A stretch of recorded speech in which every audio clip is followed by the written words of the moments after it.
Hey guys, good morning. Starting late today, been in bed all day, so I guess we're gonna be streaming late too. I haven't played Total Warhammer 2 in I think over a month. Could be over a month. No one controls Warlord. And we also haven't played Skaven in over a year. I think it's been over a year, at least 12 months. The Liber Bubonicus predicts this. So stitch limbs together. So we're gonna see what's up with the bugs, with the ambushes and undercities. We're not going to play a regular campaign. We're gonna be doing a chill campaign. What's one we did one before? Building undercities and chilling. Did you say we won't play Skaven until next year? Well, it's been a year, Zimli. I don't feel like playing anything else. I had to wait one more month. I have to force myself to play something I don't want to play right now.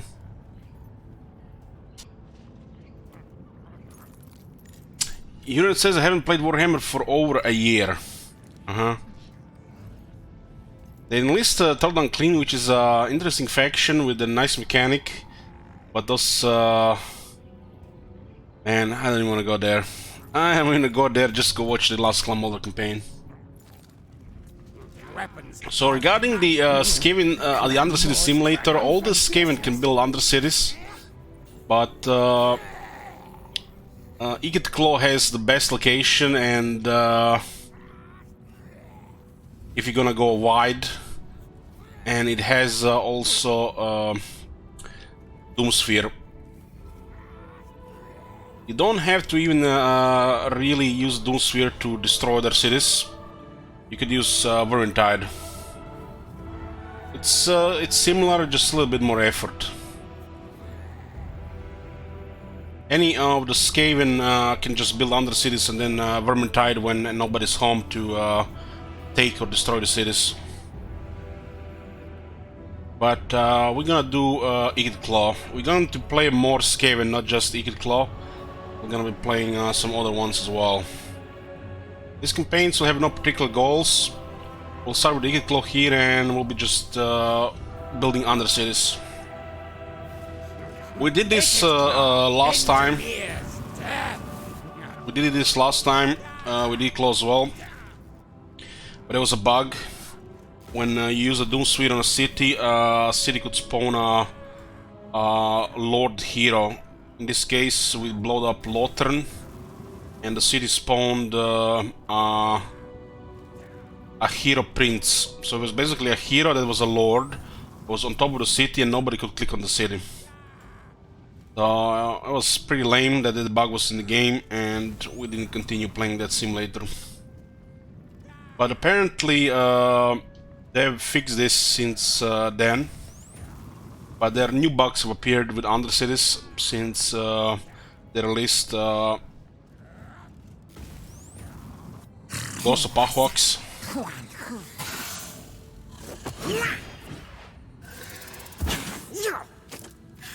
Ghost of Pahwaks kind of have a similar system.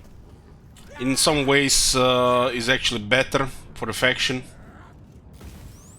And the enemy cannot even discover them, so I guess they cut some of the parts of the Undercity mechanic to create another mechanic with it. I find it really weird that the Undercities can be discovered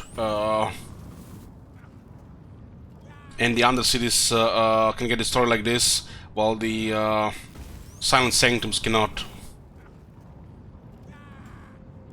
I feel like when they introduced the Undercities, they were worried that the Undercities would diminish the game for players that don't care about the Undercities or the Skaven, so they kind of made it this way.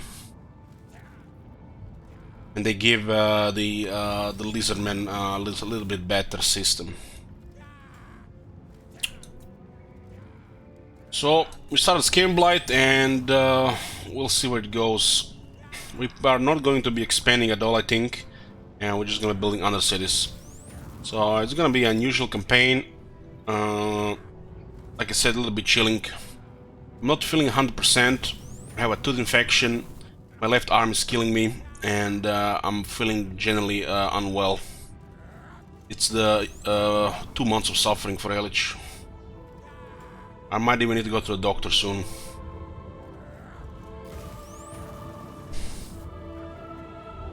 So I need a chill campaign, and that's why I picked the Undercity Simulator one.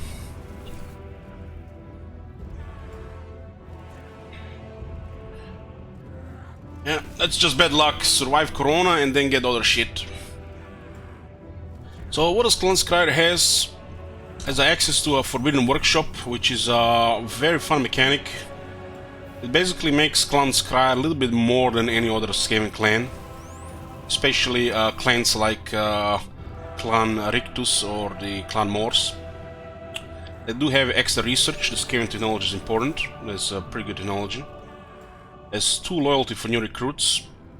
I haven't really noticed any issues with loyalty unless things are going really bad. But it's nice to have the at least a loyalty system that grants you additional events and bonuses. Kinda helps sometimes with Snowball. They have a cheaper cost for engineering buildings. And that's pretty much it for the faction effects. It's overall pretty strong faction effects. This is most likely the strongest faction in the game. Numero uno. Just due to mechanics, Skaven, and what it is. Starts the campaign with a Warpstone Doom Rocket, which is a nuclear weapon. Turn the tide of a lot of battles. Has a 50% lower upkeep for the Warplug Giselles, Rattling Guns, and the Warfire Thrower weapon teams. So it's the weapon teams faction DLC. And +2 recruit ranks for all Skaven weapon teams. These bonuses are for Ikit Claw only. So his army will have cheaper some of these weapon teams, and he'll be able to recruit weapon teams on a higher rank. Start with a unit of Rattling Guns, Warplug Giselles, and a Doom Flare. I haven't played Skaven in a year. Let's see if it feels any different. I'm expecting we're gonna be encountering some game-breaking bugs, since the Beastman update, the game has gone for worse. And since they're busy, doing their other games and Warhammer 3, they will not be releasing another update for this game. This game is complete. Unless they go what they said. They said it's when the Cavalry update goes live that Warhammer 2 is considered completed. Compare what Warhammer 1 got at the end, it's kinda underwhelming, but they have the other games to work with, multiple teams, and Warhammer 3 I guess needs more work. Just coming in like 2 months. Let's go.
Supreme Warlock Master, Your knowledge of science and sorcery is unsurpassed.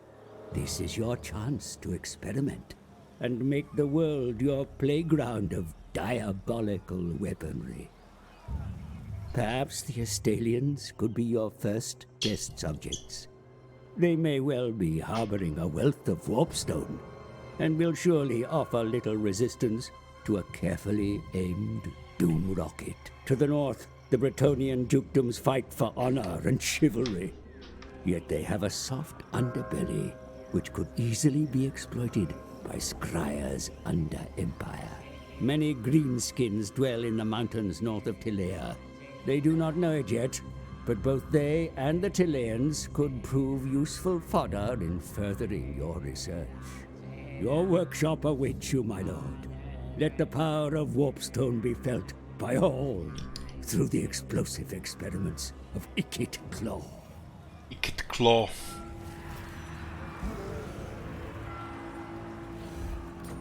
Okay.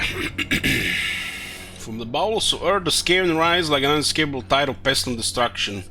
Isn't the desire to reclaim the world from the surface dwellers, and they will do so in an unending tide of skithering claws and jagged teeth.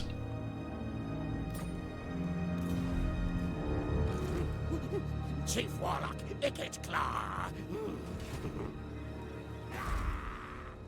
Skaven Blight.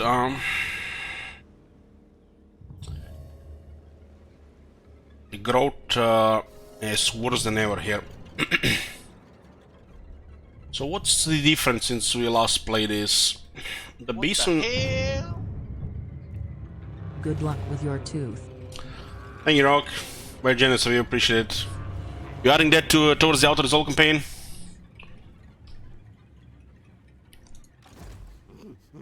Engineer of Skryre. So what's different? The Beastmen are here, and they might have this city for a while. And the growth change makes things slower, especially since this is only a one region province. The core settlement, funny enough, it has worse growth for Skaven than other factions. But the rats multiply slower than any other faction in this place. You guys remember the core building of Skaven Blight or the Hell Pit adding up to 100 growth while nothing else? So when they modified the growth values, they forgot about that, I think. So I'm not sure what this is supposed to represent. Empire living together with the Skaven, or they just forgot that the building has 100 growth and nothing else.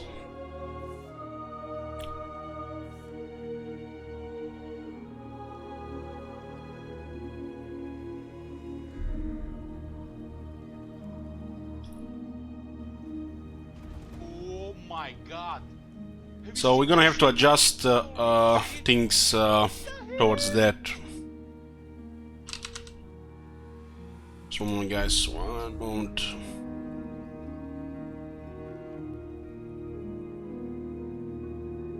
Thank you, Rock. I didn't see if you said if it's towards Outer Soul campaign or not.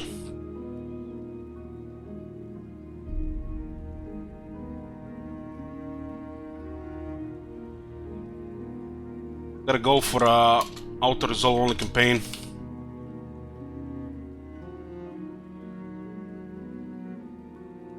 Can be okay. Let me just update then. Why is it getting so hot in here?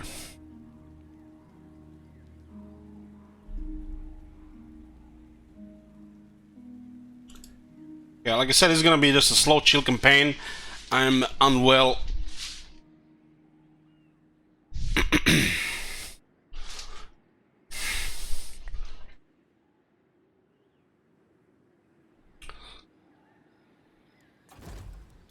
What do you even do with the clan Skryre when you play Talsing, Carcassonne, Bortle, Pirates of Toss? I think we did it on the first time, yeah. We're gonna be building undercities. So when do we get our engineer? I had COVID last month.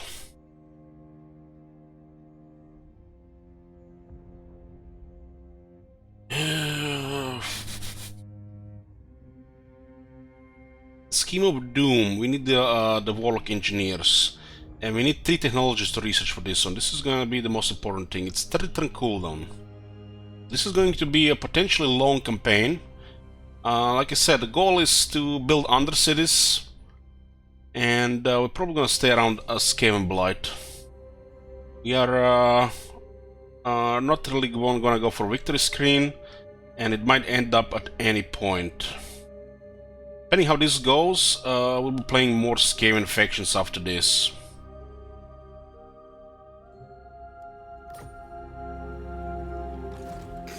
You're in my optics. Got a Weapon Master Warlock Engineer, not great, not terrible. And we got Sex City here. To get the Skaven Blight ahead, we would need quite a bit of food. Since the growth changed, I think the growth before was fine to grow Skaven Blight normally. But since the growth changed, I think we should consider abandoning the city and then using the food to rush it to at least tier 4. I think now with the food change it's acceptable. Before it was fine in my opinion. It was still okay to get a little bit ahead, but the growth was fine.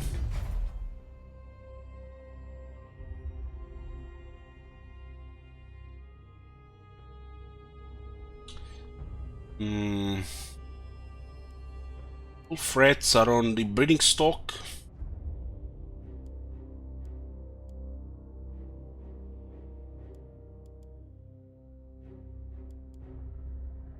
Growth, 76 growth. This place has issue with public order, and it has issue with growth.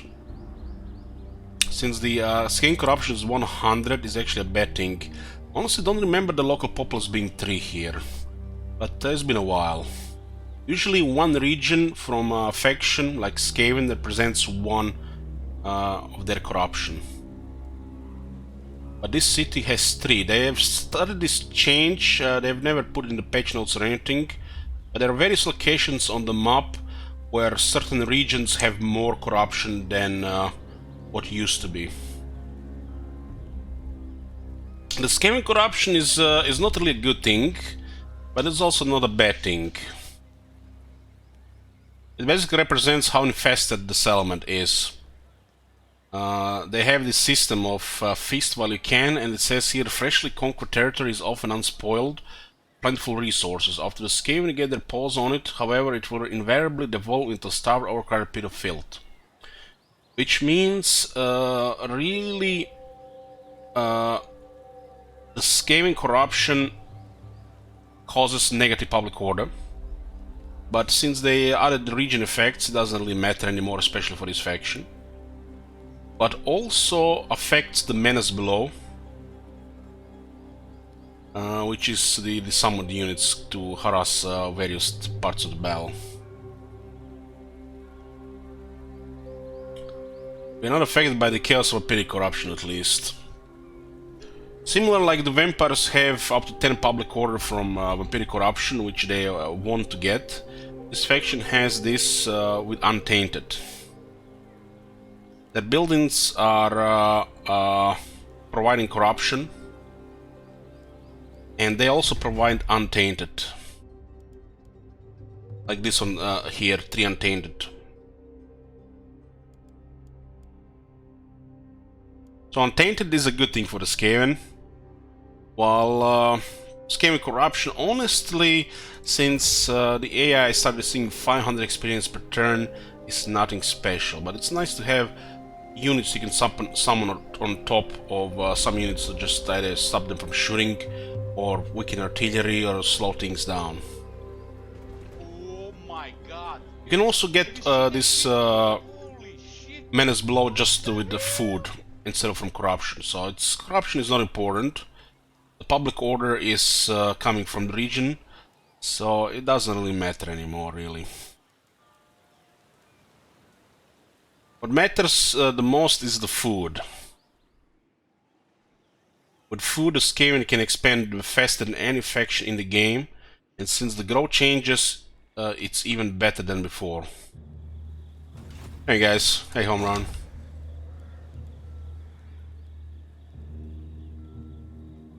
We are making a few feud a turn. These things don't only update on the same turn, but I think it's updated for this turn, one for the army and one for the city.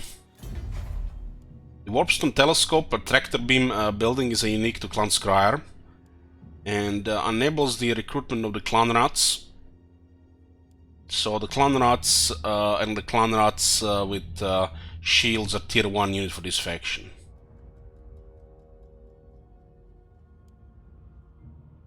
Also generate some food and research. So not only your faction gets 20% research, you get another 5% research from that building immediately. Skaven have pretty good technology.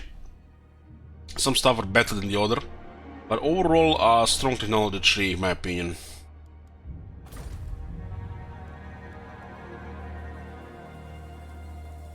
The first target here is the Barrow, and we're probably gonna be just abusing it here. In a regular campaign, I feel like we would have probably just expanding here, depending what the Beastmen do, and then is Tylea. But this campaign, it's a special campaign. Like I said, we're not going to be playing it like we would play a regular campaign. If you want to see a regular campaign of this faction, I guess you can watch the very first one. And I think we did another one, but I don't remember. It's been a while. This is Undercity Simulator number 2. If we are going to abandon this to make it bigger, since the growth changes, we should not consider building anything. Science, sorcery, death.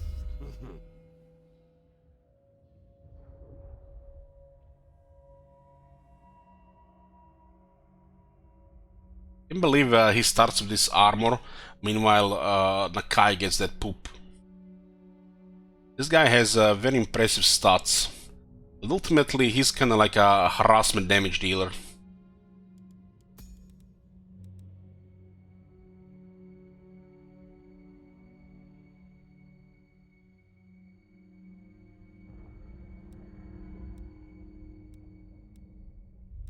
To get the settlement to tier 2, we need 20 food, tier 3 we need 40 food, 80 food for tier 4, and we need a 120 food for tier 5. So to get Scam Blight immediately tier 5, we will need to expand our how much food we can store. This comes from the cities.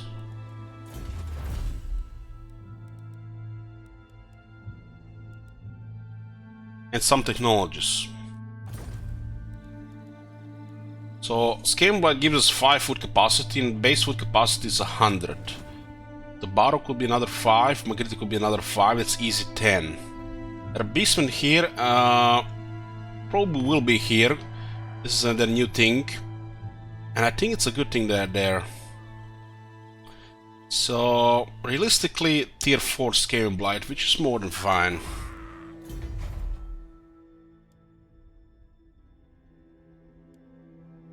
This is an amazing landmark.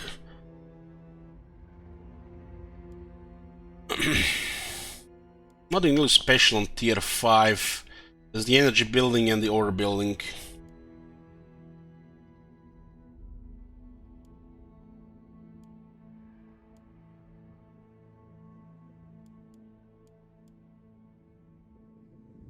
Yeah.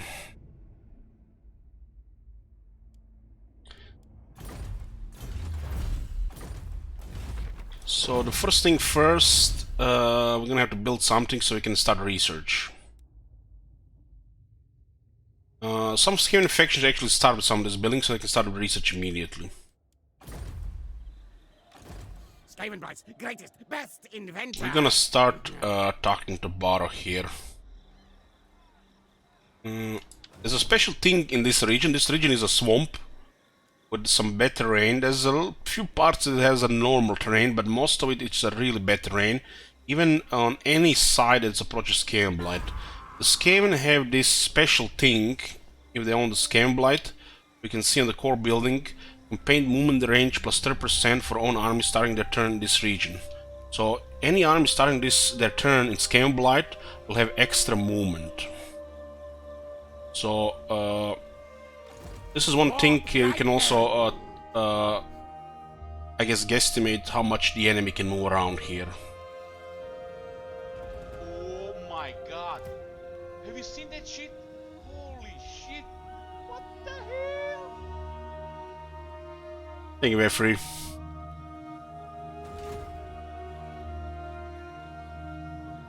Yeah. You're in my objects. One thing as well I'm gonna mention at the start of this campaign, the ambush battles have been kinda broken since the Beastman release, and I made my peace with it. It's sad, makes me wonder if they're gonna fix the Warhammer 3, but it's the state of the game. So we are probably going to favor auto-resolve over the regular battles.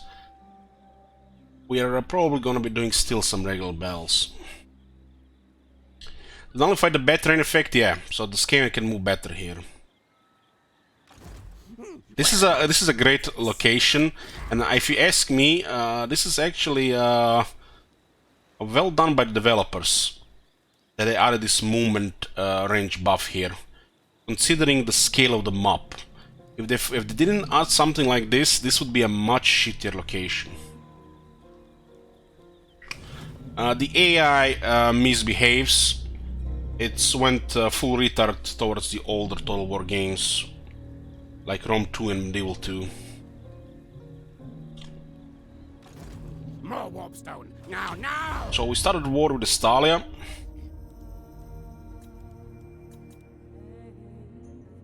Yeah.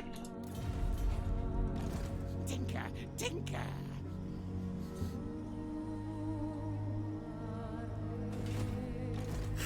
Sorcerer, inventor. Yes. Put this one in the army.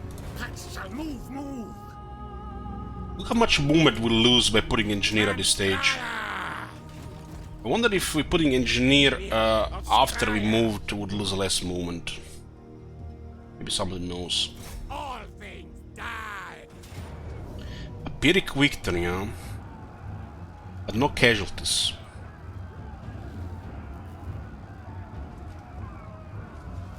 Guys, you know, there is something really special for me when I see a garrison like this.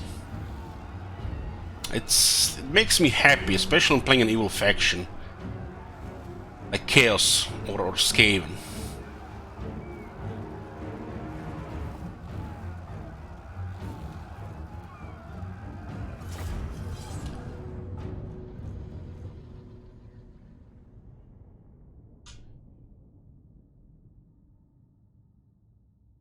My left arm is a little bit better than yesterday, but it still hurts a bit. I moved keyboard a little bit forward on the desk, so I can actually expand the arm a little bit more. Kinda helps. So how do we play this game again? Infernal weapon. I'm just kidding. I play this game while when I close my eyes. I dream about this game while I'm you know, doing other things. That would happen if you play something for over 9,000 hours.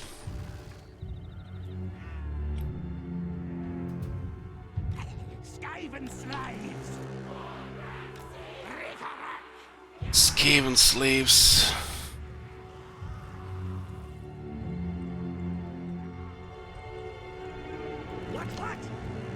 We got a couple of range units here which are too much for them. Storm demon, drive. Channel uncharged. Yes. Advance retreat. You know, guys, even not playing Skaven for a while, I still sometimes wake up in the morning and say, yes. Good master. When you get out of bed, yes. You got a coffee, yes. Warp lock yourselves. I don't know. Another day, yes. Guide us, Horned One. The Spearmen have no shield, so we shoot them. All this unit has a shield breaker. Claw on button.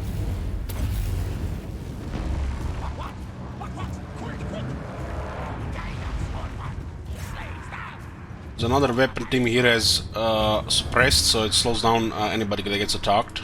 Skaven slaves! Quick move! Warpstone magic! Onwards! Move! What? Get devices charged! Ready! Charge! Scotty, yes! Epic Oh my god. Have you seen that shit? He's just distracting them on the other side. Kill contraptions at hand! There you go.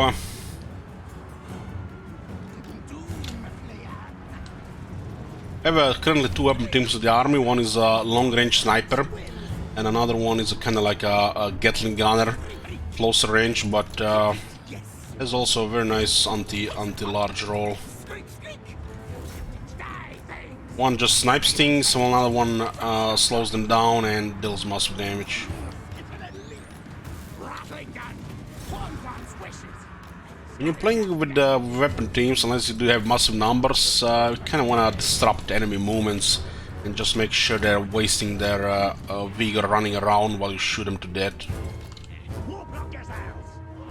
Three to the car!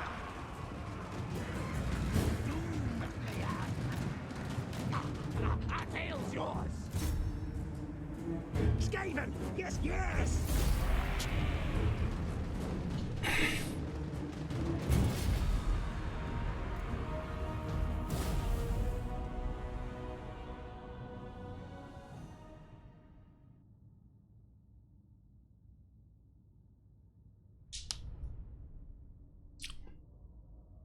We're gonna be playing more Skaven after this, most likely. So, starting with Clan Skryre, because I wanted to have a chill campaign, like get 100%. Victory!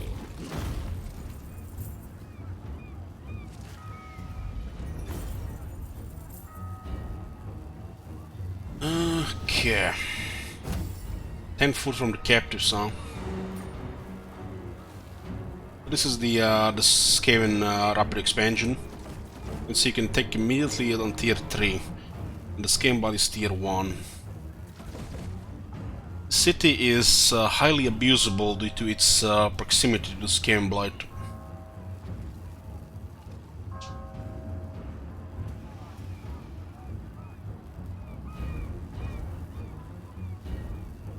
It's 20 for tier 2, 40 for tier 3, 80 for tier 4, and 120 for tier 5. 120 is a problem in the beginning because you need more capacity to store that much food. So tier 4 is realistic. Hey there, bro. I think we can sack and expand under Empire. 634, it helps. Steal things. All things. Because when we expand the Under Empire, it will, I think, deplete our movement. Main thing, slave. Not bad. No devastation. So leadership plus 4 fighting against men is only for the character, though. Artifact Hunter. Esper.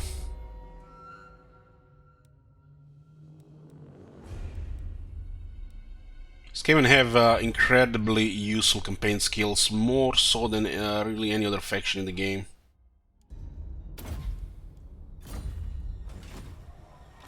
Don't worry, dear bro, there'll be more Gwent. I'm behind on the journey. Needs errands to Get more prove movement his here. worth. So when you look at it, this guy has actually more movement than the army. How's the arm feeling today? Much better. I can actually move it around. Skaven Blight revels in this victory.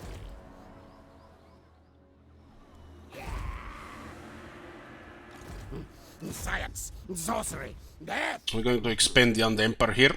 This is one way the Skaven can create undercities. There's 3 ways to create undercities. Expanding them with an army, a hero, and a passive expansion from an undercity building. Take This is our first Undercity. The Undercity has this thing called discoverability. Already allowed. Discoverability indicates how close this Undercity is to being discovered by the settlement occupiers above. Most buildings in an Undercity increase discoverability, and the region owner can also construct buildings or use heroes to help detect it. Once found, it will likely be demolished. So, as you build buildings, this will increase or decrease, so you have to balance it out. The main reason the cities get discovered is when the enemies have too many heroes in the region. There is currently a bug in the game, which I am about 80% sure it's a bug since the Lizardman DLC, which basically counts any hero in the region towards the faction that owns the region. What does this mean? This means if multiple factions have heroes in this region, they will all add up to the settlement owner to discover that Undercity. They might have patched this, but this is what I noticed and what made me not really want to do playing Skaven. It's unlikely the heroes will stack in such amount in the region, so you can always build extra buildings to prevent this. I think about 80% chance this still is an issue. This could also just be issue from the player side, or they just could random bug randomly. So this is Concealment Buildings. You can see there are 6 different tabs here. Unfortunately, they forgot to put Undercity Building here, so you get a reminder. So you're gonna have to keep track of these things. This is, I think, Undercity system is okay. It's kind of surprising because they was added post game release, but it could be definitely more polished. What's the worst thing that happens if the Undercity gets discovered? It'll get destroyed completely. So they will pay a little bit gold, and all of the Undercity gets destroyed. If an Undercity gets discovered, your best bet is to just dismantle all the buildings, get 60% of the money back. If you're relying on a big Undercity system and not just building Undercities, randomly as a trivial part of the game, you'll have a system where the Undercities can expand, but this is also very expensive if not planned right. So it doesn't matter if an Undercity gets discovered, it's expendable. There are a couple of locations on the map where you don't want to have Undercity be discovered, because those locations will be generate a lot of money.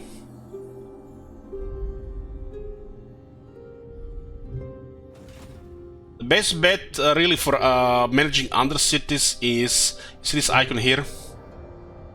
So basically this icon here, and you can check the world map.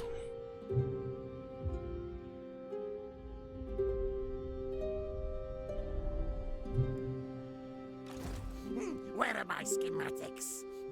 At this turn, we should be fine, so we can stay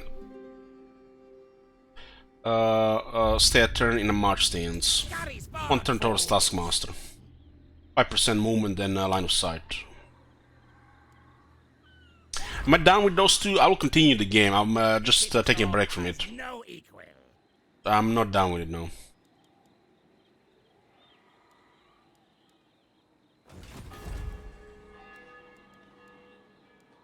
So what are our options here? Let's get very familiar with this. The Annexation Options provide various buffs in the region. There's the Warren and a Stronghold. A Warren provides campaign moon range, similar way the Excavation Building does for the region. Buffs the leadership of the local armies and grants you replenishment in the region. Also gives you lots of menace below. Not particularly fun this building because it has 5 tiers. I think this building would have been way better if it had like 3 tiers. The other one is same bonus. Also enables a lightning strike for the local armies. Makes our heroes very effective, to the point where you can just right click delete anything with an assassin, so the Undercity does not get discovered. and provides a massive bonus to sacking, which basically kind of tells you if you build this thing here, you want to discover what's the turn cooldown and sack this place every time on time when diminishing returns go away. As when you sack a settlement, it has some diminishing returns for sacking for some time. I think it might be 10 turns, could be less. And the city gets built up again and you sack it again. So it's basically just a constant way to make money without owning the settlement yourself. This type of places are good to level up your second, third or fourth lord, and it's kind of recommending thing to do. My opinion about these buildings are not that good, because it has 5 tiers and it also provides quite a bit of discoverability here. There's buildings in this system where they're just basic and they work, and you don't need any of this special stuff. But there is a situation where these things could be useful, especially if it's a big region, and there are a couple of armies that might be coming constantly to this area to get to the other place. It's not really beneficial for the main army that much, but it's highly beneficial for your other armies. Because as you expand, if you keep undercities around, you're gonna need armies to be active around. This is another thing here, the Ruination. There is a war camp which everybody has access to. It's a much cheaper building than the Doomsphere, because it takes less time to the build. You basically get a army which is free for a time, which can most of the time handle the garrison. One bonus take from 2? I think so, yeah. So basically, let's say you have undercities everywhere, and you decide, oh, I don't like that faction anymore, their armies are annoying us on the other side of the world, and let's just destroy that faction. They're most likely not going to be at home, and there is no defense really against this. You have vision over their territory, and then you just get a Vermintide 6 turns later. You get a free army, which can easily destroy most settlements. It might just struggle against a tier 4 or tier 5 core city, the capital city, like a Scamblight. So if they don't build big walls, like Magritte doesn't build big walls, the Vermintide is just fine. So this is how you deal with these things. You just get a free army, Vermintide. They come pretty fast, cheap, and right-click either Conquer City, Delete City. This is most benefit of having undercities on far and wide. But those undercities can also just generate money by not even doing anything. You don't have to conquer those cities, but sometimes you want to either destroy the faction or take those lands for yourself. So the war camp building exists. I think it's good, because you can build in 6 turns.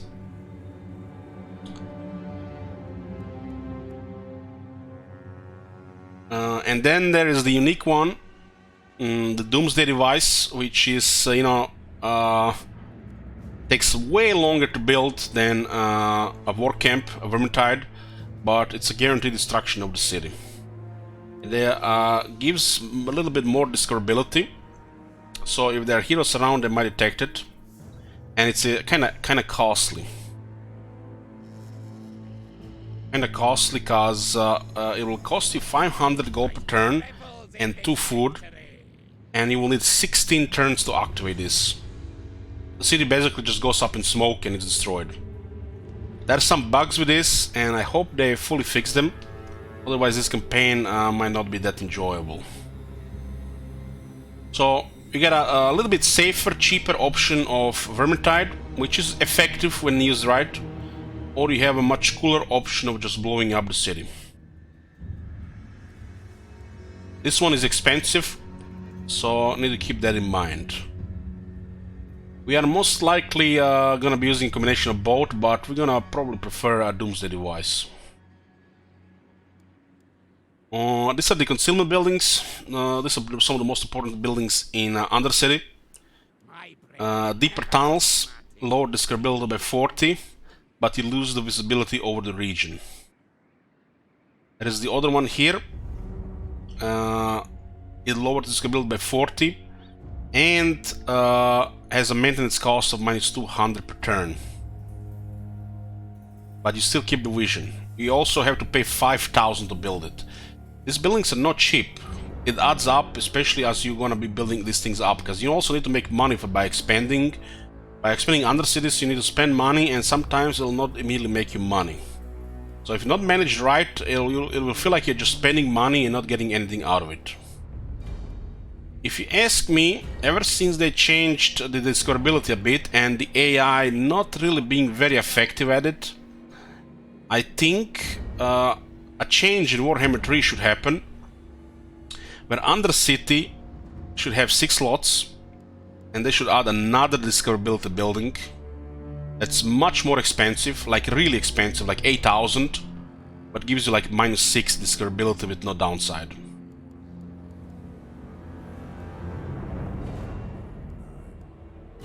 The Undercities are a good gold sink and feel like you're managing something on a campaign. So it feels like campaign has a depth, even if it's a little bit illusionary depth, because you can just expand without Undercities.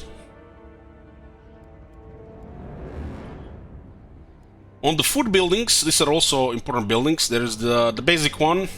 Basically, pay 1,000, you generate 1 food per turn. Pay another 3,000, generate 3 food per turn. Pretty simple. Very good to generate food. So this is a pretty straightforward building. There is a raiding camp here, which is much more expensive, but it has a combination of income and food. Sometimes you don't really want to bother with it that much and just get a big one. And that's the problem with the AI and not having another discoverability building and with a bigger undercity size. They sometimes build 2 of this type of buildings and they get discovered. I think how the AI builds their undercity is random, but it still could be way, way better.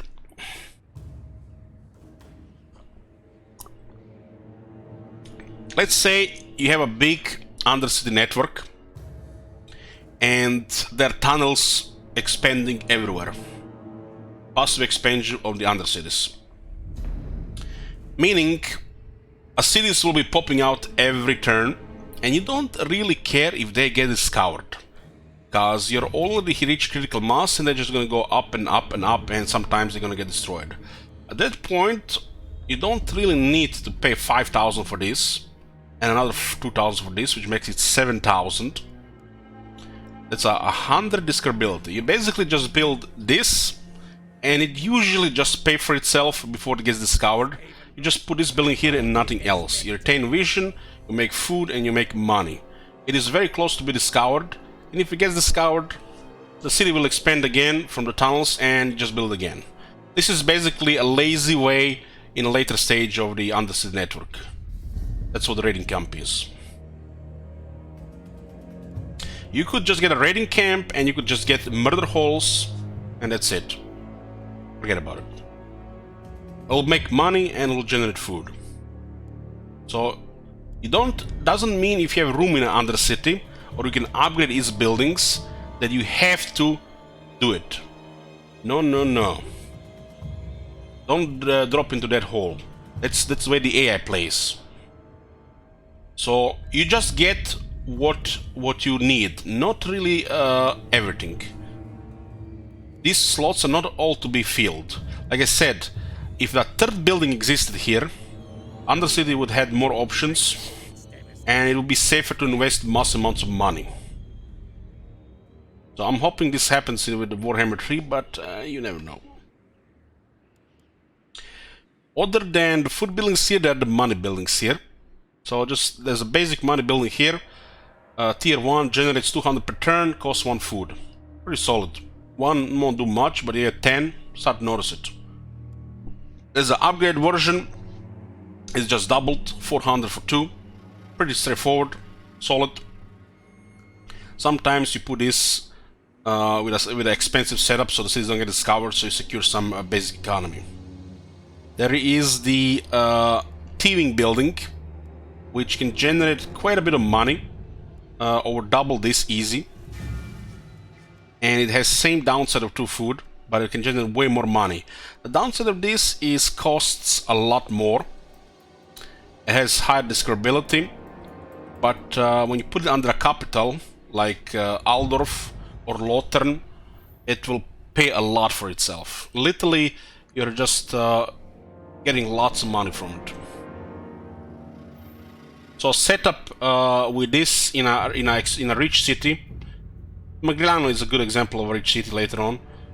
Borderloo, Marienburg, Aldorf, Lothern. There's more of them.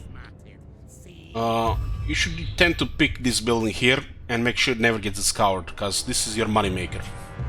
This thing is expensive. 1,000, 4,000, 8,000.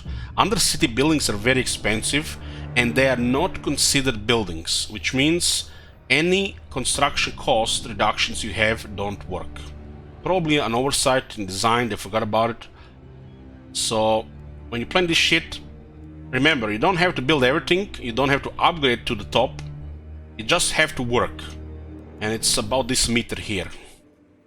Ultimately, it's random if they move heroes in the area or not, but you can create a really secure undercity network. We just provide food and money with next to no chance of being discovered.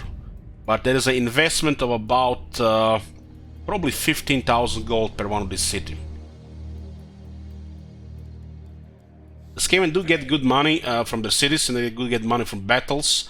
So they do have some extra monies for undercities. You don't have to go early third army or more armies, so you can just build undercities.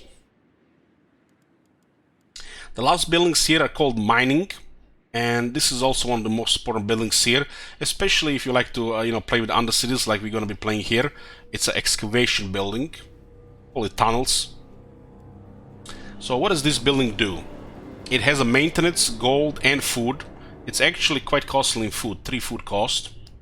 But it has a chance to expand into another region. So it builds an undercity in the adjacent region.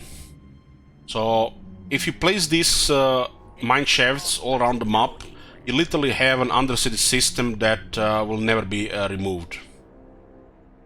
It's a I think honestly it's a fun management thing of the Skaven that not many other factions have. It's not really a critical part of the game, but it's a different thing. I feel like some people might find this whole thing just tedious, a waste of money, but I find it a different way to play the Skaven with this. You don't have to go crazy play a game like this where you're basically managing undercities. This is an extreme version of this game, but if you balance it out in any Skaven campaign, you can get a great advantage of it. Mine shafts are not really critical, but if it's like a core location adjacent to several regions, it can be pretty amazing. It's of course a very costly investment, because not only you need to pay 6,000, it has a maintenance cost, food cost, and can't get discovered, and it usually has to go with these buildings as well. As a last building, you might consider the food building. A very simple undercity setup would be the concealment buildings, some of them or all of them, and 3 food building. And if the discoverability is not like over 60, you might consider getting one of these. And you slowly generate a little bit money and a little bit food. Pretty straightforward. You don't even have to do any advanced setups with these undercities. Just make sure it cannot be discovered, and it generates 3 food per turn. So you can rapid expansion, conquer the map with way more tier 4, tier 5 cities. Other building here is the Warpstone Refinery, which I think it's a big miss building. It looks good, but it's actually poop. It's poop. I think this building would be way better if it had no discoverability on it. Just saying. Another gold sink and would take a slot, but it has stuff on it, but trust me, this is poop, because other buildings exist. Not only it has discoverability on it, but it also has a maintenance on it as well. And it has research on it, upkeep productions for certain units, recruitment buffs for certain units, and more power. It looks like good, but trust me, this is not a good building. This is poop. There's a last building here, which is actually a very good one, but considering other buildings exist, if it had no maintenance, it would be also to considered. Either no discoverability or no maintenance, and it will be usable. There's a last building here which looks amazing. It provides income and lowers the construction costs. The rest of the stats don't even really think about it. So it provides income and makes buildings cheaper faction-wide. That's hot stuff. Because you get 10 of this, you'll build 30% cheaper. But it does not work on undercities. We're going to check this campaign if they fixed it. But as long as this building does not work on undercities, it's a trash building. So undercities will require you to build buildings all the time, and costs will add up, literally millions in a long campaign. And having building like this not work on undercities, it's like this building is pointless. Because the main construction Skaven do will be the undercities. It can lower some construction costs on your other cities. Let's say you have 10 of these. I mean, if you build this one, means it's pretty much going to be the only undercity building in the place, because it has 80 discoverability. But why build this building? Just get the building that produces 3 food and some money, and that money and food will pile up, and those construction costs will not really matter. Those construction costs are one-time thing, and they usually just increase the economy. This usually makes the undercity work just with this building and nothing else. So, unless this construction cost works for undercity buildings as well, it's kinda, you know, just forget about this building. So literally in this area here of mining, the only thing is good is mine shafts. And this is not even a building that you will consider to build. This is an optional building. You can just normally expand with a Skaven and forget about undercities. Or you could use one continent to just get extra food, so you can use rapid expansion more often, which is probably the best thing about a Skaven on the campaign map. Other than the... I guess when it comes to economy and expanding. Clicking on a city, and instead of capturing that city, you know, like other factions, if it's a tier 3, you'll get a tier 2, if it's a tier 5, you get a tier 4. Well, the Skaven can attack Margarita here, which is tier 1, tier 2. They can immediately make it tier 5 if they have enough food. Even if this city is not tier 5 right now. This is the rapid expansion thing. Of Skryre.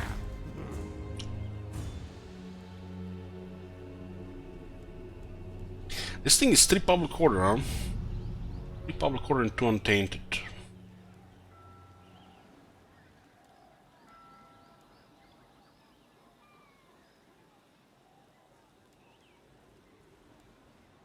Okay, let's see the workshop here. So we got the various categories here, and we got the level of the workshop. There's requirements to reach higher levels. Like the next one here is 1000 items in battle. Need to build a Warpstone tractor beam. Use a Doom Rocket in battle. We also get rewards for this, so you can see 1500.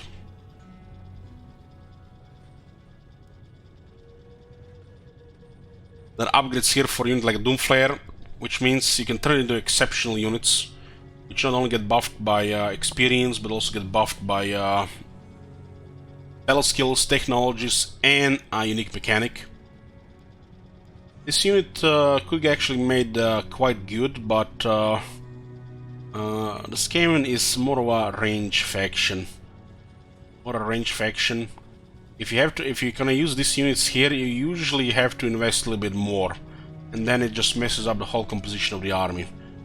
Because for making these units exceptional, you will need to get the battle skills experience, veteran battle skills technologies, and these upgrades here, which means you're gonna have to ignore other things. Like with pretty much most strategy games, focusing in one area is always gonna be better than focusing in multiple areas. You know. Doom wheels, Doom flyers, well, it's cool to have these options. It's not that good. Slicey, dicey death. Some of these upgrades also affect other stuff, not just the units itself. But this is powerful stuff and makes these units exceptional.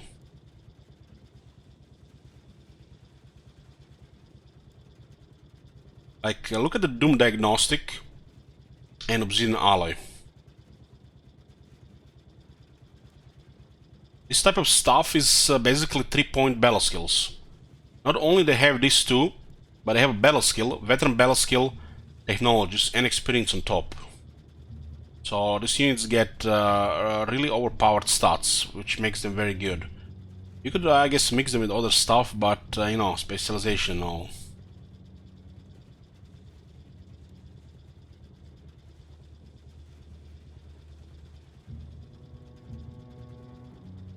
This one lowers the scorch cost on all characters, even without the Doom Flares. Scorch is not really anything special.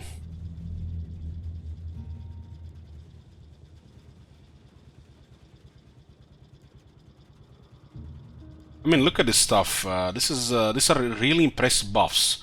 The unit will get bonuses to infantry, unit will get charge bonus, will get attack, weapon strength, ward save, defense, and it says good base stats.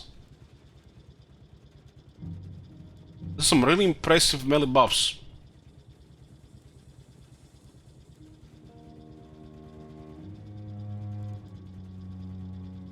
Literally, this unit gets like 3+ battle skills. Rolling doom.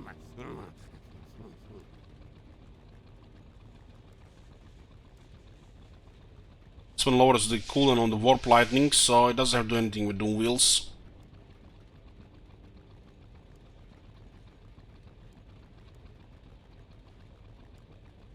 This one actually buffs Ikit Claw. This one is a little bit too good, honestly, because the Warlock Masters and Ikit Claw get benefit from this. You have stuff like this, and you have stuff like Orc Warboss and the General of the Empire in the game.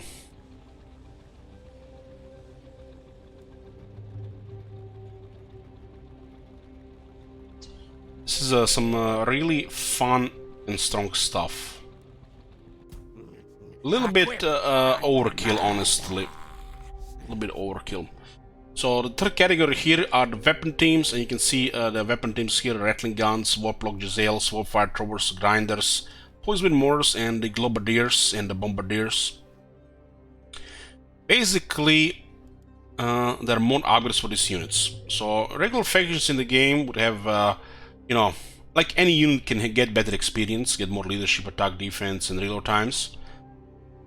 And they can get battle skills, usually, you know, something that benefits the unit, either more attack or more ammo, more damage.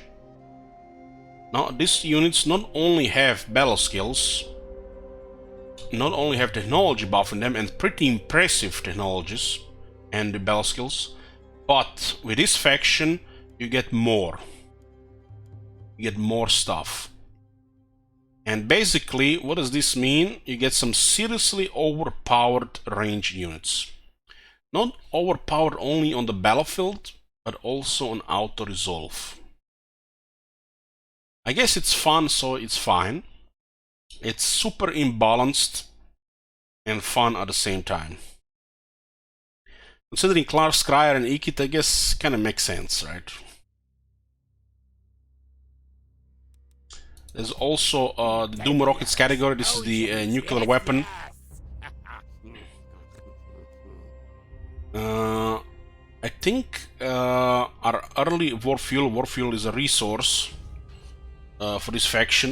It says warp fuel canisters powers the Forbidden Workshop, so our consume whenever parts and components are upgraded there. Ingeniously concocted from various liquefied materials. Warp fuel can be collected following battle victories while searching ruins and agent actions. So this is a resource to use the Forbidden Workshop. We start with 5 warp fuel, and we do start with 1 Doom rocket, and we can store 5 of them. A Doom rocket costs 4 fuel and 5 food. There's also upgrades for the Doom rockets. Warp power plant. Winds of Magic starting amount plus 5. Poop. You don't really care about the starting amount of Winds of Magic power. Sometimes it's beneficial in ambush battles, but ultimately a trivial and wasted stat in the game. That's also what Gamble does. When you click Gamble, you can get either lower or higher starting amount. This does not mean that you're gonna get more power in any way in this battle. It's just starting amount. You still have the same amount of power in the battle. Under Empire Silos, increase storage limit for Doom rockets. You know, I don't know about you guys, but having 1 nuke is not enough. Having 5 nukes is not enough. We need to get more nukes. You know, store that shit. Just in case we need to blow up the whole world in half an hour, you know. You know, like the superpowers do in the world. They can blow up half the planet in a few hours.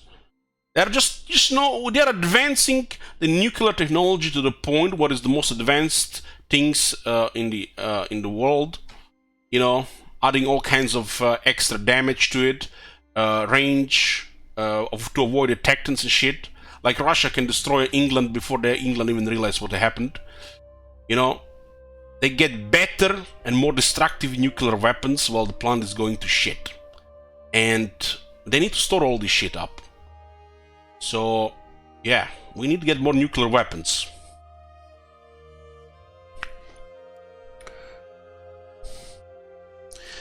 Toxic waste salvage. 100% chance to recover warp fuel after using a Doom rocket in battle. You do have a chance to get a warp fuel after a battle. I don't think this means you can get more. It just guarantees you're gonna get it from that battle. So it's basically 25% of a resource of one Doom rocket.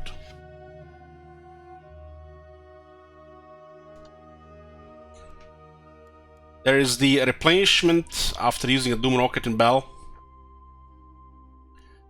There is a 25% chance to build an extra Doom rocket in the Forbidden Workshop. And I like stuff like this. I think this is the right RNG to get in strategy games. Not some bullshit Hearthstone levels of RNG, but you get a technology that says that you have a higher chance of getting something when you do that something. And not that the whole battle plan, your whole strategy relies on this chance. But just you have a 25% chance to build an extra Doom rocket when you're building Doom rockets. And I think this is probably the best first thing to get, so you can have more fun with Doom rockets, even if you're not going to need them in a lot of battles. This is a type of RNG I feel like fits strategy games the most. Doom rockets will cause additional damage over time. So basically, not only the blast will destroy everything, but if anything survives, will just die after. I feel like this is a little bit overkill, and I'm not even sure it works, considering any infantry unit that gets hit by a Doom rocket will get almost destroyed completely. So I don't know what the city is supposed to do in the afternoon. Maybe if the other units move to this area. All this jibber jabber makes me thirsty. Let me get some water. The Doom rockets will also have cooldown, and I like to start with the refined warpstone. Refine warpstone so we can create more Doom rockets, potentially more Doom rockets, and we can store more Doom rockets. So get refined warpstone. Keep the build Doom rocket on cooldown, and as you get your hungers filled, silos, then you expand this as well. But right now we're gonna be rapid expansion scale blight, so we don't want to use any food. My My brain is never outsmarted. See?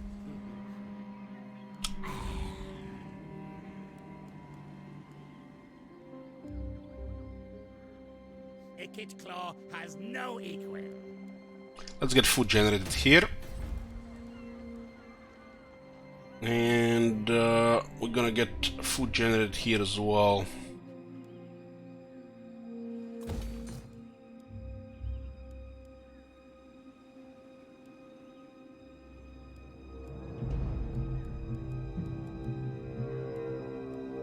The sacking only works at tier 5. It's very expensive. As you can see, we have an undercity here. And we have vision all over all of the bottom.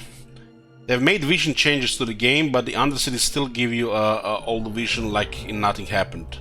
They probably just forgot that other form of vision exists in the game. And when you think about it, a fully controlled Scam Blight with region control at maximum does provide enough radius to cover the whole region. So for a Scam Blight it's fine, but there are regions in the world where you will just have around the city and people will be walking through your territories and you will not see them.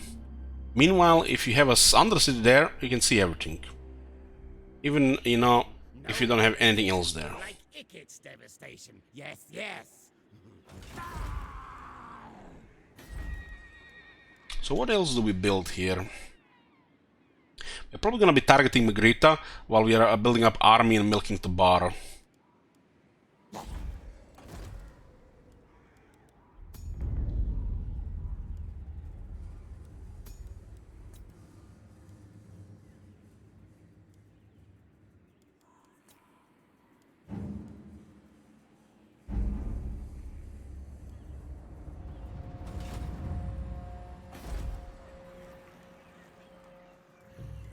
Skaven Blight revels in this. I'll show the piece of better one. What do you hear me piece? I'm just giving you facts.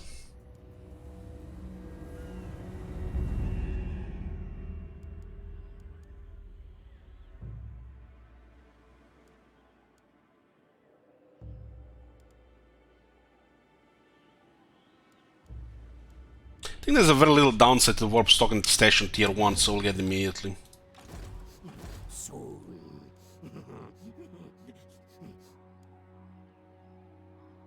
We're also going to get burrows, because we're going to be spending some time here. That's fine, 50 discoverability.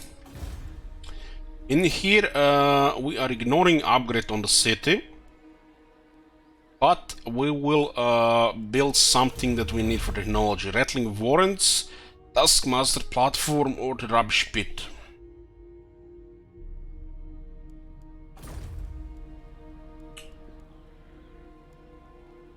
I think it's fine, Zinwas, that the workshop requires you to build a Warlock Master, because, you know, this faction, you know, specialty, flavor, has to be some limitation.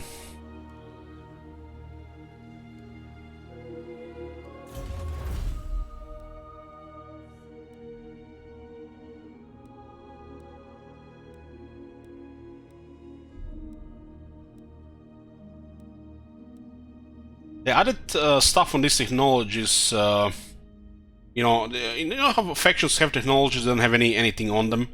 Well, there are still factions in the game that have this, but for some reason they decided the Skaven are more important to add stuff to these technologies than factions that have been in the game before the Skaven. I'm pretty sure the dwarves still have technologies that have nothing on them to unlock you know, the technologies. They added on the Skaven stuff before they added on the dwarves. My brain is never outsmarted. Now, the best one would be to get this food here, but it's a Taskmaster platform. It's a tier 2 building. This one takes 2 turns to build, and this one is 1 turn. Oh my god. This one is dirt cheap. Have you seen that shit? Holy shit. What the hell? This growth does help long term from 4 to 5, so it's better to get a growth building. And we're gonna ignore this. I wasn't really for abandoning Scam Blight to, you know, how it was before. But ever since they added Abandon and the change to growth happened, this is the perfect time to use the food to do rapid expansion. Yes, yes. Little gonna play handicapped otherwise. The old system was fine.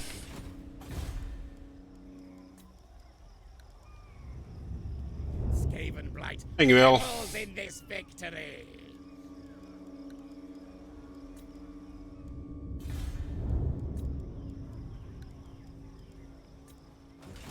Okay, before we end this, I'm gonna get a drink. All this jibber jabber makes me thirsty.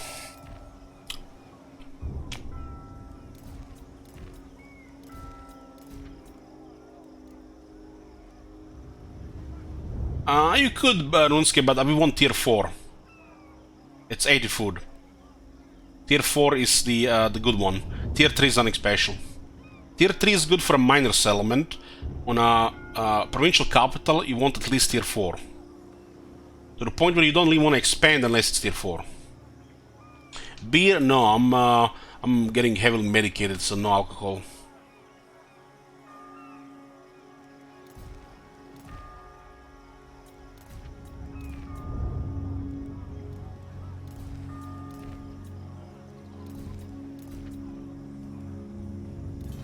Yeah.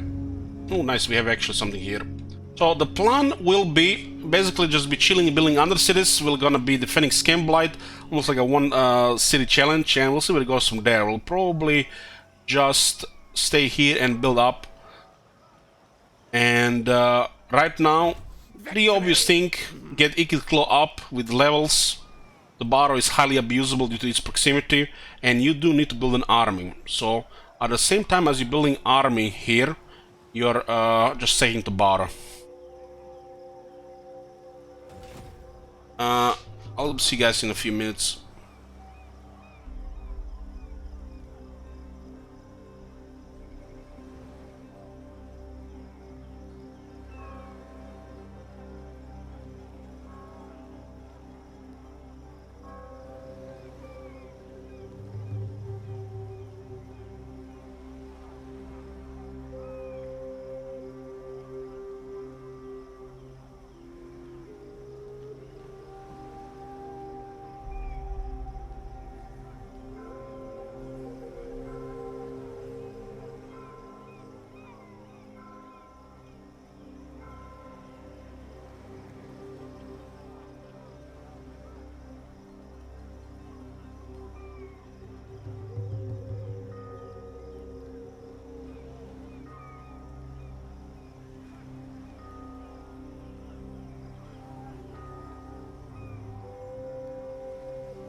My brain is never outsmarted. See?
No devastation like Ikit's devastation. Yes, yes.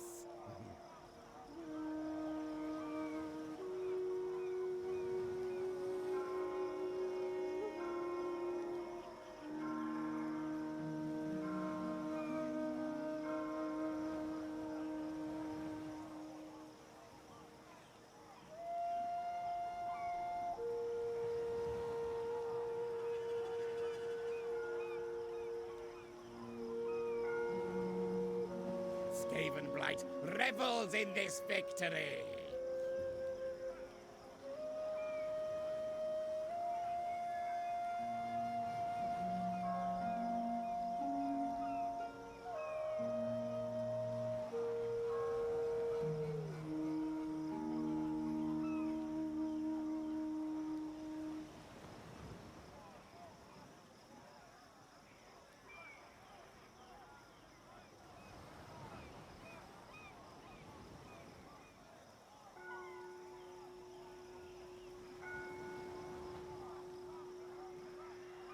Okay, we're here.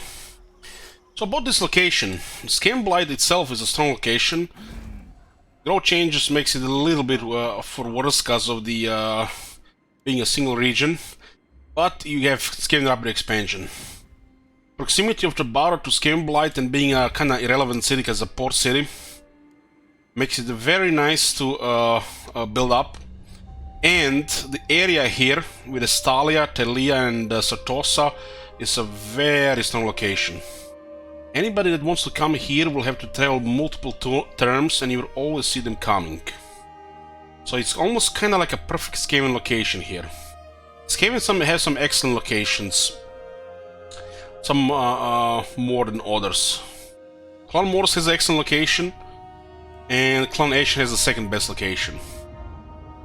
Clan Pestilence did get a little bit worse because of Itza being a little bit scary, but I think it's still pretty good.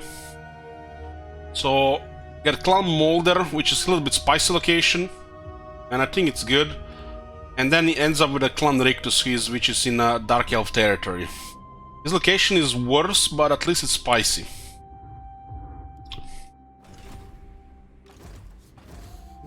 Okay, this is the end of turn 1. Let's go. We did everything here. I think the beast will just get a Hearthstone there. Yes? Talia has no enemies. You come bearing arms. Is it war? It looks like they have their own agenda. I'm not really a fan that we see Talsin, but yeah. I think that's...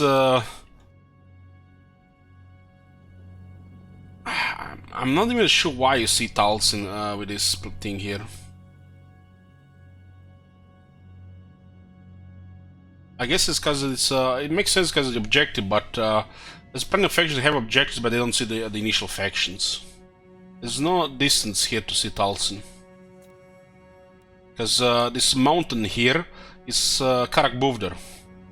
It's part of the vaults. Scamblight is a swamp. There's no mountains. Who calls? Stalia is probably a faction one of the worst positions since the Beastman got changed. Yeah. This guy started war with Talsin and Clan Angrund. Those are Undercity number 1. My brain is never outsmarted. See?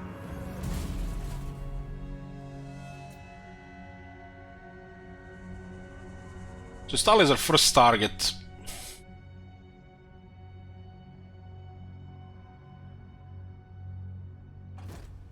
Leg of the Lord here, pretty good.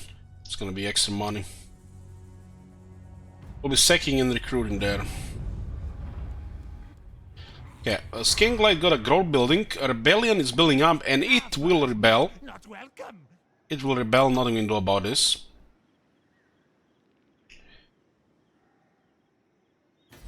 So Baro is generating some food now. Gives us some movement, replenishment, leadership. Exosuit ready. Okay, I was a full replenished last time. No! So the beastmen still haven't touched this yet. We're generating 200 per turn. And this pays for itself. This is the thing we're going to upgrade. And this is going to be our only expense. Our only expense in the early game. At the very early game. This one here with the rest of them. Taking it on. Because 2 extra food is very good. And this makes it 70 70 discoverability, which should be more than fine. If that bug is, you know, works how I say it works, which I'm about 80% sure it does, it would be pretty bad if more factions and heroes here. But this is ideal setup, I think, for the battle for now, without spending extra money on this. This one is fine though, and will make things safe, but we might not have the money for it. This is where we get experience, this is where we get money, this is where we get food, items, and it's close to Scamblight, so we can build up our army as well. Stalk. Yes. I once had Beastmen come and steal the battle from me when I was sick farming. Yeah, it's it can happen. Not likely. It can happen. Especially since the Beastmen got changed. Was this after the change or before the change, FJK? The Beastmen will raise the city and it's actually pretty bad. If I keep ruining the city, they might just ignore it. Before the Beastmen rework. Yeah, now that you mentioned this, yeah, that's actually a loss of 3,000 here.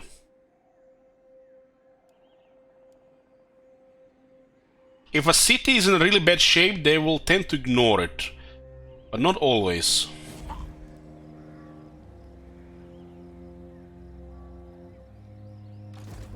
Clan Skryre. We need to get 80 food right now. I'll ignore that. More Warpstone. Pretty quick victory again, huh? I guess we end the fight.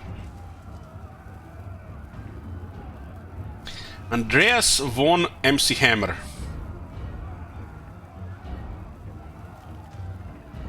More of these lords should have helmets. Should be like a variety of them. Serious lack of things, if you ask me.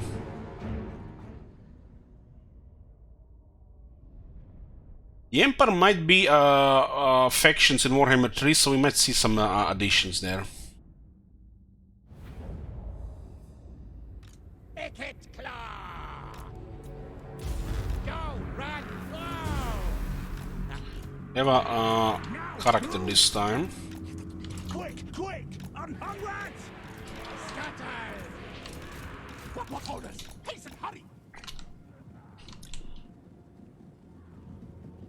This is nice. I think this was the right faction to pick getting back to Warhammer 2 after a month. Because we haven't even played Skaven for a year, so I feel like I miss them really, guys. I miss them. I enjoy Skaven even before they got all crazy. Because they felt so different. Skrik. What orders? Die. March, Scuddy, yes. Skrin, Ricato, Craig. Have some corruption here, huh? This is gonna be just for disruption.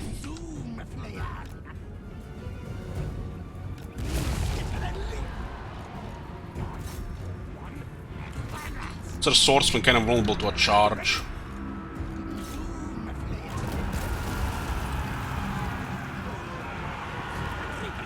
But there was a weird mass behavior there. Is it because of the cavalry update? I've never seen that before. I literally got stopped dead on. Swordsman stopped the this charging unit. This could be because of the patch.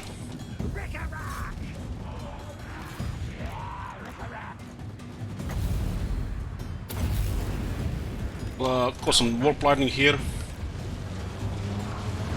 you watch any other Total War sims sometimes? Yeah, I do check some random people, you know. Usually I turn them on, watch for a few minutes, and I forget that it's on while I'm, you know, making coffee or getting ready for stream.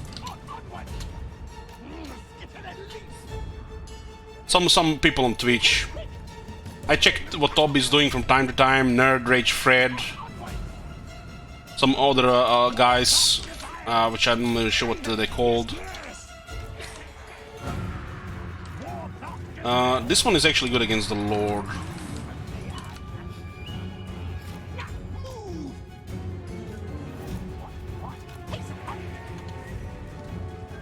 You see how he gets slowed down? Because of disruption with the Doom Flare. It's all about disruption if you want to keep range killing everything.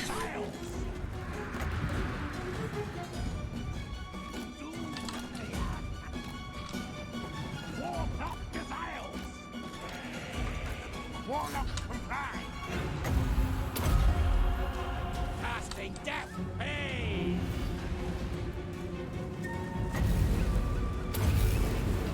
This guy's morale is being tested here because he's getting nuked. He's gonna rout because he's outnumbered. He's getting closer to a crowd of enemies, so his morale keeps dropping. No allies nearby.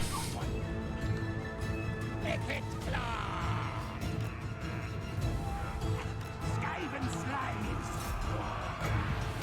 Fire is yours. Now move. Agreed? Yes, yes. Clan mass.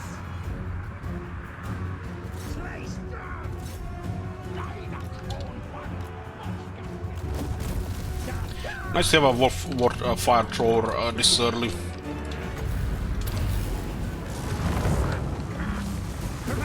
Fire again.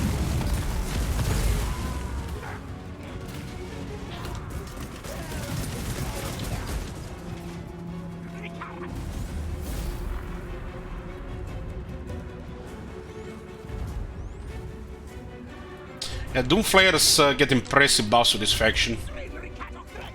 And they're quite durable. They have this thing called the best defense, which makes them almost impervious to regular damage, and they give it even more protection.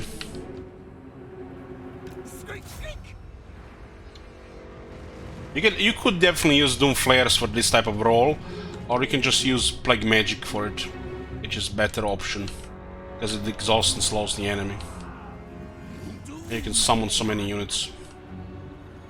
For the Barrentide.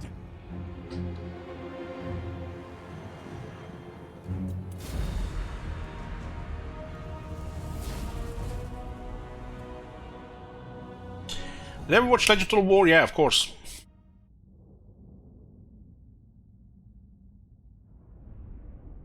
I used to watch it quite a lot until like Rome 2.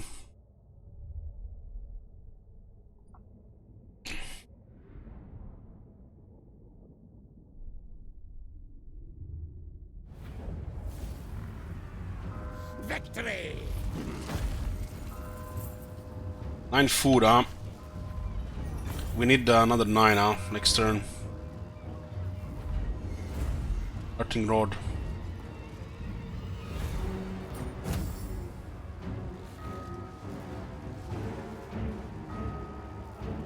Steal things. All things. We got war fuel. It's a chance.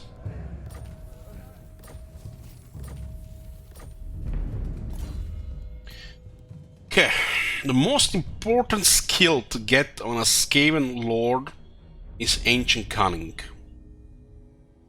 Skaven excel when they attack. They can do fine in defense, but if you're attacking, you are having pretty much directing all the battles and deleting everything. They have a stance, stalking stance, chance of ambushing any enemy army this force attacks. What does this mean? There's a ambush chance here 30%. So if a force is standing in that spot, Naked Claw will have 30% chance to ambush it. If you get Ancient Cunning, this will go from 30 to 60%. It's a little bit overpowered. But it's their main way of dealing with things. Skaven attack, they attack with surprise and ambush. Unless the city guys are in the city.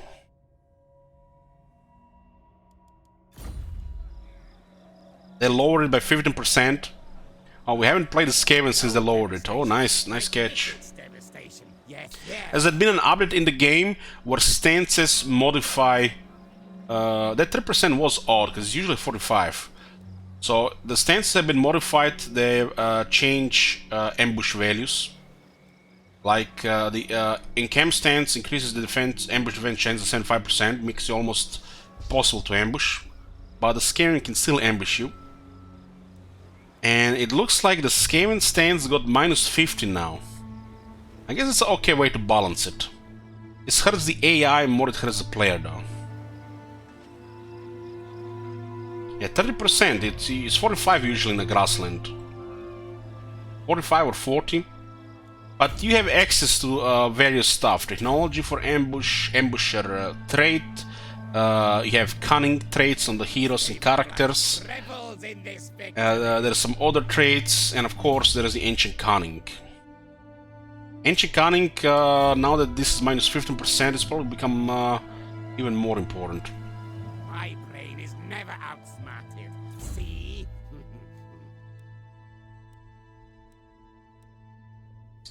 Unlike some other Skaven lords, Claw does not get extra ambush. So he got a little bit nerfed in that regard, I guess. Because ambushing armies with ranged units are super overpowered. Manual battle or not manual battle, it's super devastating. So makes the ambush share and possibly Scarsnick more important than ever. Cunning is gonna be more important as well.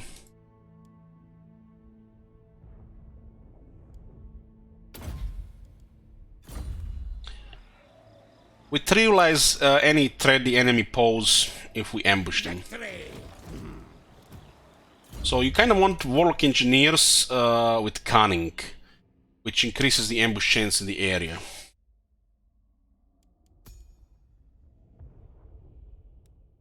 So we buff the movement of the army, and we're going to improve reload time reduction for the army. Looks like they have still old skill tree with range buff.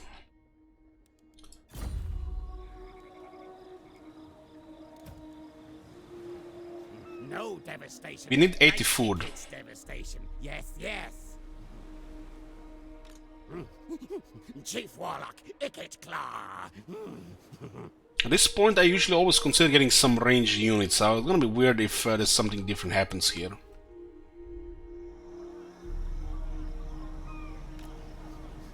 Move, move. Start camp plan.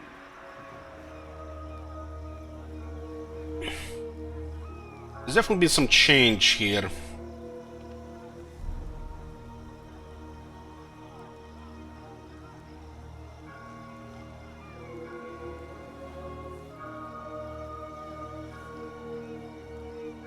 We don't need really spears at this stage of the game, so I'll take the regular here. We probably don't even need them, but just in case. Factions could declare war if we don't increase our military strength. Get a Skaven Slave Slinger. One of them.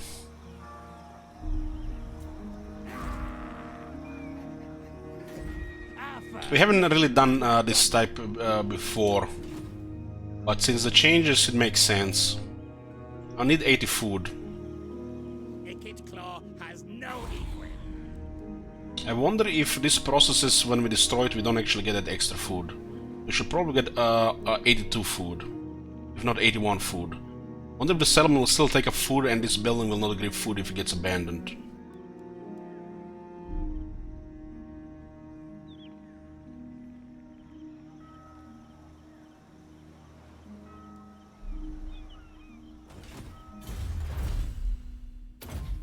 Ferocious plants.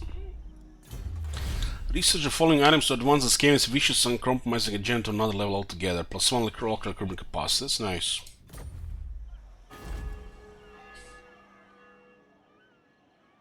Skaven Blight, revel. I think that's scripted Tagbal Bali, but it might be different behavior because the player is here. My technocracy. We will have access to some units here. What I forgot to mention about the workshop, it actually has more than it showed there. More. Some of these range units here could also be accessed before anything else. So what is even more here? I forgot to mention, as you unlock these categories, these 3 categories, you unlock also some items and other stuff. For example, the last one here gives you a Doomflyer unique Regiment of Renown. Having more Regiment of Renown is always good. The wheels of death keep turning. Look at this one.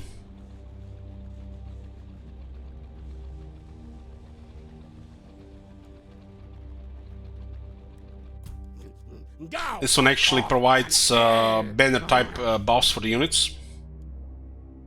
And provides 3 different units: Rattling Guns, Warlock Giselles, and the Warfire Throwers. So there's even more unique stuff for this faction, not just this. This Forbidden Workshop is probably one of the most fun things that got added to any faction in the game.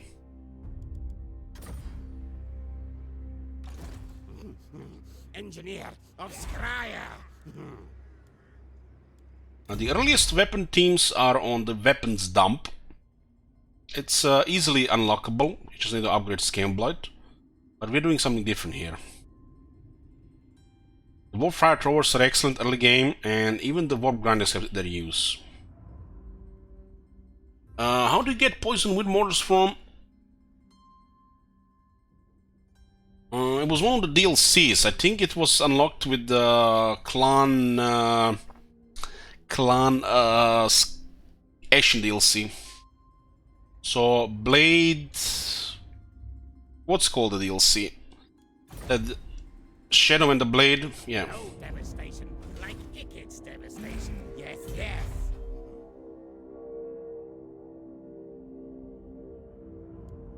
The Poison Wind Mortars are one of the most effective infantry killers in the game. Period. Even at its lower range and a Plagal Catapult, but the Plagal Catapult do their job well. You don't even need to use this unit. The Plagal Catapult is excellent killing infantry. In the field, probably almost as good, but when you go in a siege battle, literally this unit is godlike status. So even superior to the Plagal Catapults. You can easily take city without the mortars, but combination of both, you know, is preferable. We did just fine with the scheme before the mortars got added with the Plagal Catapults. It just makes the sieges smoother.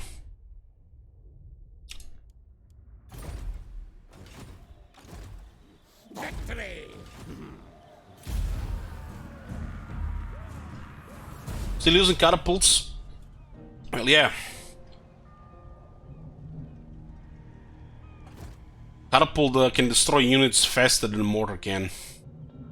Melts them. Because of the explosion damage. And, you know, enemy has high infantry compositions in the beginning. Kill contraptions! By Sigma, no! Yeah.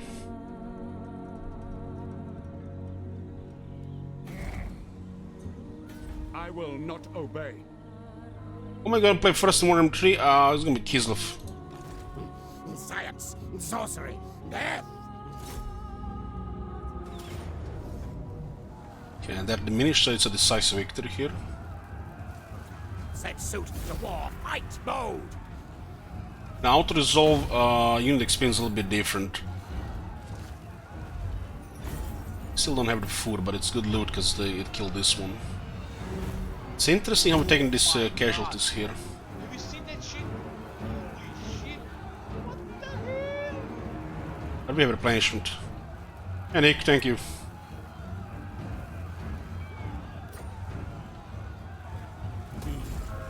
We're still missing a little bit of food. Okay, let's get Ancient Cunning. Now our ambush chance in this area is 46%. Used to be 61. Icked Claw has no equal. It'll take some time to get the Ambusher trait.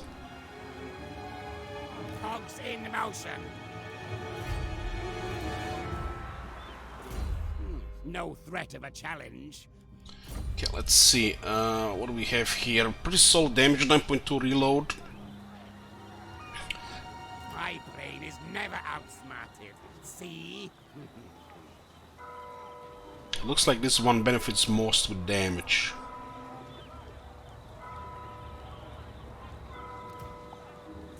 Skaven Blight, seen many, many worse.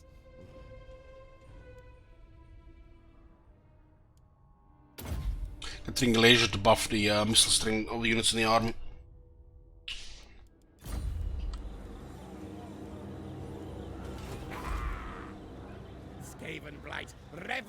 Got another warp fuel, huh?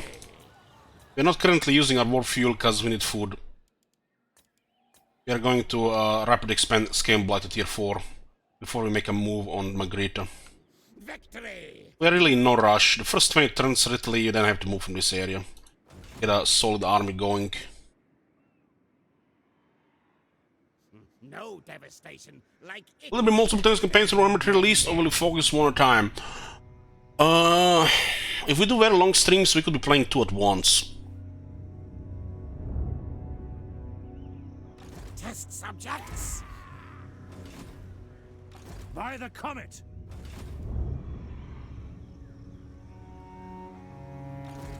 More warpstone. Now. We need 3 technologies for our first Doom Engineer.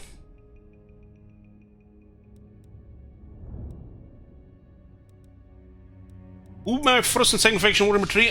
It's gonna be Kislev first, and considering the amount of Chaos factions, it's best to play a Chaos faction second.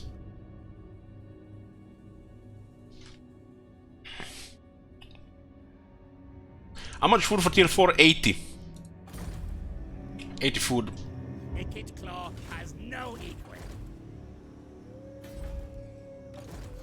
Where are my schematics? We don't really need these units, but better safe than sorry. Money is okay.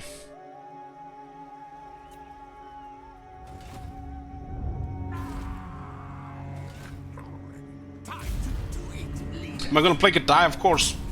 Probably, I'm probably intrigued the most by the Grand Katai of all the factions.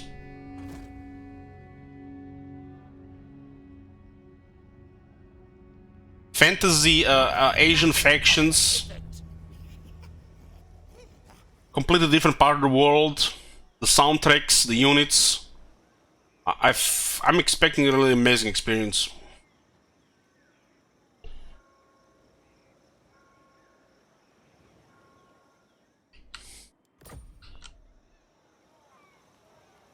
Weaklings detected.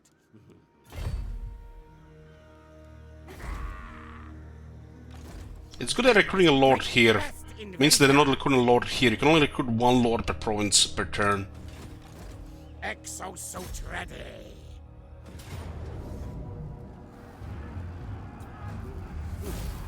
Close in on death targets.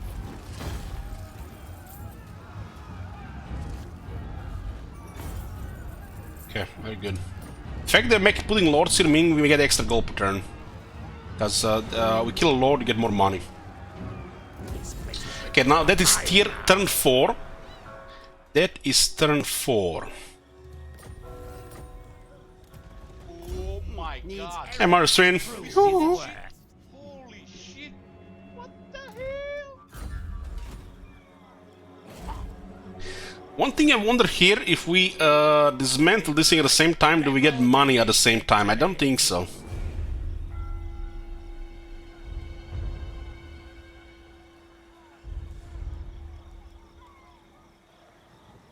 $84 should be just enough. Nice round.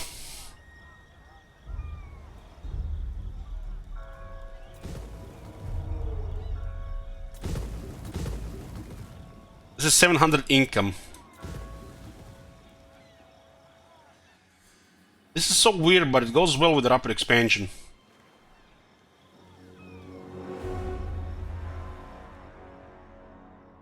I think the only way this could be balanced if the food is stored in the Scambleblight.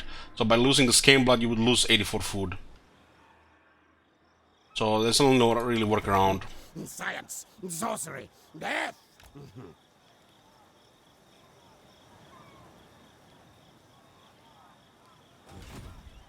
We're gonna get another Taskmaster point here. Now.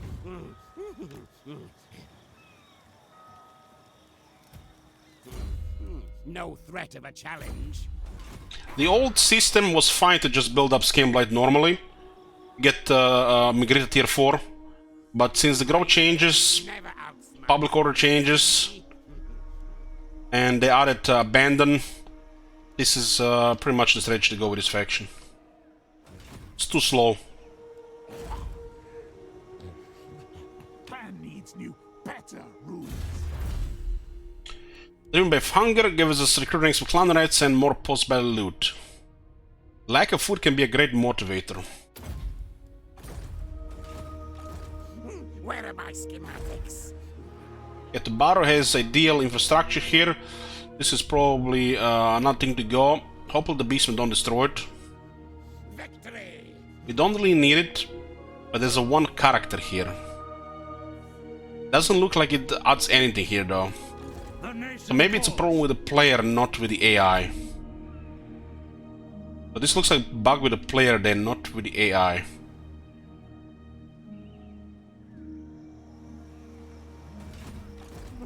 Clan Skryre! We need more examples.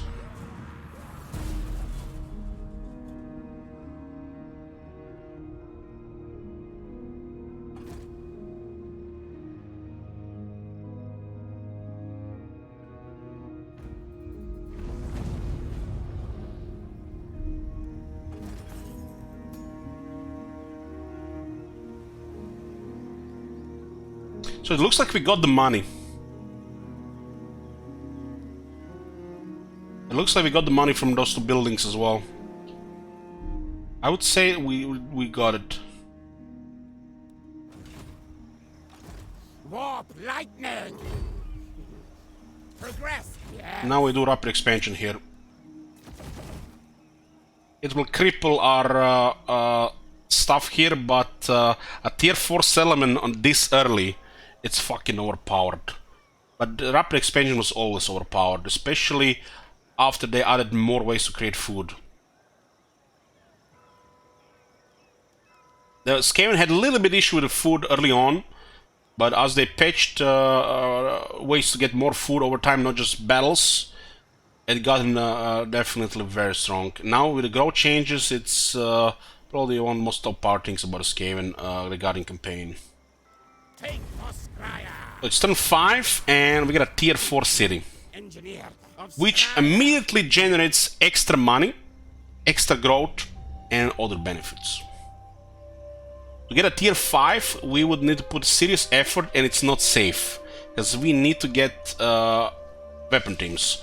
Tier 5 would require us to expand our food capacity, which it's not ideal, so tier 4 is the way to go.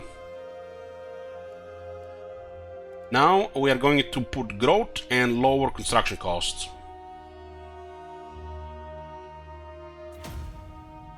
Well, this is a unique scaling mechanic. This is a unique scaling mechanic. We did just deplete our food supply.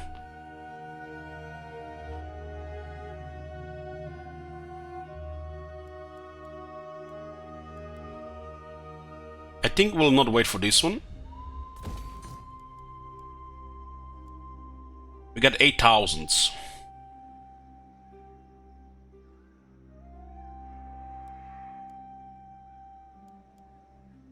Not wait for this one or that one. We need economy going. We get the generator. We got the most basic stuff running. We should not be waiting one turn for these things, but we'll still use that construction cost reduction on other things. Tier 4 is the way to go, because provincial capitals get relevant at Tier 4. There's nothing special about them on Tier 3. Because Tier 4 is the first time you get extra slots. But you might be, there's something there, Nosper, because this is a unique settlement of 12 slots. So the Tier 3 might be fine for this place as well. But you can make Tier 4 on turn 5. So there's no reason to just make it Tier 3 when you can make it Tier 4.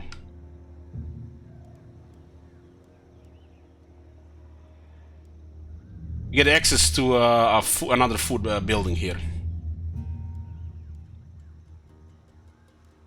I don't think we should wait for this one. It's on 1,000. This is probably one of the most busted things you can do with any faction in the game early. And even without this, this is still probably the top faction in the game. If you make like one of those tier lists, I put this guy on just like top, like way ahead about everybody else. Even without this. Well, how the Skaven economy works, Nosmer, is you get more slots, you get more money. All buildings of Skaven generate money.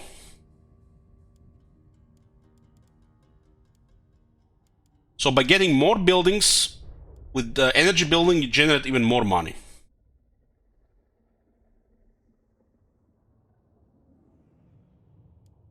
It's Skaven Blight, so it's not gonna be as good as a big province. Because big province, everything stacks. Every single building in every region. But still, you get a little bit extra ahead. Also, another thing, if somebody decides to attack you, you get a tier 4 garrison instead of tier 3. So, instead of getting those clan rats, you get stone vermin. And since it's tier 4 and not tier 3, they might think twice if they're gonna move to attack here.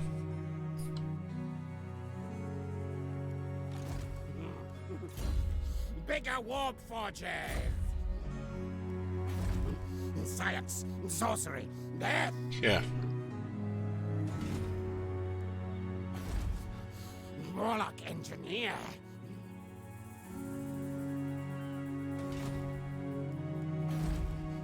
Storm demon! More warpstone! Now! We continue to attack the Barrow while we are building our army.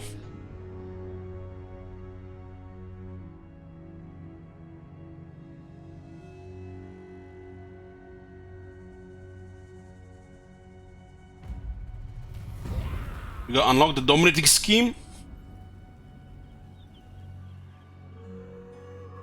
Provoke the brood mothers, have them breed. We will flood the overworld with our bodies. Yes. I think this one requires you to build 3 buildings. This one here.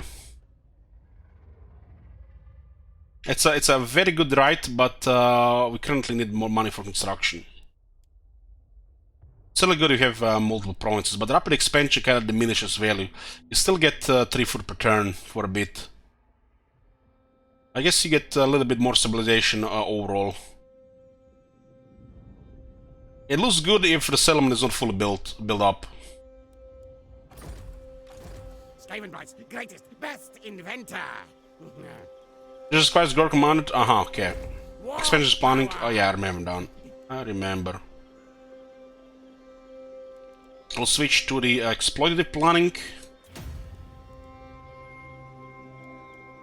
We consider getting an assassin so we can get some spying.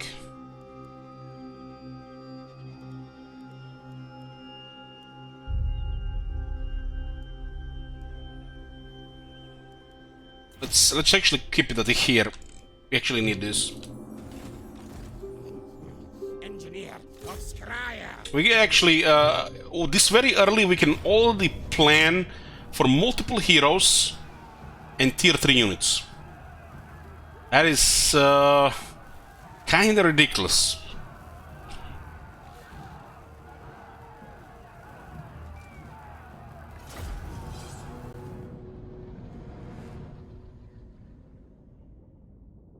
And this location is so strong that nobody can touch us.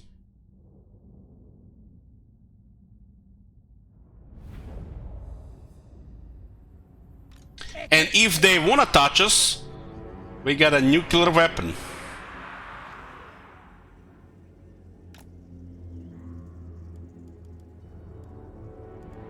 Core systems on!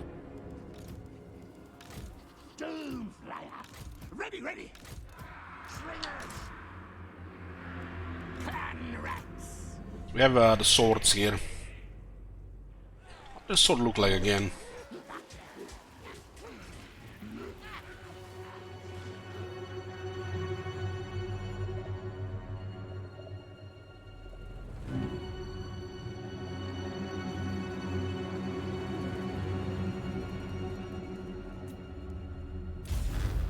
Squeak! Move! What? Skryre bokrek! Yes! This one wants to be a little bit closer there. Hurry! Move, Brad! You can use the encourage aura from the engineer. Shriek!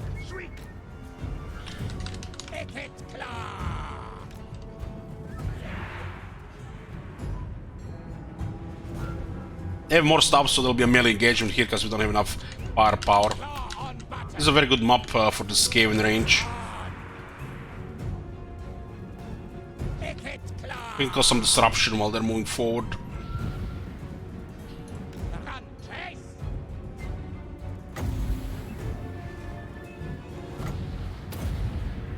These things just take longer to spawn now, we have to keep that in mind.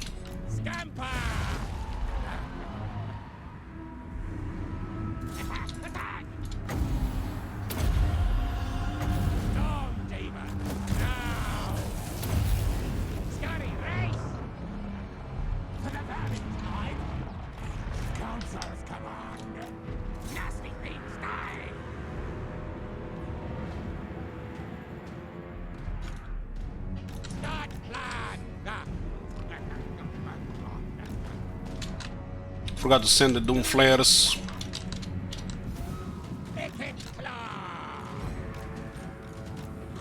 Yes, master. Skryre. Move tail. Scamper forward. Quick, quick. Doomslayer. Quick, quick. Quick, back.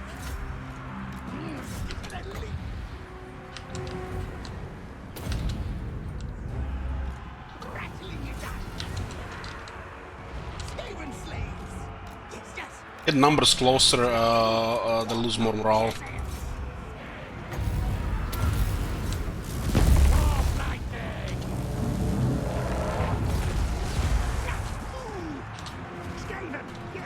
Yes, yes!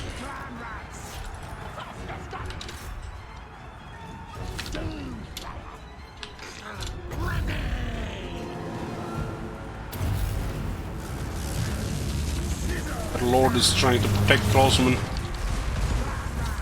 Don't have very good leadership, the units could get routed if they get hit from too many sides.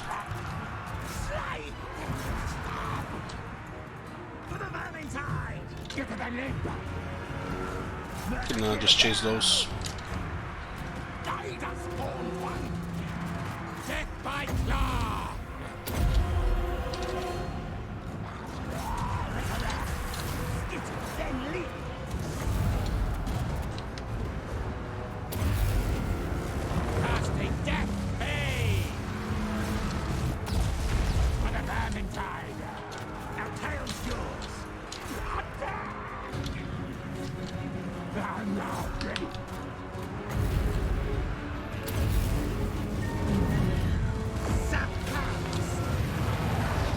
Oh, break. Weapon Master on the Warlock Engineer allows him to do a little bit more melee fighting. I wouldn't send him in melee otherwise, unless you're desperate.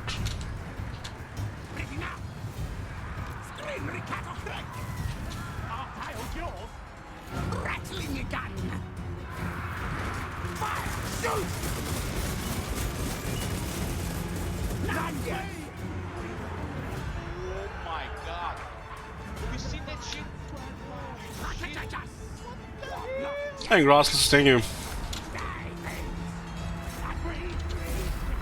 I'll kill the Lord for the extra money.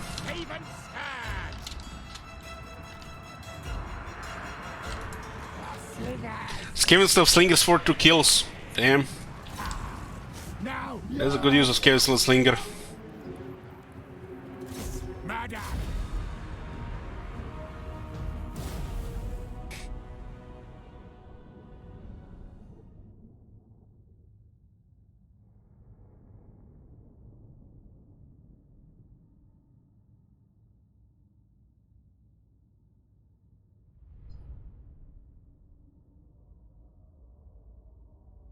Add 1 turn to recruit, so all recruitment is happening here, which means their capital is going to be weaker. My brain is never outsmarted. See?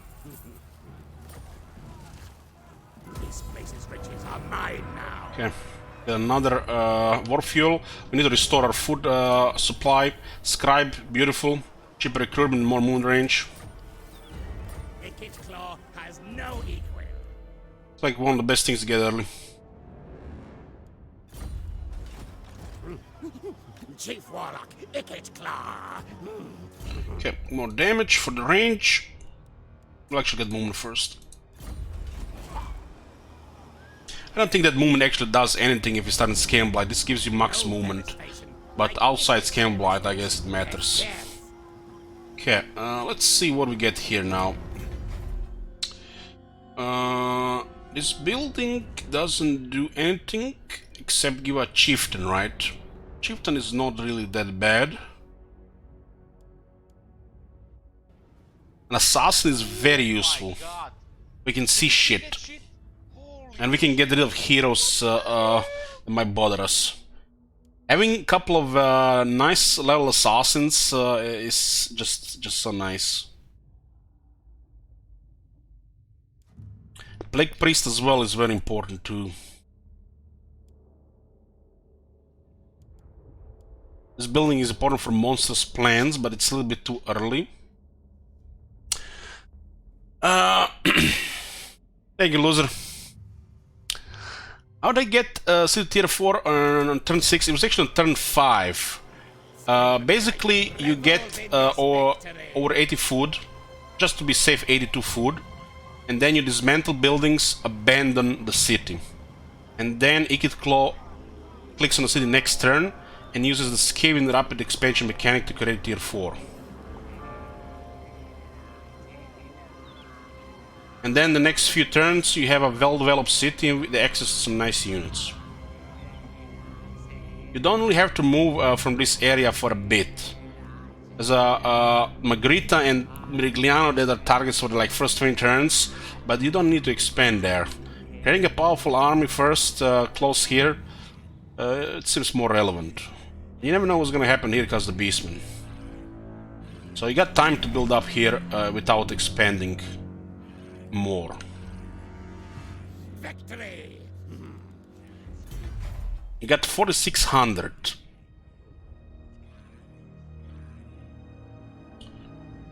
I do want the Pox Cauldron, and I do want the Hidden Lair. And I do want the Construction Cavern. Construction Cavern feels like the most important right now due to Plague Catapults, because it's the best early unit.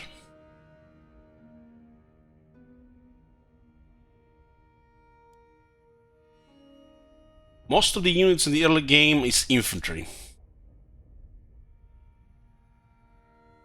These things destroy infantry. We have this building cheaper and even more cheaper.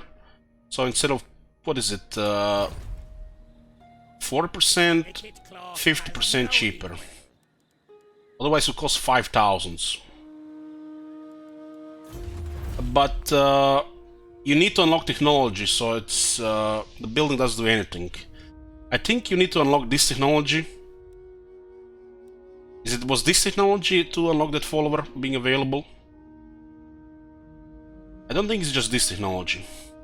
The building unlocks your technology, but you need to still get to this, you know, technology here. I have extra research, but this is still far away. I think it's this technology to unlock the research follower. It's not critical. It's not critical, but it's a nice thing to get later. This faction will get it sooner because of extra research, right? My blade is never outsmarted. It unlocks a follower that grants 10% research rate. The Skaven have strong technology, and getting a research ahead of time, you know, gets you stronger faster. I mean, look at stuff like this. 10% range for Skaven weapon teams, 10% missile strength for weapon teams. Look at this.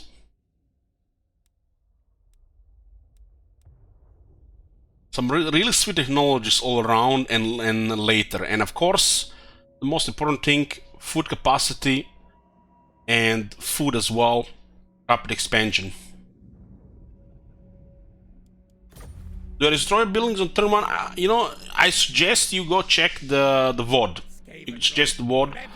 If you skip a little bit or put a little bit faster, you'll understand it in probably like 10 minutes. You basically farm to borrow food. You sack it to get food. You get 80 food, just in case the food calculation doesn't go against you, you need to get 82 food. 80 might be fine. And when you have 82 food at that turn, you just click on the buildings to dismantle on that turn, which is turn 4, and then you abandon the city. You get money from all of it, and then the next turn you click on city, use all the 80 food to rapid expand to tier 4.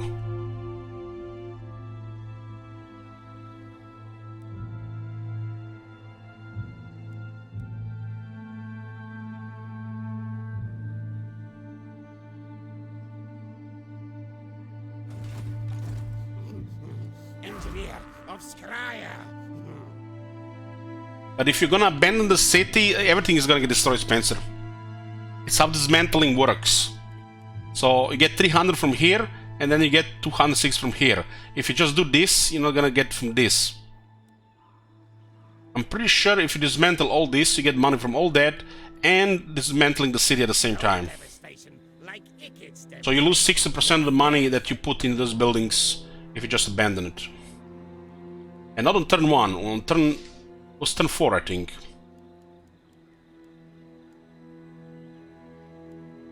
So we get construction caverns. The plague catapults do take some time to build. There are 2 turns each. And this is cheap for this faction, so it's 5,000 otherwise.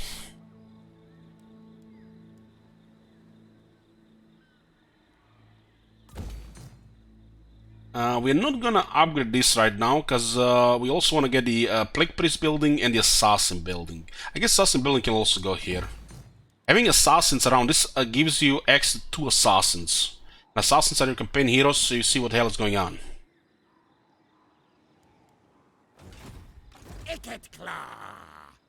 You don't want to do much exploration too far, you just want to explore adjacent provinces, where you don't have undercities.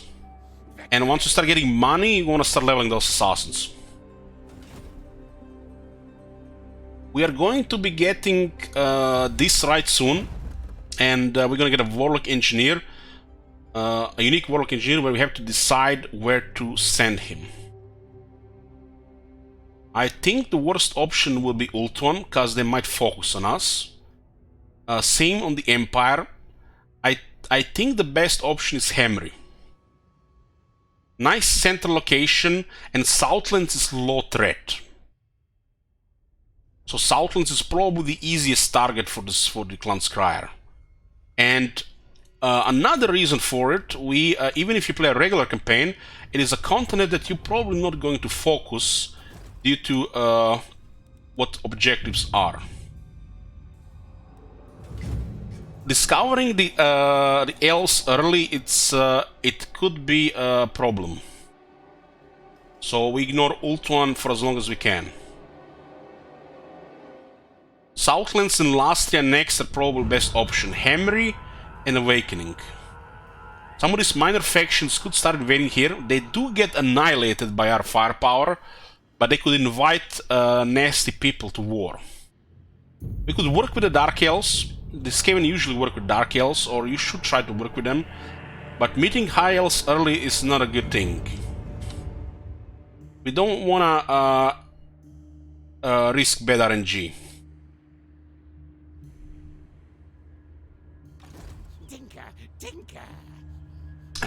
We don't see anybody here, so we'll go March stance is 3rd March stance, so we get 1 more point closer to Taskmaster. Scamper, scamper.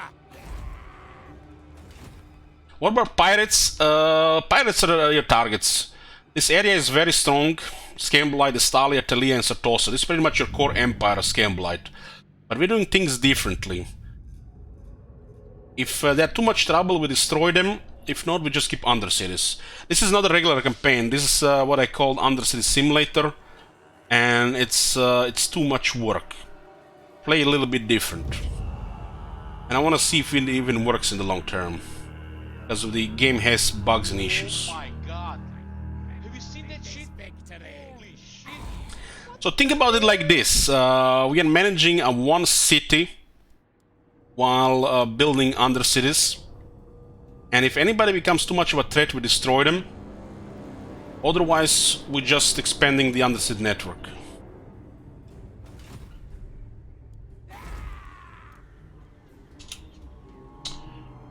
Thank Jump Troop.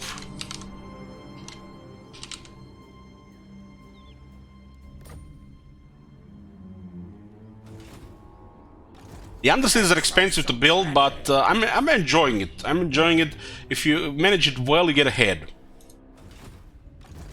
And it's a mechanic we can completely ignore. You can just use it for a simple thing as food on a different continent. You don't have to even try to get advantage to this mechanic, because it's actually more work than the regular campaign. What the... Okay, that was a weird interface bug. Okay, we got 18 food, 8 warp fuel. Like I said, I like the Under Emperor Silas, and I like refined warpstone. So this is the first we're going to get. Refined warpstone. Warpstone ore is quite unusable in its crude state, needing processes of separation and purification before being in any way useful. So we are going to upgrade this. One downside of upgrading the Doom rockets, you are not progressing this bar, which unlocks other upgrades like items, followers, units. Ickett's rockets are best. And we are going to build a Doom rocket. Less RNG. Ooh, we got it. We got 2 Doom rockets at the price of 1. 25% chance. Now we get 3 nuclear weapons. Now when we have 3, we can have some fun with it, even if we don't need it in battle. As the capacity reaches max, we're going to increase the storage limit. This is the 2 upgrades I like to start with. There's some nice upgrades around. It's like the Endless Drum seems like, you know, it's a really good thing, but how often do you run out of ammunition in these units? There's definitely things to get. Some really beautiful and disgusting things. I think the upgrading weapon teams is probably best, because they unlock some potent abilities, and then 3 unique units, which are nice emergency units.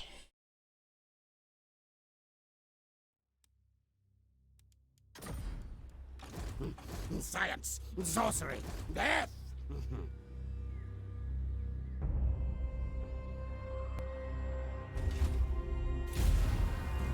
No devastation, like Ickett's devastation. Yes, yes.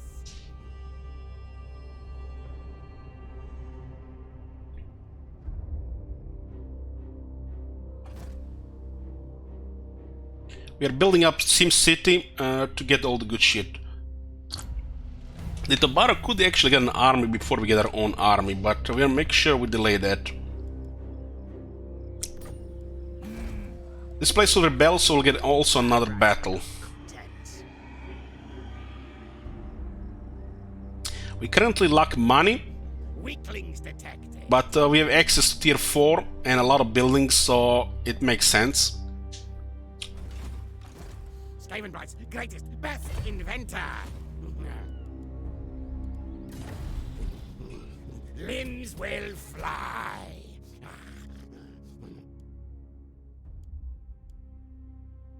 Nothing is still important here right now. As you can see, a Doom rocket has cooldown to build. 5 turns. Hey, Steel. Good for weapons testing. We get construction cover in 2 turns.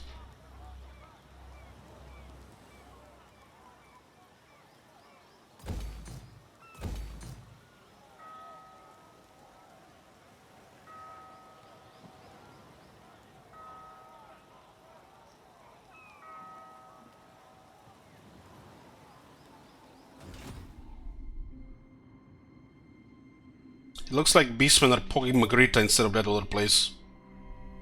I think this place is gonna get overwhelmed since they were building different things here. Enemies in sight.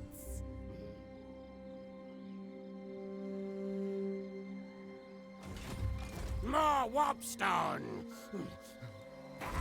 We need the catapults, so we're waiting for catapults now, and we keep sacking at the bottom. Clan Skryre. God.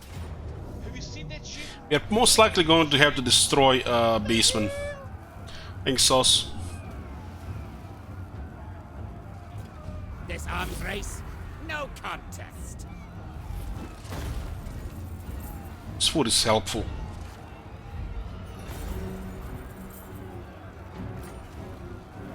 Steal things. All Alchemist, that's very nice. Poison attacks and replenish for the army. more warpstone. Now, now. We have an option here also to get Taskmaster or Ambusher. Or we can also just get more replenishment. We'll get some money once we unlock Quartermaster. They're now unfeared.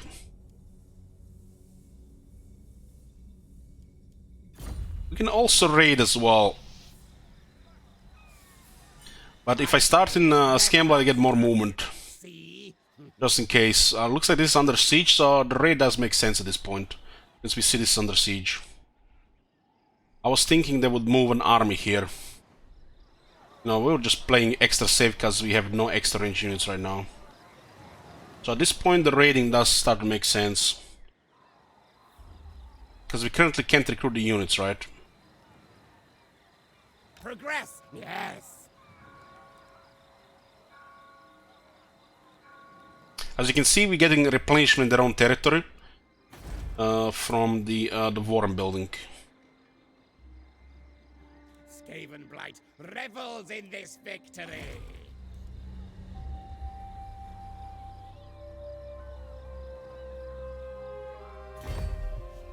Raid, hunt, find. Krozek.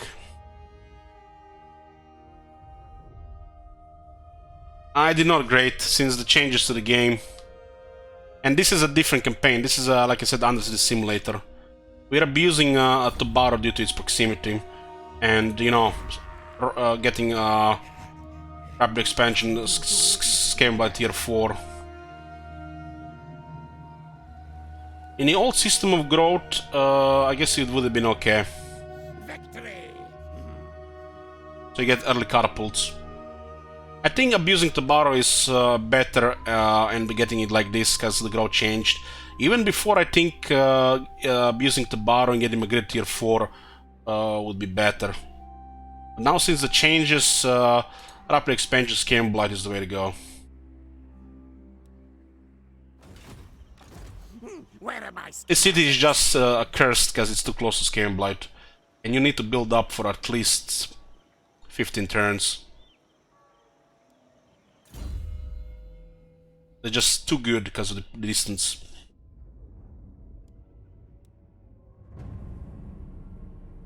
The rebels will be coming.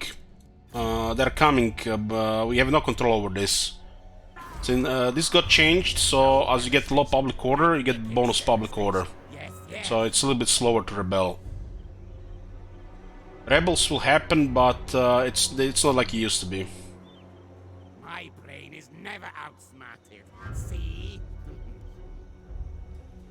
This place was used to be ideal in this area here, especially for a second army, while Ikid is busy expanding the empire.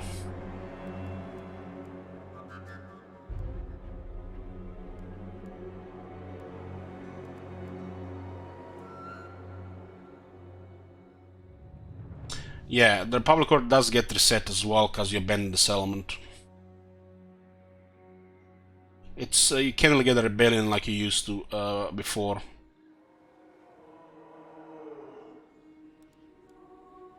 Because as you get high negative public order, you get bonus public order per turn.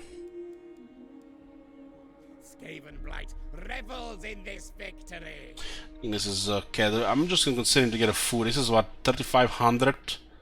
I guess we'll get this next turn. Our army currently is not top-notch because we are missing firepower, but it's only turn 7. We need some catapults.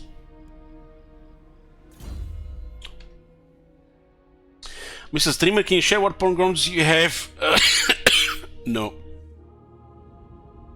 Well, you only know about Subwars, I'm not telling about the other ones.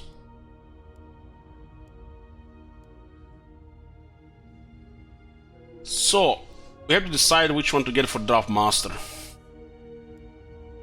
Nope, nope. Untainted or Scaling Corruption. I think Scaling Corruption here makes a little bit more sense, because when you invade another area or you travel to another area, it has a chance, if you stay there more than one turn with the other stuff, to give you Menace Blow, 3 Menace Blow. So this is a filler here, makes sense.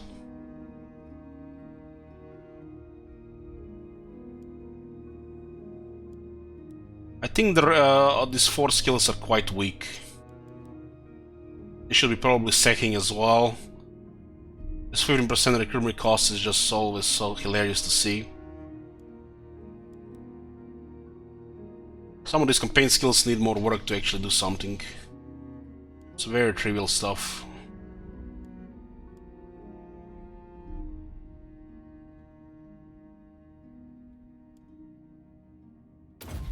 So to unlock Draft Master. Going in Draft Master and Quartermaster. Do we get Lightning Strike? The ambush chance is a little bit lower these times. They could have armies encamping if they send more than one. I guess Lightning Strike now makes sense because when camp stands, yeah. But this is a good skill as well. I guess you can get 3 points there too. I guess a little bit less because you don't get the initial point. Quartermaster, and they now defeat the next snowball.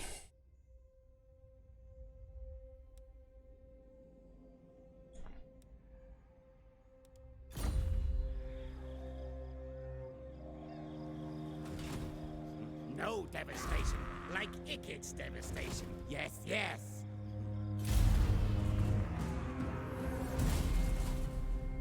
If the beastmen come to destroy the barrow, it's gonna be really unfortunate. If these cities keep getting harassed like this, they might ignore it. Talia went toward Pirates of Tos, so that's very good for us. War blades upgraded.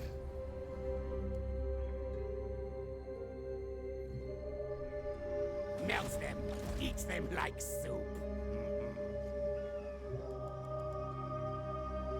Stalk, yes, yes. So rank 7 Engineer, rank 6 Ikit Claw. The heroes do get more experience in the army than the Lord. Needs errands to prove his worth.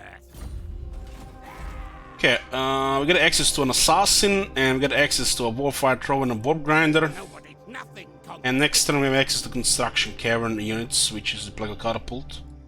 We got our second technology driven by hunger. We got Ruthless Plants here for 1 more food per turn. This requires a public order building, and this is going to be a third technology, which will unlock our special engineer. Warp lightning.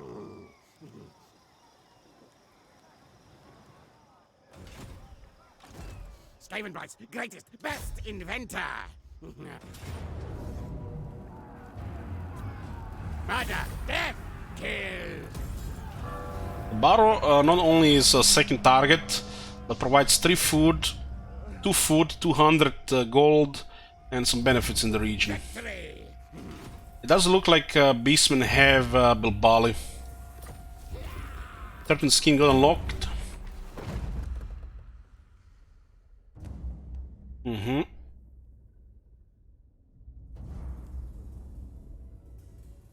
It's nice to level up some heroes.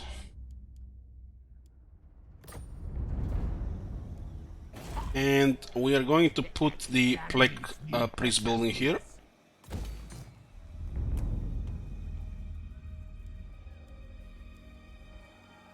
My brain is never outsmarted. See?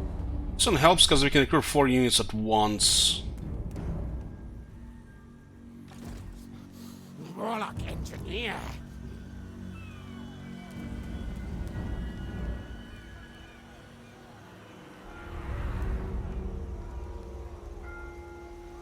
Warfire Thrower is not bad. Rattling Guns is more versatile though. This one is an Oracle against infantry, while this one not only can deal with infantry, but it's really good against single entities and large units. While the Warfire Throwers is not.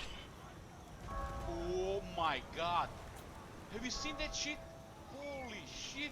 The fact this unit has suppressed is excellent to cover any part of formation. When you combine this with the plague debuff, it's excellent, excellent really. The fact this unit has only 80 range is underwhelming. Holy shit! If anything gets close to a firepower army, you're not gonna need 80 range to kill it. They're not even gonna get to 80 range. This unit fits more if you are having a composition that's goes with like stone vermin and some other stuff, which is a rare thing to pick. It's good now to resolve though. The rattling guns are better.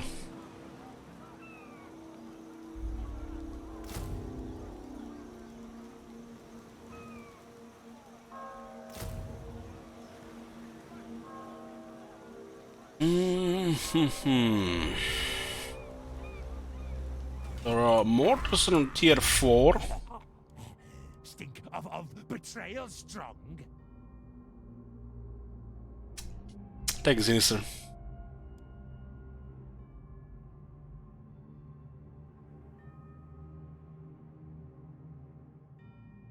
You get catapults next turn. Skaven Blight revels in this victory. Storm Demon.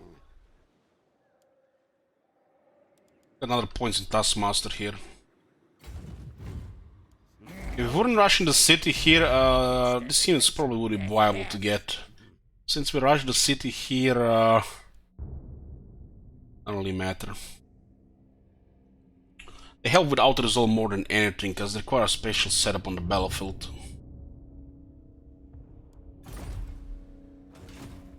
Eagle Claw does have upkeep reduction for the Warplock Giselles, Rattling Guns, and the Warfire Throat weapon teams.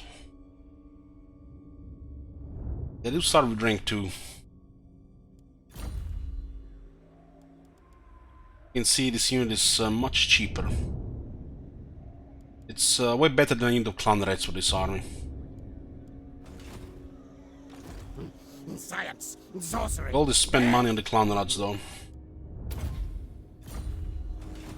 My technocracy.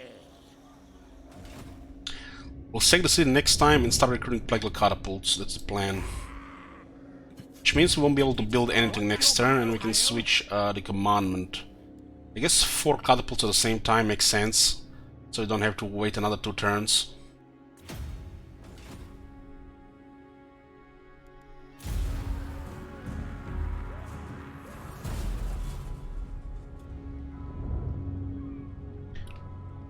The Warfire Tower does damage, but it has an effective range. There's literally 4 other units that are just better than it. Give me Warpstone, or you die now. So what happens if we betray this peace treaty? Nobody's gonna get peace. Maybe Beastmen will. Well, it doesn't really matter.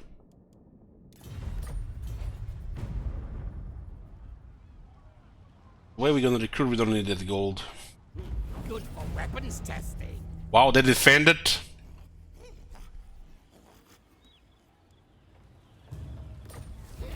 Nice.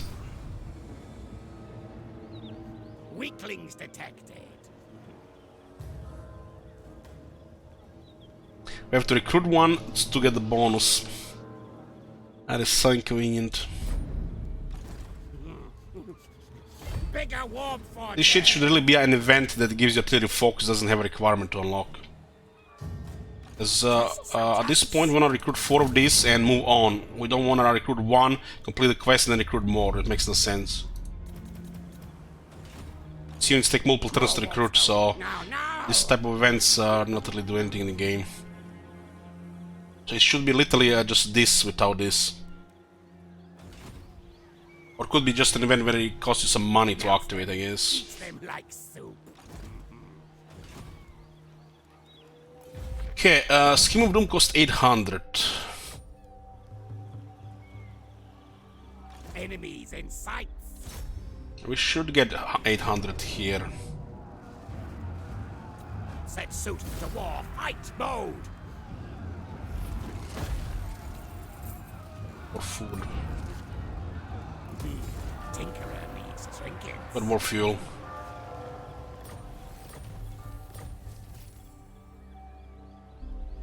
Income from sacking settlements plus 10% accompanying lord. In this victory. Didn't this just say income from sacking settlements plus 10%? Did somebody actually had time to add this other text to the trade? Must be done in the recent patch. Makes me wonder how many ninja page changes they've done. This is one of the ninja changes. So at least it says it works now, without us guessing if it works. But this is one ninja patch. Might have been done even earlier because I haven't played Skryre for a year, but they did change this text. Is never outsmarted. See? Now it's at least the text is proper. Run, rats.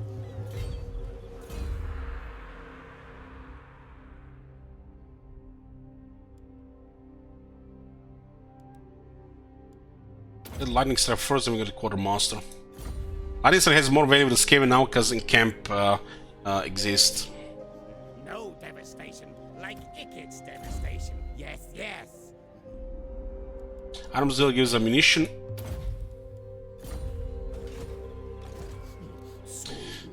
Okay, we can recruit rank 1 political catapults. Is it rank 1? Ah, draft master. Victory. Why take lightning strike when you can get up to 90% ambush success chance? Has no equal. Well, for starters, they've changed how the stances work. The stances now modify the ambush chance. The stalking stance has lost 15% ambush success chance. And encamped army has plus 75% ambush defense chance. Which means in the new system it has plus 90%. Default ambush chance is about 45% chance on a grassland, for example. Just imagine there's an army encamped next to a city while another one is recruiting in the city. You will not be able to ambush it, which makes the lightning strike work with the Skaven now as well, instead of just relying on ambush.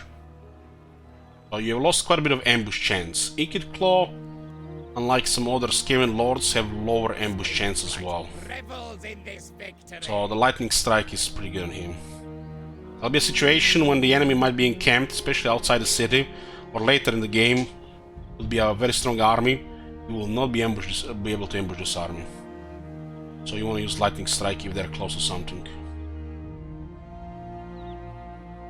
It's still gonna be extremely situational, but the ambush is no longer guaranteed because of these changes. Even if you stack quite a bit of cunning characters, sneaky character, everything else, it's still a chance to fail, while before it was near guarantee. Still get pretty good ambush chance though, unless they're encamping.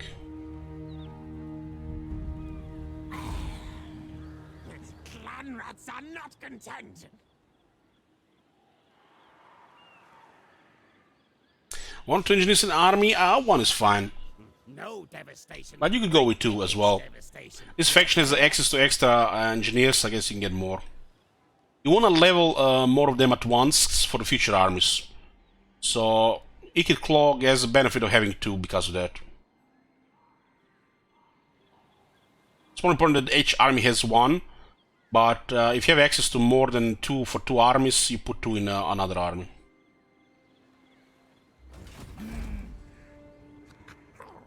Time to eat, leaders.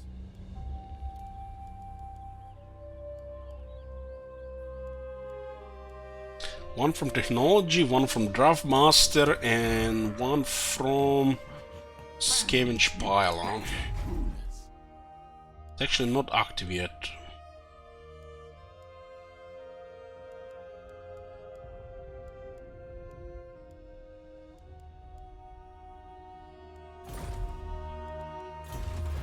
Precious plants. Warp power. We'll get 4 plagal catapults. We can get 6, huh? We get 5.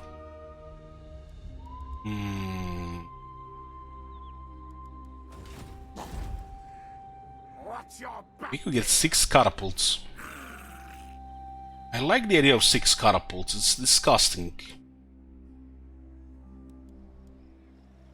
Wicked Claw has no equal.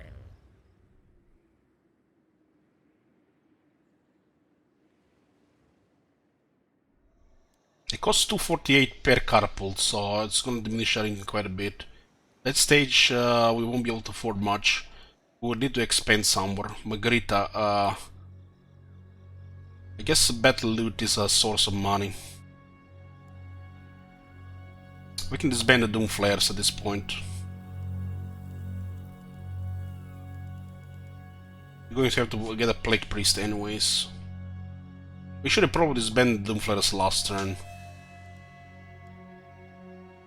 Upkeep reductions are mainly on the weapon teams. This is 330. Literally doesn't have much role if you have all this infantry.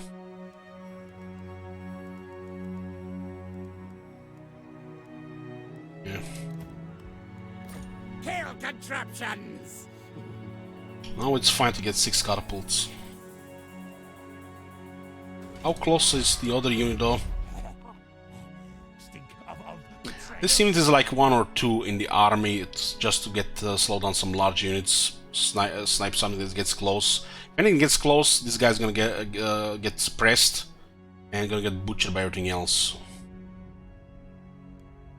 It's not critical to focus rattling guns, but having a couple in the army is nice. We'll probably get a second one from Regiments of Renown. This place on tier 4 is very, very expensive right now. It's unrealistic. Unrealistic, but these are some of the top scaling units here. This unit here, if anything gets close, gets just deleted.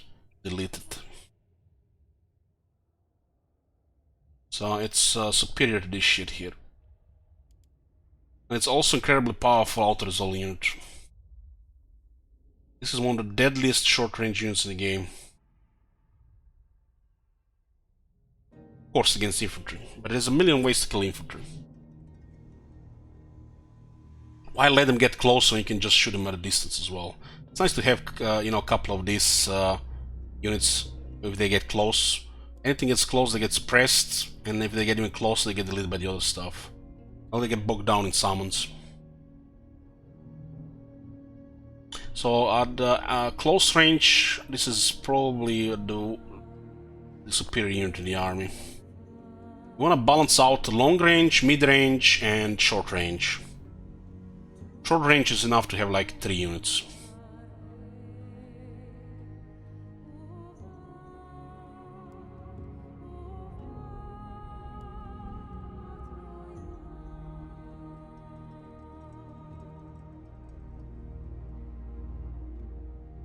Yeah, we really can't afford Arsenal right now, it's way too expensive. The next money goes into heroes. Which means it's totally fine to get 6 Plague Catapults. My brain is never outsmarted. See?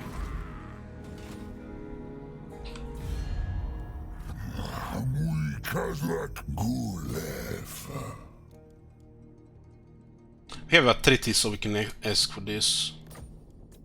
They actually got wrecked by Stalia, so they have a very big garrison there. Garrison is unrealistic, it makes problems with local AI.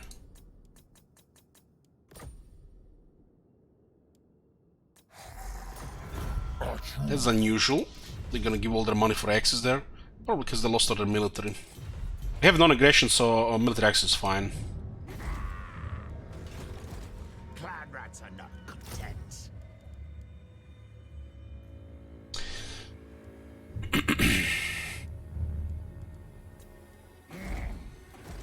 The Egg Clan needs new, better rulers. So what's really the best assassin? Perceptive? Ah, that's actually wrong. There's a cunning assassin. Well, I can't say no to that. Cunning is the best, yeah. Because assassins will be close to the armies, right? Especially since the change, right? can't say no to a cunning assassin. Warpstone Holder assassin makes no sense, just lazy copy pasta. Sharp claws is a shit aggressive. It's unique to the Skryre, but it's weaker than the generic trait. Cunning assassin is a no-brain. Cunning warlock, oh my god. Game. You're fucking fired.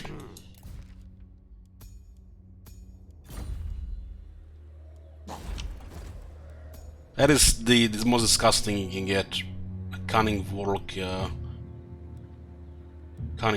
engineers. Bigger warp forges! The army will get additional 10% ambush chance.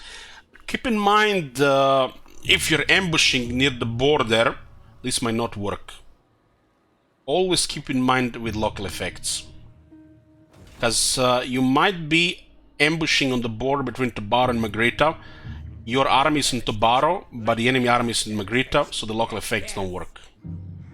So don't underestimate positioning. Same shit like this, for example.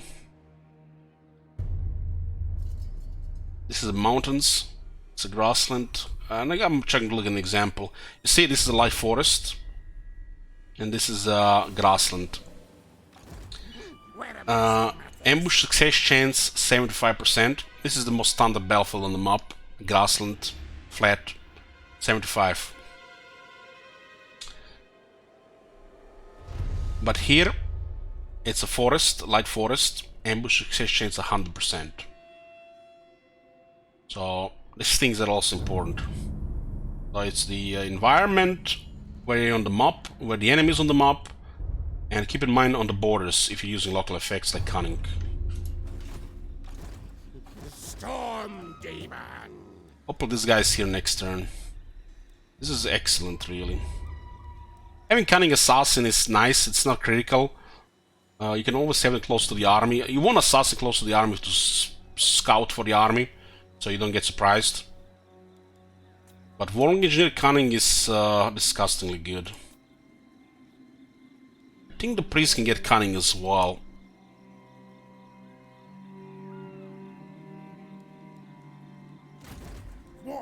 Warlock Engineer! This rat is no fool. You have to level him again, but this is a OCD happy trait and gives you advantage. If you can just right click the enemy and delete them because they get ambushed, just winning, you don't have to worry about things. What you back, Tile?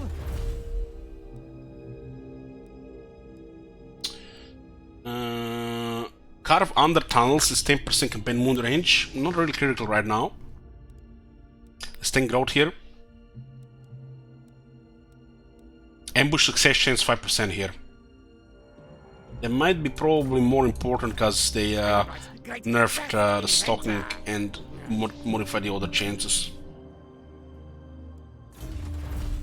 This does get you closer to the virulent plants, which take only one turn to get.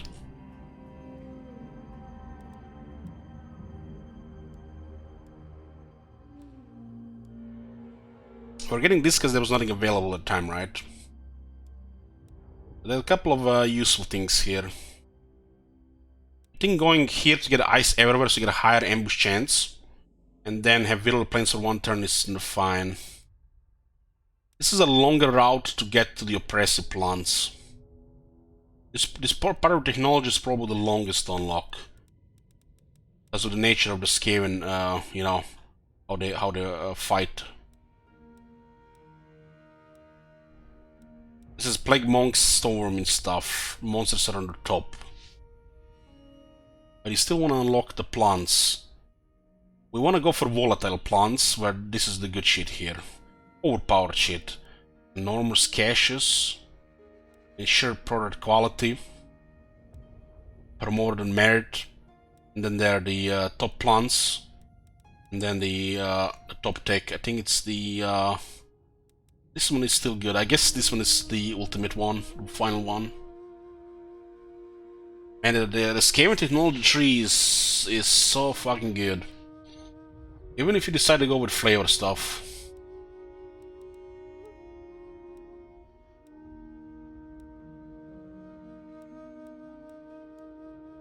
So we're gonna go towards ice everywhere. This also gives us closer to hit and run. This faction has immediately 25% more research. So I will be researching also faster. Will be noticeable technologies that take more turns though, like later ones.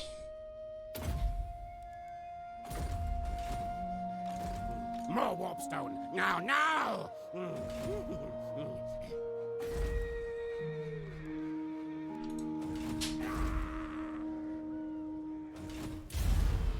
Victory!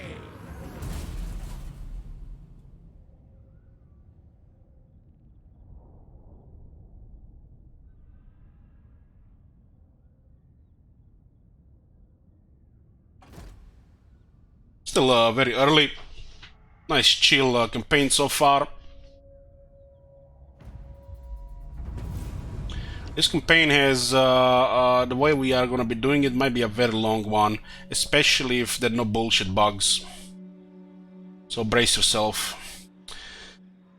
Storm Demon quest for Claw, not really critical to get. Move any character to the following regions on Hopek, that's in heart of Lastria.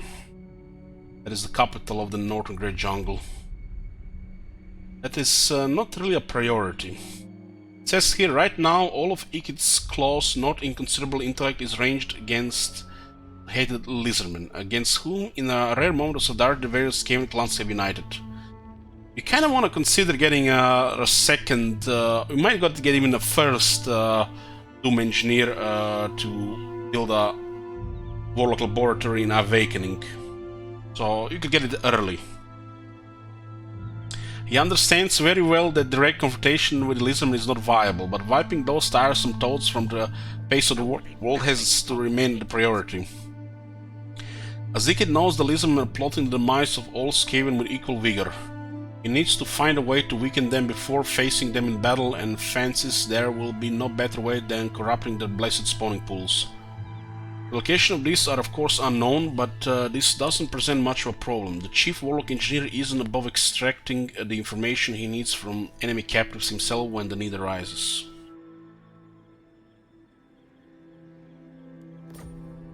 Our ideal Undercity is Hammery and Awakening to begin with, when it comes to other continents. And this weapon, let's investigate this weapon once more. Science, sorcery, there! Storm Demon, honestly nothing special. Nothing special. Public Order used to be something before. Rebellions are better though. This is nothing special. Completely ignorable. Tormentor Sword probably better. Plus 6 defense weapons probably better as well. Engineer of Skryre! Warp bridge intact. Pet Wolf Rat. Oh, there's a cunning assassin still here. That is hot. That is hot. Like Booker. Knows who his boss is. It's not really critical to get cunning assassins, but having a trait that makes sense with a campaign map like Perceptive or Cunning is nice. The game does lack more campaign traits for heroes.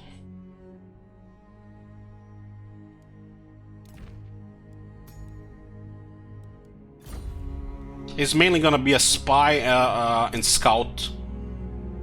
If it's a cunning scout for the army to see what's ahead and behind, it's nice, especially when we're closing to a strong faction. Good for weapons testing.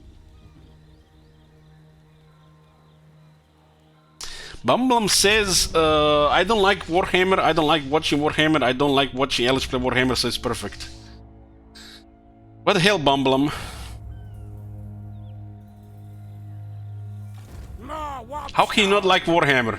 Understand you don't like thick Russian accent here, but not like in Warhammer? That's madness.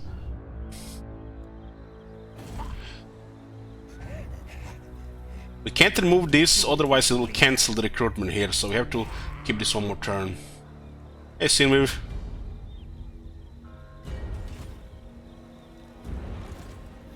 Silent killer, yes, yes. You only here for the face cam? Do I have to turn on my face cam?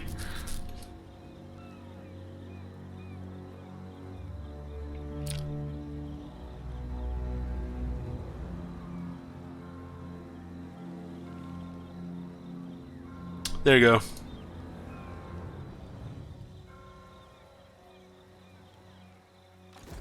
Skavenbright's greatest, best inventor. Science, sorcery, death.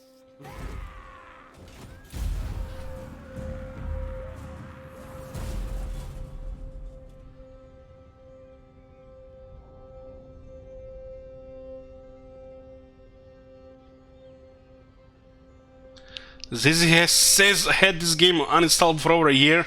Damn.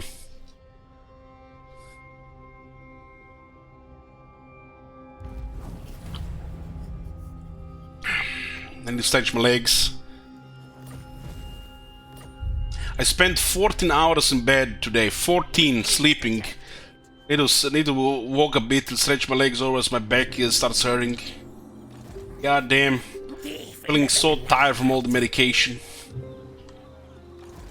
Look at all this artillery, guys. It's beautiful. Let's make a short break here, guys. Be right back.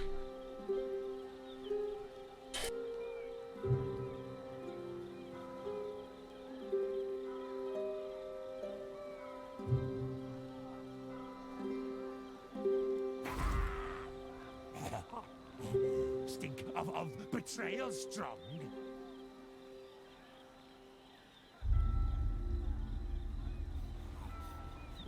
All things fear us.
Mighty clan nation.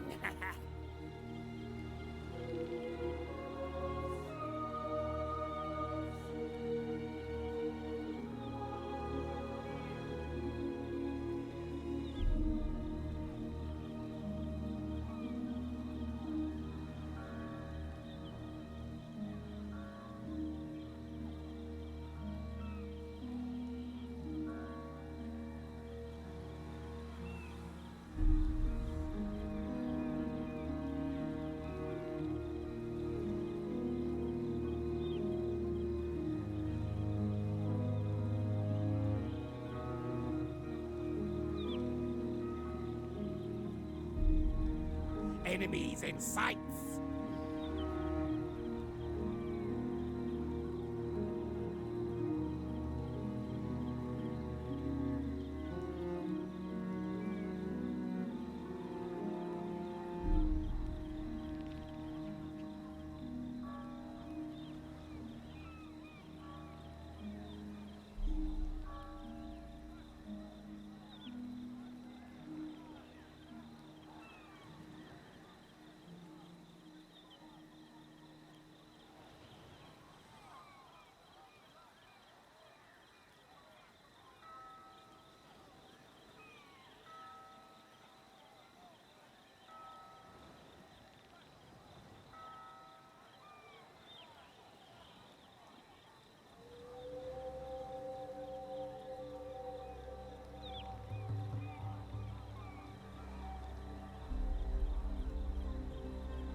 Many, many kills to come.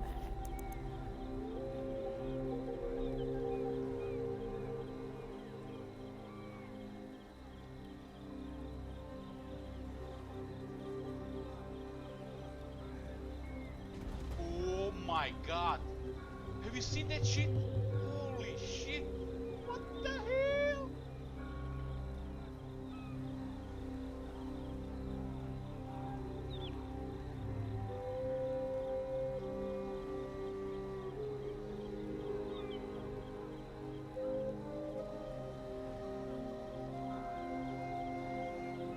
And the next Death Master.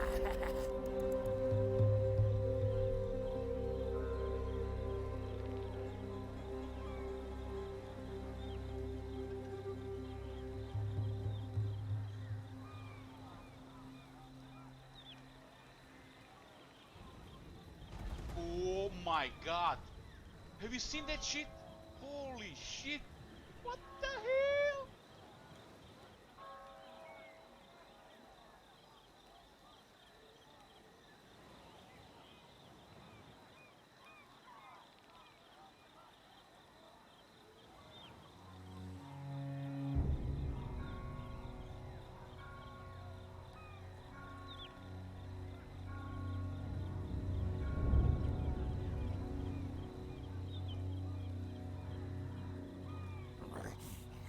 Ashen rules the night.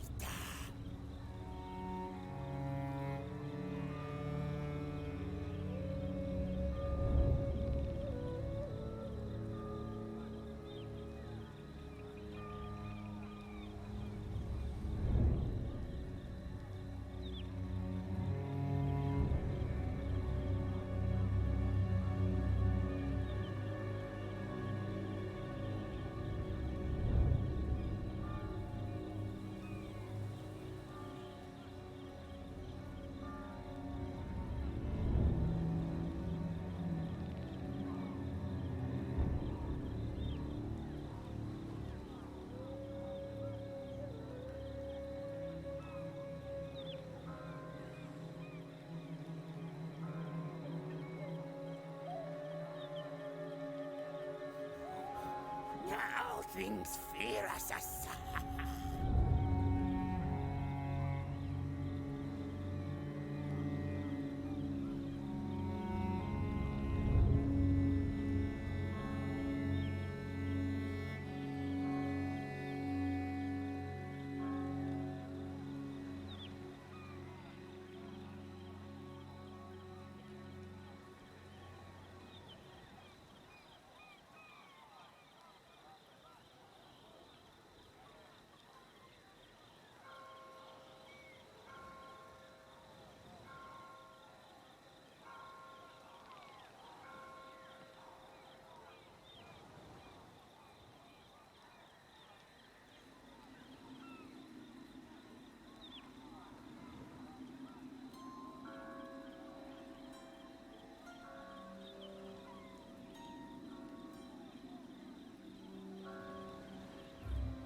Mighty clan nation.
Many, many kills to come.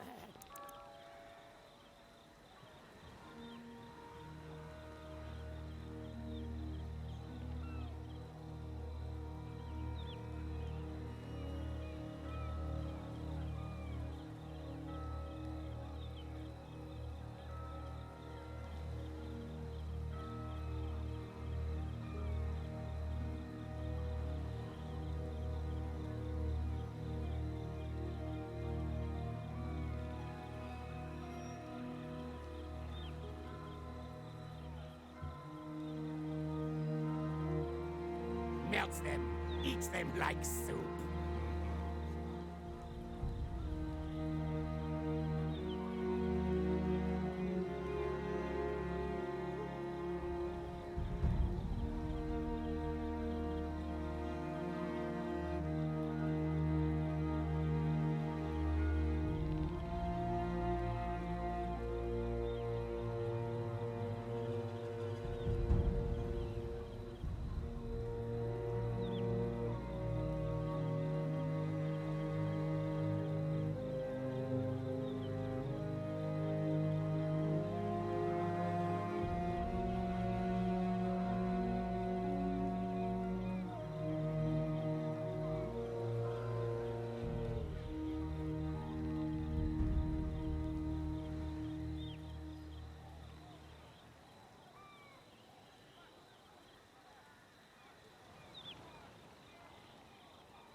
Nobody, nothing conquers it.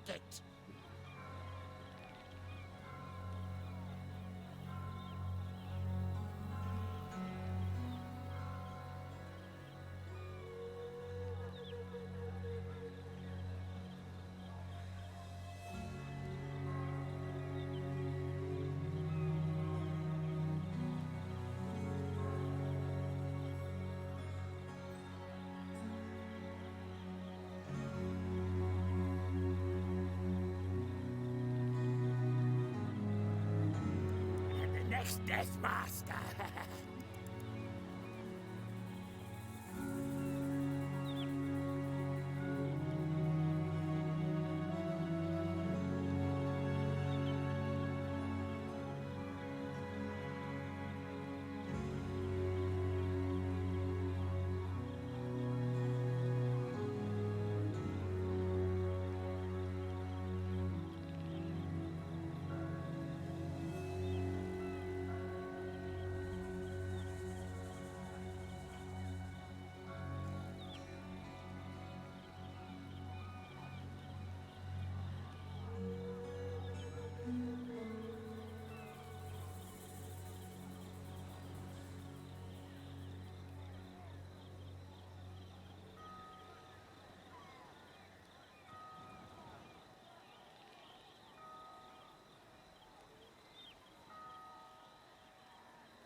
Ashen rules the night.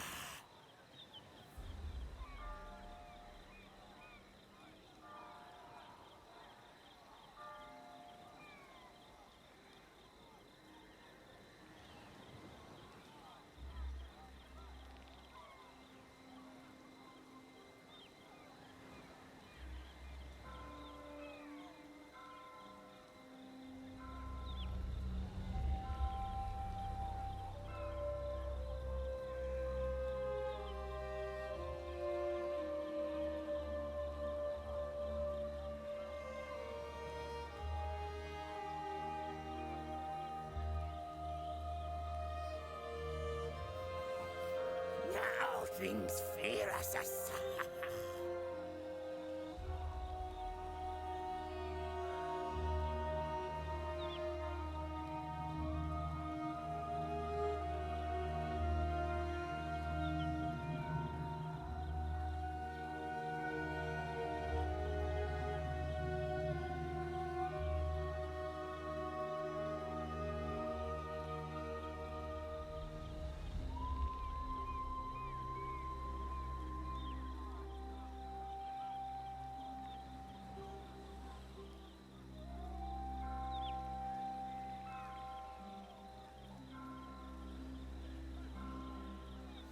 weaklings detected.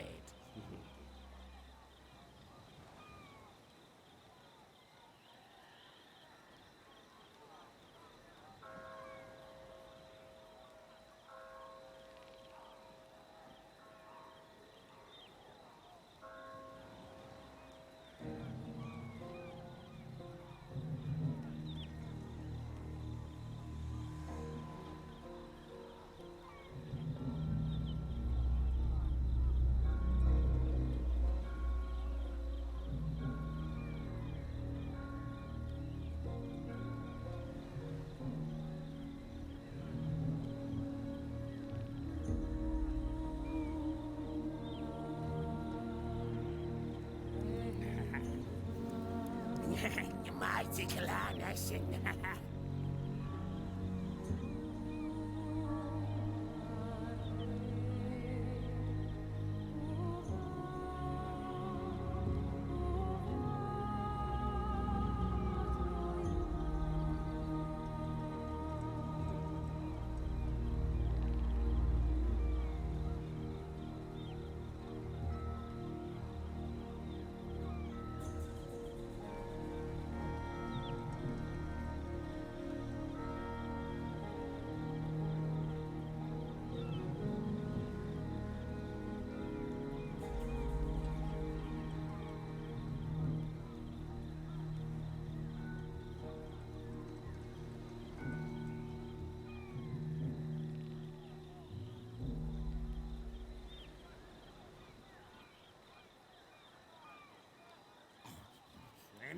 Many kills to come.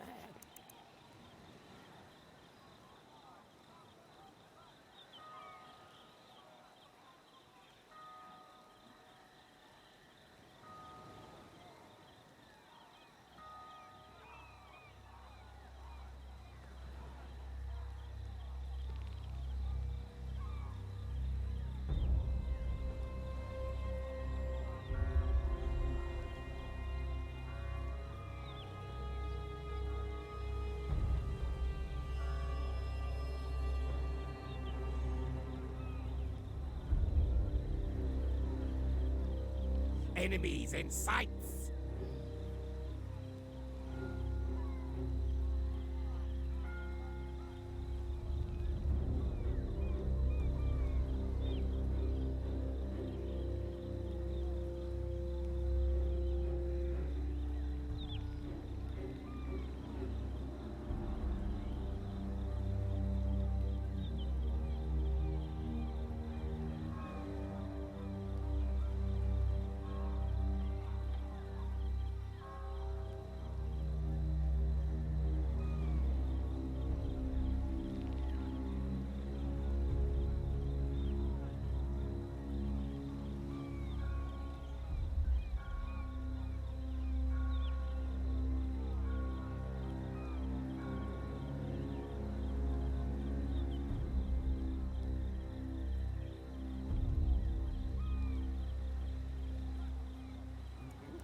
I'm here, boys. So for the wait.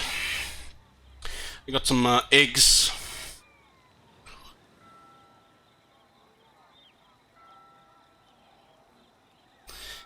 Does anybody know who that is at the bottom left?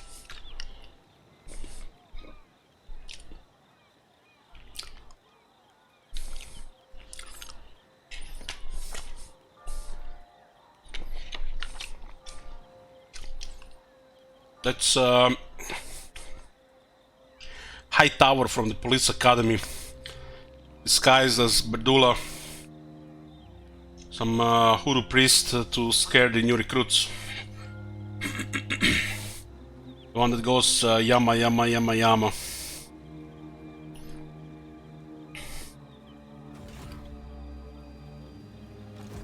More Warpstone. Now! There's a strange amount of movement here.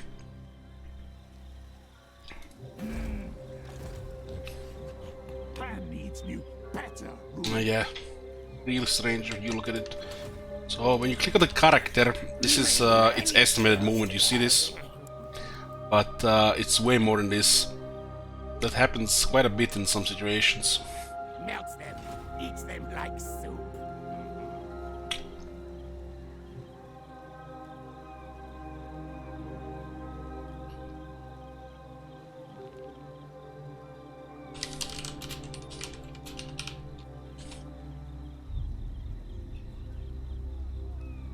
What was the dude's name that allowed to shoot everything? It was Stuckleberry. My technocracy. Okay.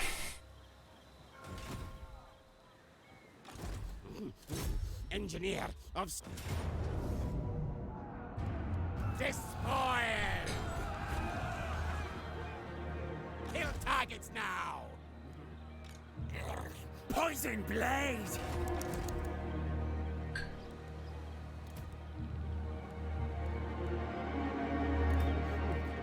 Close in on death targets. Can put him in a arm for now. Rainbow Chain skill is now 80%. Will be 95 without the changes. 105 with the technology and the trait.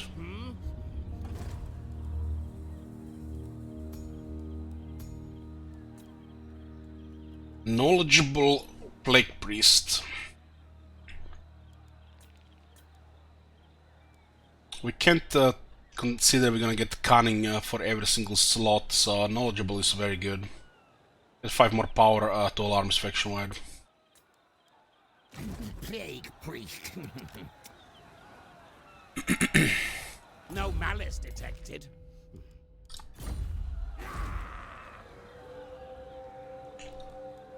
I think my most favorite thing about Police Academy, it's not the fact it was like kind of, you know, a big variety of characters, actors, but the soundtrack. The soundtrack just glued everything to make it amazing.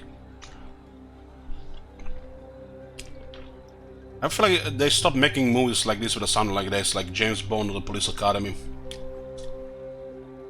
Are they making weird stuff? Like James Bond and Police Academy soundtracks, almost like they were creating a brand.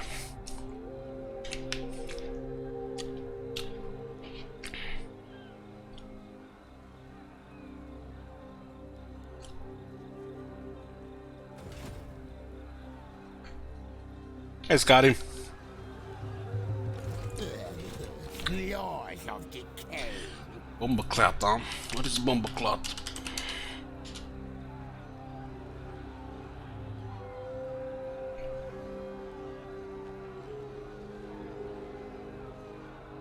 Douchebag or motherfucker, huh?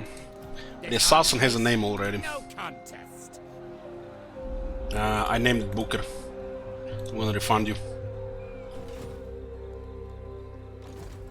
Slay. Maim.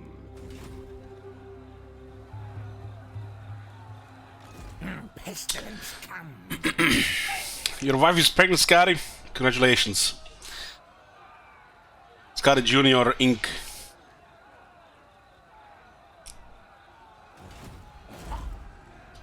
What's your back tail?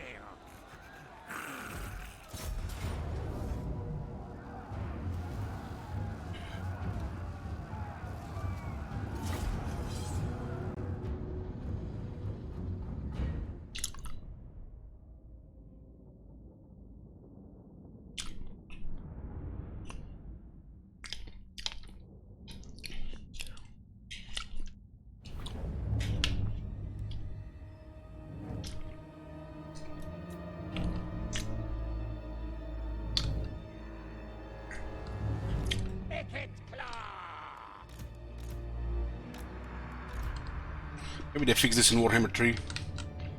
What? Ready. What orders? Blade claw catapult. Recollect. Blade claw catapult. Recollect.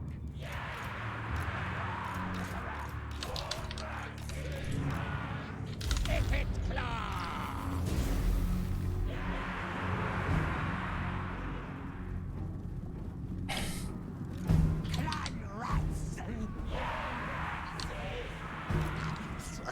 I like how they, you know, speak all at once. That was the type of deal like this Total War was missing.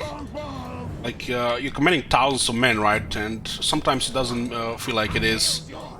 They did some things that make it feel like this. Skryre's wrath.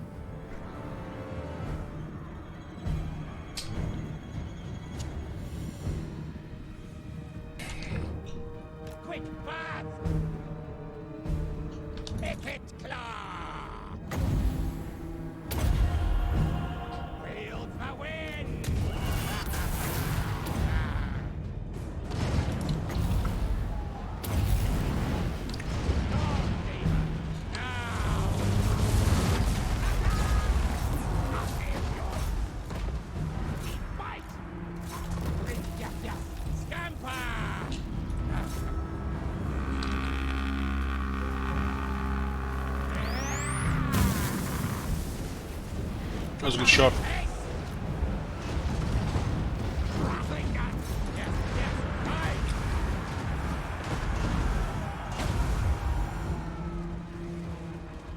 Guide.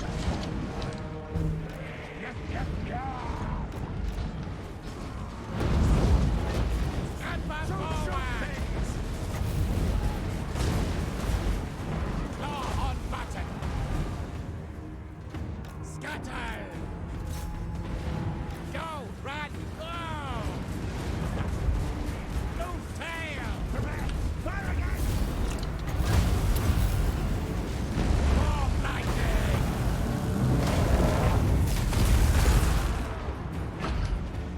I'm gonna play first some Warhammer 3 Kislev.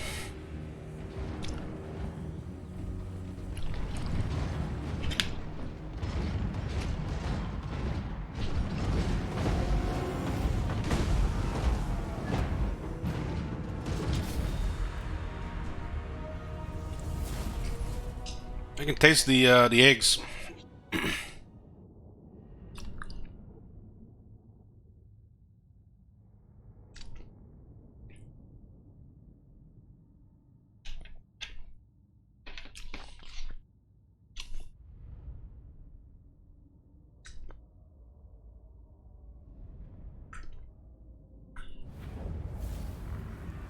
Skaven Blight revels in this victory.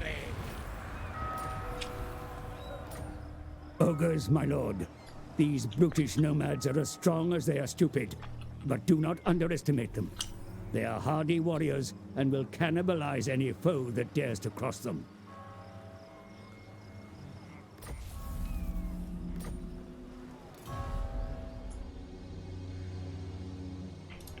Ikit Claw has no equal. I'm not sure who's gonna be first.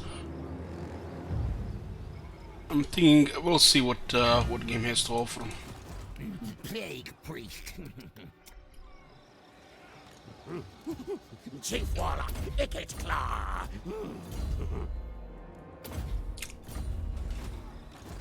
More Warpstone. Now, now! Where are we gonna get this? Considering other compositions, Outsmarted. See?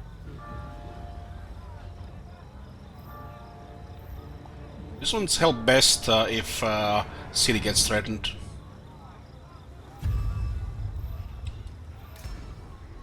Kill contraptions! Grita is has not even been developed, huh?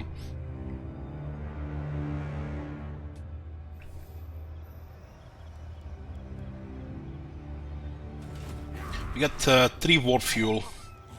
Stink of betrayal strong. We should use Scheme of Doom here as well. Warlock Engineer!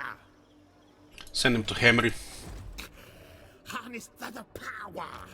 We'll establish a Warlock laboratory there. We can dig tunnels. Plague Priest. It's gonna be a rebellion here in a few turns. Pan needs new, better rulers. It's kinda hilarious that plus 1% untainted here says it's negative. Scaling Corruption is green while the untainted is red, while the Scaling prefer untainted over the Scaling Corruption. A little bit weird.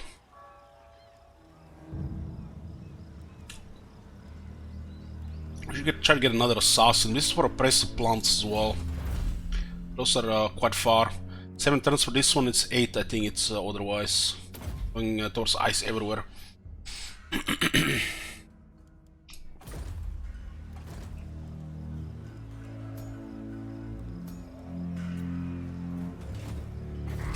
$5,000, Time to eat leaders. I guess expansion is planning for now. 44 food. No devastation like Ikit's devastation. Yes, yes.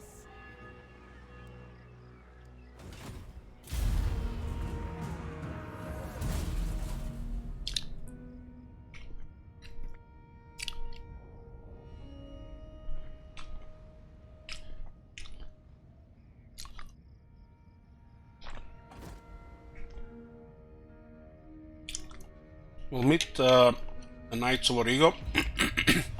They like to invade the player.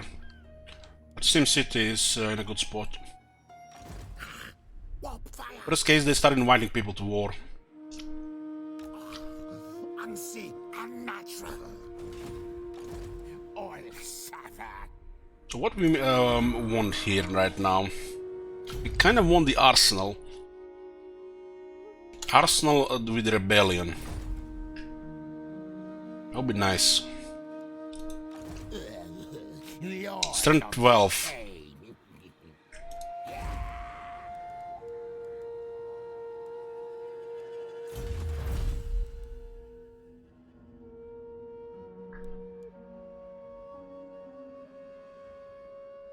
Good for weapons. I guess it's fine. We have 637. Icket claw. Let's see what these guys are doing here. Night runner. Sigma forbids. And they got tier 3. Maybe they wall up. Many kills to come. The Bilbali is nasty as a big garrison. It's really unrealistic such a garrison in the early game. And they gave it to the Beastmen. Guess it's one way of making Beastmen have more presence on the map. Helps the AI quite a bit. Just wish other Beastmen would do it as well, not just these guys. These guys are almost scripted to do this. Science, sorcery, death. Tinker.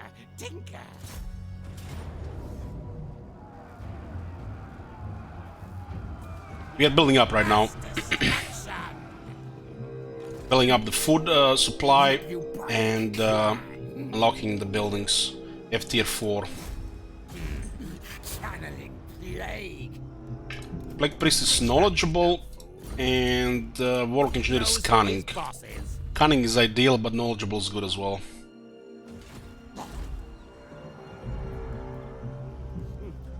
Close in on death targets.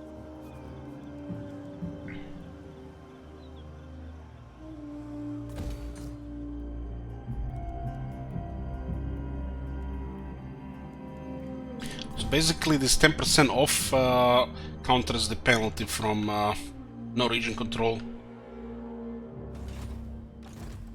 Got level 8 Icket Claw, Warlock is 2 and Priest is 1. No malice detected. Priest is to summon units and for the Plague Rash. What is the short campaign victory for this faction? Need to destroy Talsin, Carcassonne, Borderland, and Pirate Sartosa. Control 8 victory settlements and 60 units. Pretty straightforward. Kill targets now. This arms race, no contest. Cogs in motion. Another Skryre, very nice. Watermaster will lower upkeep, it will get us money. This rat is no fool. Let's reload. And we're going for the Plague Rash.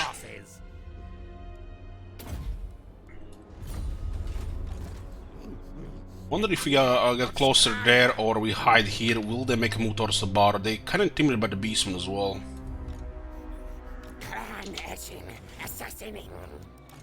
It's a point towards the ambusher. Waiting for the rebellion here and getting Arsenal. And Tabara is just a nice thing to be here. It's honestly a little bit too good. This proximity with this. Testing done. With the war fuel on.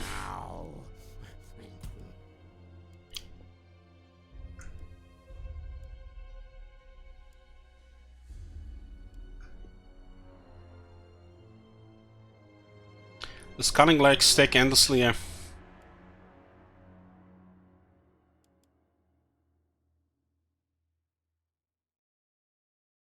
If you have 5 of them, you get plus 50%.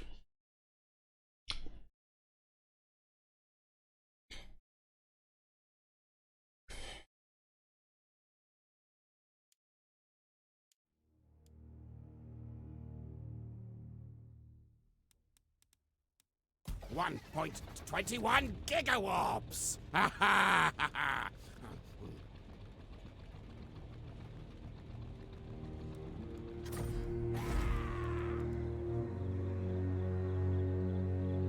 Skaven Blight revels in this victory!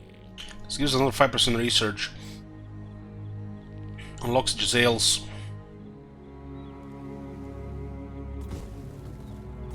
We'll upgrade the tractor beam first. Maybe a breaking point in the research as well.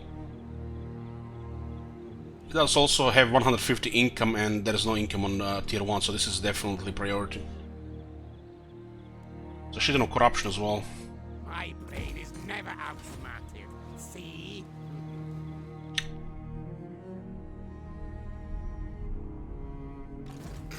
You're in my optics.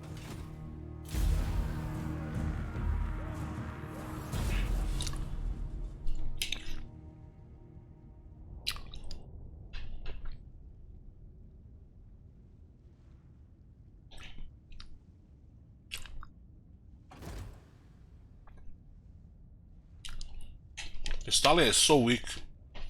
So weak.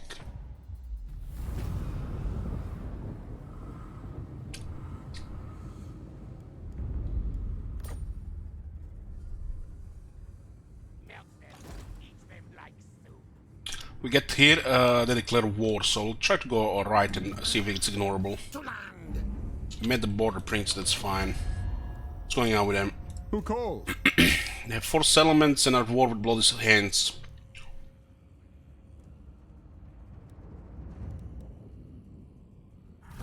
Aretka, one king in the woods. So tractor beam is 4 turns. This rebellion will be several turns as well. We're waiting for the rebels here. This is nothing here. Not.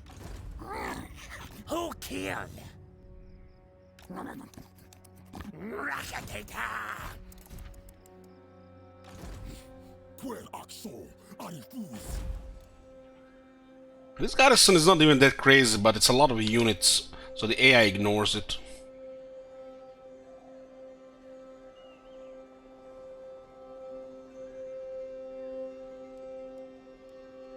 It is forbidden. Kwe Yazu Shari Nasha Wushla. Cozy. Sweet chaos. Skaven Blight's greatest, best inventor! Yes, yes. Where are my schematics? We definitely want more Warplock Giselles. Enemies in sight. I have checked Heaven, I've seen a little bit of it. So we need money for the arsenal. The arsenal is very expensive. It's probably better to build first, as we get income and food per turn. This is our next priority.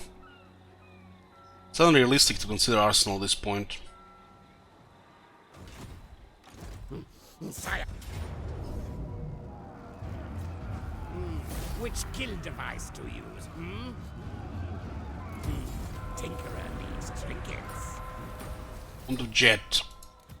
No malice detected. Wound of Jet. This rat is no fool. It's not good on a Plague Priest. I guess we'll put it here. Don't need to rely on Warp Knows who Lightning. his boss is.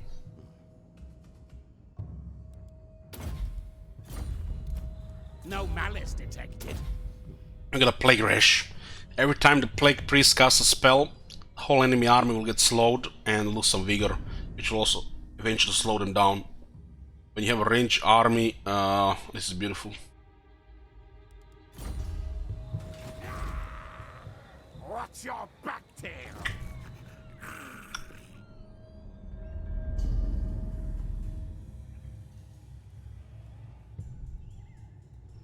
No devastation like Ickes. This is gonna take a few more turns to build. Progress. Yes. What happens if we ambush here? Hide away.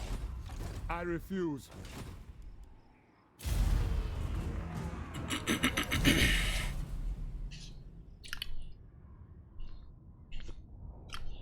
Black Rage used to be stronger, but they nerfed it a bit.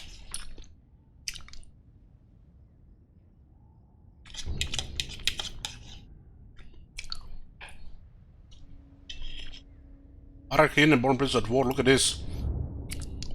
Food is fighting each other.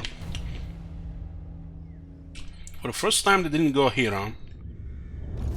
This is actually impressive how fast they got recruited. Move tails.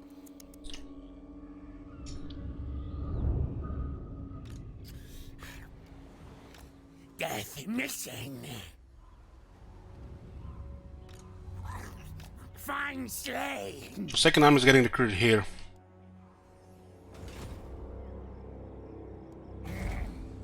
We're waiting for the rebellion here. 4 turns. It's probably gonna be the only rebellion here, as we'll upgrade some stuff.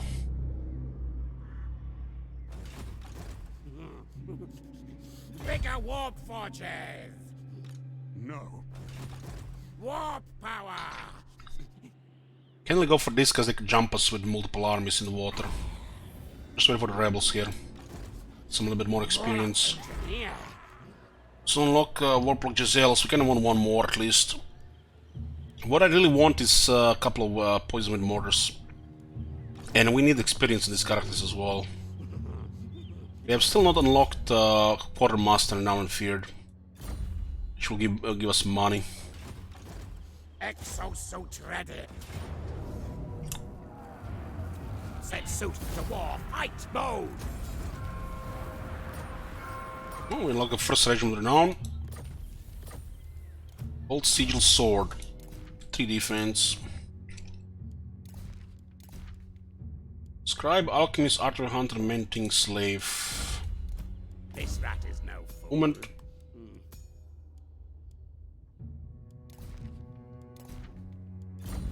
This guy Knows who his have boss is. scouting.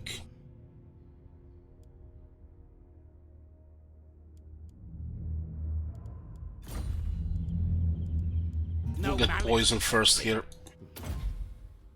Cheap poison so we can poison them with artillery. Slow them with Plague Rash as well.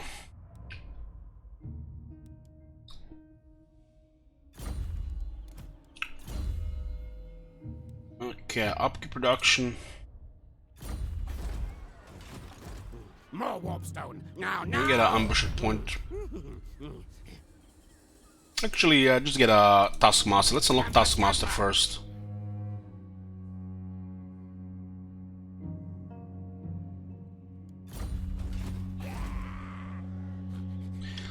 So getting positive food will increase public order, which makes this rebellion a little bit slower. Oh my god. Have you seen that shit? Victory. Holy shit. I think one rebellion here will happen.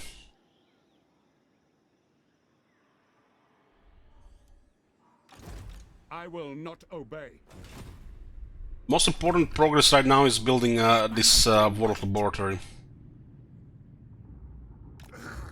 Big battle. So you don't really plan much expansion.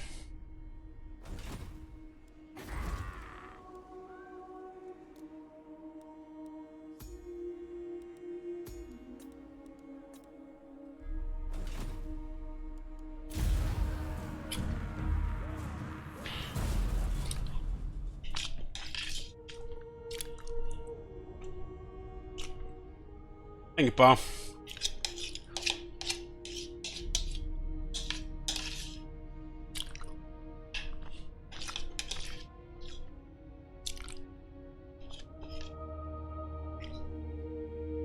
Weaklings detected.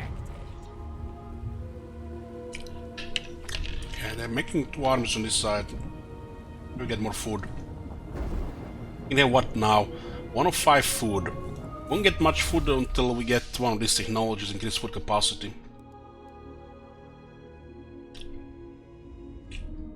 If you ignore this area here, you can go for volatile plants with the arsenal. Targets.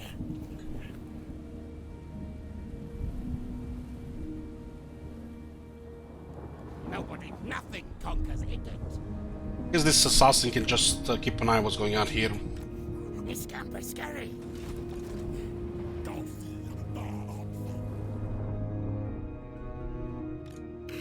Clan Skryre. We're gonna build a under city under Hammery.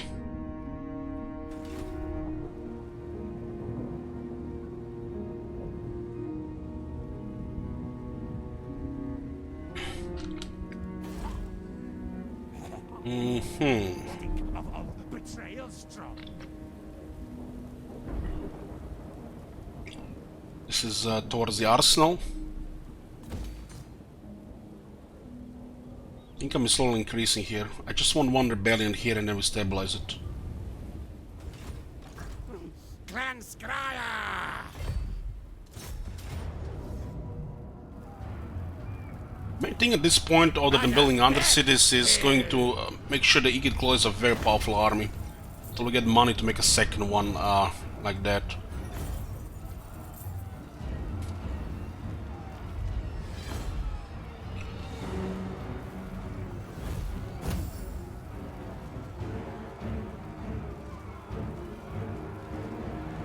Focus food building, yeah, I forgot about it. 10% damage. You're absolutely right. I'm just looking at the arsenal and the mortars the whole time. This is more important because you get more money and food. From 30% more income in the province to 40 and one food. But this is more important. But I'm like poison weird mortars. Skaven Blight revels in this victory. Okay, Quartermaster to get more money. Engineer of Skryre. Let's hide the army here, maybe get another battle. Scarimo. This rat is no fool. Glacier for damage. Knows who Blessed with field, so we can get the cheap poison for Plague Rash. The Egg Clan needs new, better rulers. Won't build here for a few turns, right? But growth is growth. When the food gets closer, we I mean, we don't need to really expand, right?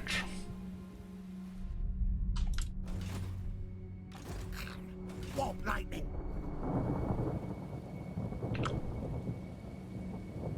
Eltron. Storm demon.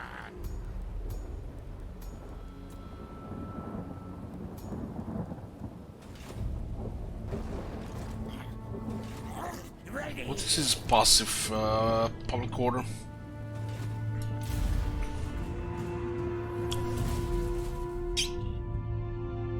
They might move towards the bottom.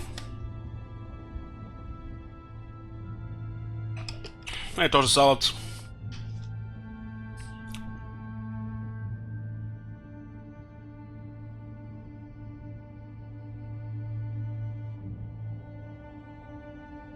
Melts them, eats them like soup.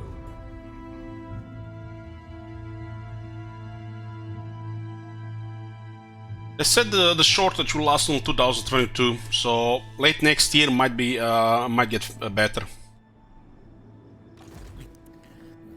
Ascend. By Sigma, no! Cracks call. For losing the guys this close, wow! Look at this, turn 16, followers on a Gajer in Zandri. Fog of War is a strange thing.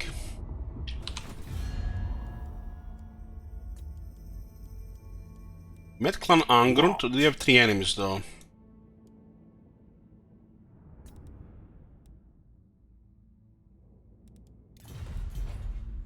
I'm building a Warlock Laboratory in Hammery. Not likely.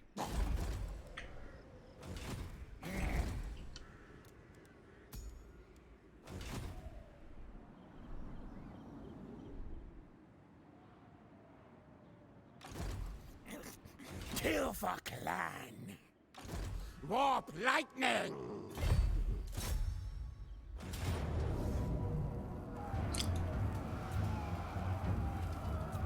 This arms race, no contest. Engineering ceiling scrying stone. Look at this. Ambush success chance plus 5%. Like Icked's devastation. Yes, yes. That's a nice item. Wish there were more items like this in the game. They have to do something with campaign stuff. There are definitely some, but not enough, I No think. malice detected. This rat is no fool. Okay, got blessed with filth. Waiting for the rebels here. The bar, as long as we're close to the bar, we're hitting the bar, because there is really nothing else to do. We're it's a little bit slow start because of we need to get a Warlock Laboratory going. We'll get 2 Warlock Laboratories, 2 of these guys. It's gonna be pretty much just this area. We could also just take over Magritta in this area here as well, but we don't really have to. So this is not a regular campaign. Time to eat leaders.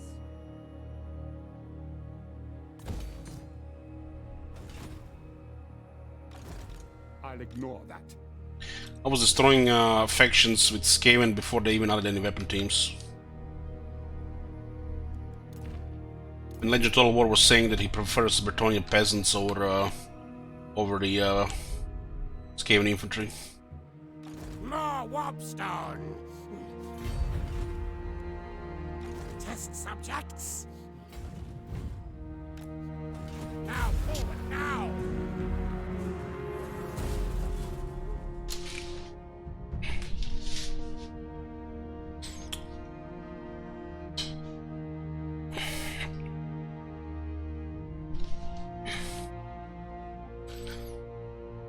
People underestimate Stone Vermin.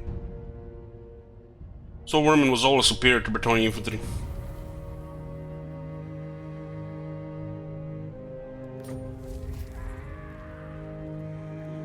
Even the Plague Monks are superior to the Bretonnian infantry.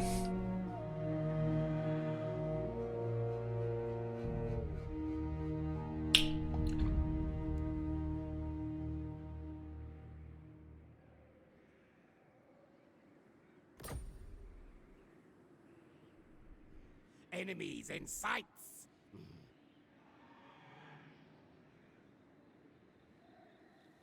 My technocracy.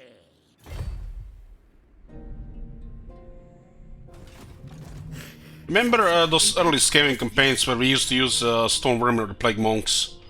They work just fine. You just have to make sure they get what they need. With the release of this faction, they've been replaced by the weapon teams, unless you really want to go for them. Scurry forward. This is where we establish the Warlock Laboratory. So it begins. So this is the Warlock Laboratory. You get more experienced Warlock Engineers per turn, some research rate, capacity Warlock Engineer. It's actually a really solid building considering 20 discoverability.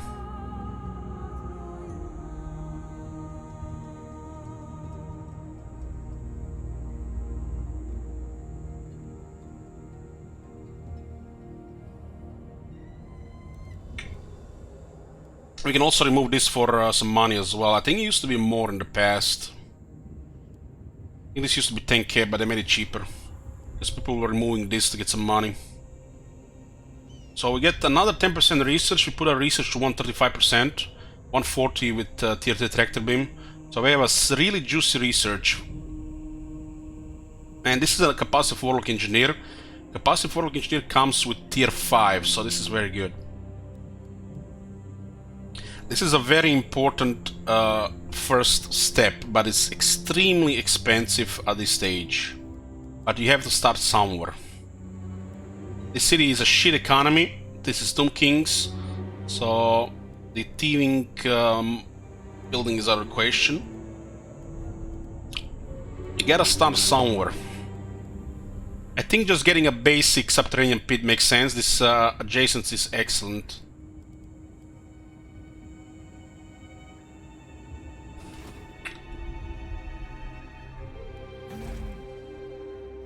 We're gonna get more money here. That arsenal is just unrealistic right now for us.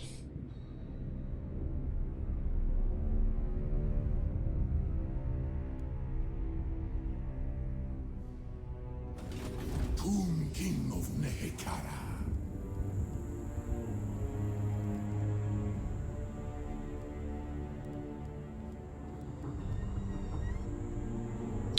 We'll get a subterranean pit because we need to expand income. This is gonna be our excavation point. It is adjacent to what? 1, 2, 3, 4, 5 regions.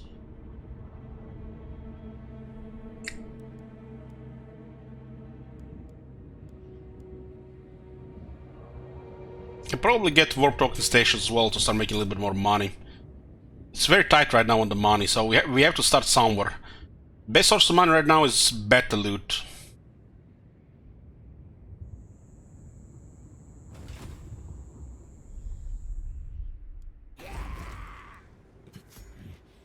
Watch your back, tail. You keep an eye on the nice trades. Skryre killing.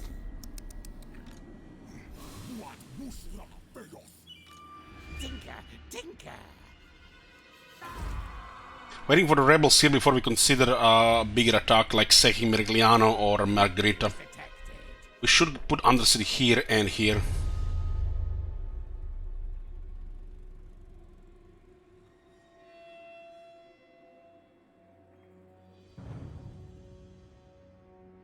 How do you feel about the mechanics of some factions makes them absolute beasts for the player compared to the AI? Well, yeah, the AI plays by different rules. I guess that's the only answer. Where am I, Skim? Which kill device to use, Warp lightning! Okay, we got it down and feared. Now the armor is 23% cheaper, and we also get other benefits from it. Less harassment, more chance to wound enemies, 2 starting ranks, God. very nice movement. And this is basically just the start now. Campaign skills are kind of done. One more to consider, but it's not critical. I'm gonna wait for the rebels here, and then I'm gonna create an Undercity here, and most likely in Telia as well. At that point, the this should be up. Most important thing right now is to get a couple of mortars and 1 Giselles.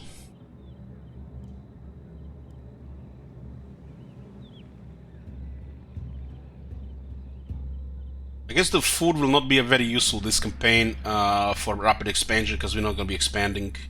At least not for this early stage of the game. I want to see how it goes without it. This is kind of like a harder way to set up the early game with the Undercities. It's just expanding this area here within the first, I don't know, 25 turns gives you so much economy for 2 armies. I guess you can have this whole area here with 4 capitals by turn 40 set up on tier 4+. Plan needs new, better rules. This did slow things a little bit by getting tier 4 here instead of just using what we got. We really honestly just needed the Plagal Catapults. Skavenbright's greatest, best inventor. Get Taskmaster. Not yet. Time to do it, leaders. This is still very early. But we've been building our first excavation building. That's what this campaign is about. Undercities. See how it goes and if anything is broken.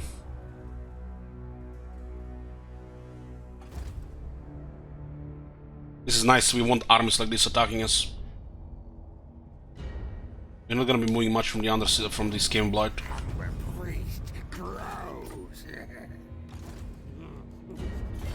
Bigger warp forges. Attend your king, slave. The Necrotects are a problem with Tomb King's lands. Are the ones that discover Undercities. The Petran Necrotex especially. Makes the Undercity in Black Pyramid Nagash kinda tough.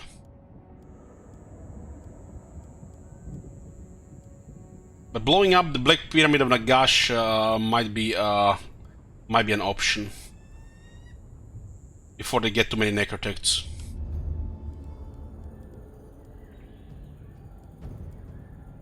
We don't care about vision here.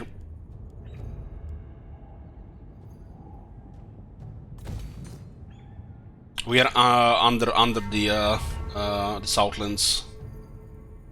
Hopefully nobody raises the city. This is a big investment.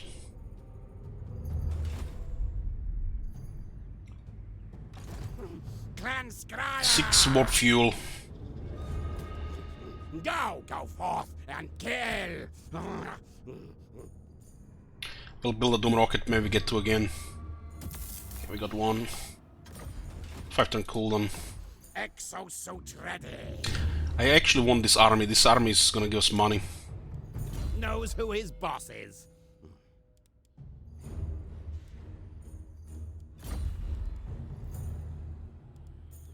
With wings go minus 50, this is better to unlock first.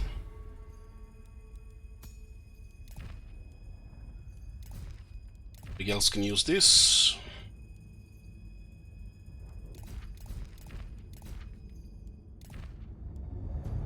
It's kinda weird that the Plague Priest can equip Engineering Student. More Warpstone! Now!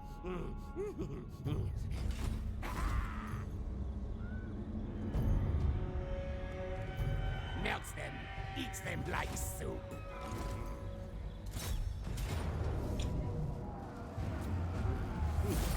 Close in on death targets.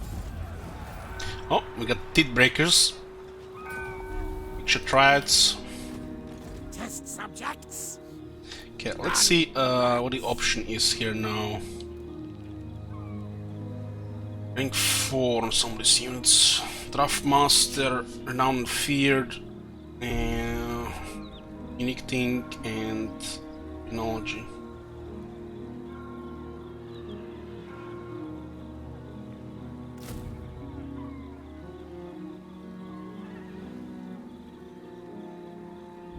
I don't think we can wait 2 turns considering this army is coming. Victory!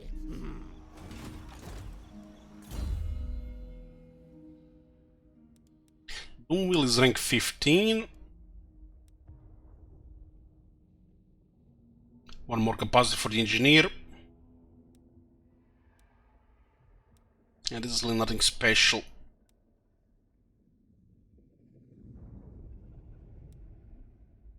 We do have already a 1 veteran unit here.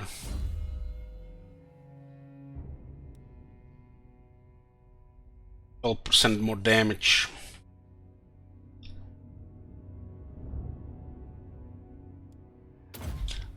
We'll go for engineering skill next. Catapults do have a long reload time right now. 14 seconds, not even that long with our engineer. But still, we want to shoot faster.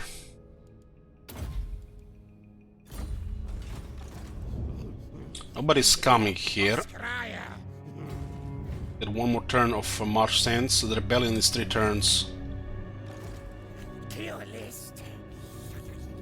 So they have an army of 20 units and 17. This one has a little bit more experience. Closest already reaching Red 5.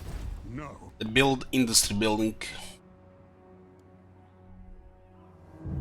They have access to for 2 captains.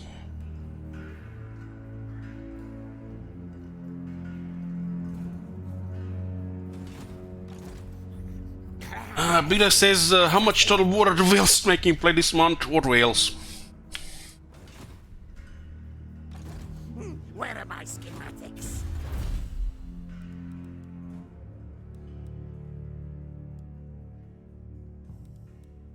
Let's go for ice everywhere first. That's quite a bit of turns for this. 16, 824. We have 104%.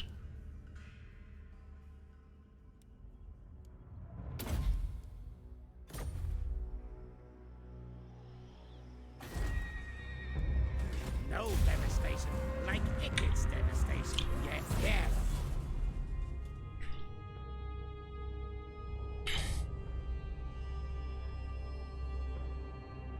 We had a goal for our Outer Result campaign last month, which was pretty much the money we paid the bills for the last month, and was 30% done. So not even early Warhammer last month. There's no Wales here. More kills, more power.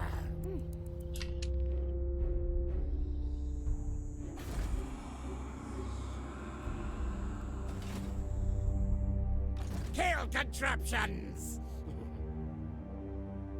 Stalk. Yes, yes. Maybe they actually destroyed the Beastman. This die. Chaos. No malice detected. Warp power.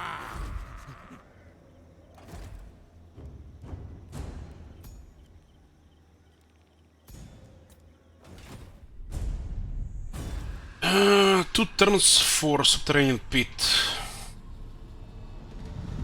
We can't really afford to upgrade right now.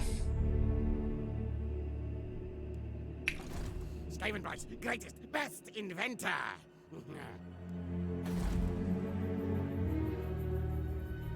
I'm saving up, man, the money so I can get 3 Slash campaigns back to back. You madman. Clan rats are not. 2 turns for the Rebels and then we'll move from this area. I guess we can start upgrading this.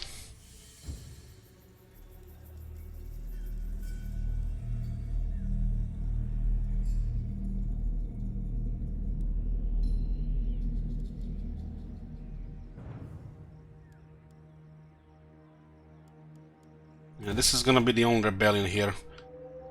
Unless something changes here from the third parties. Science, sorcery, death. There are 2 armies in these 2 cities. Probably just wait here to who's gonna make a first move. Engineer of Skryre.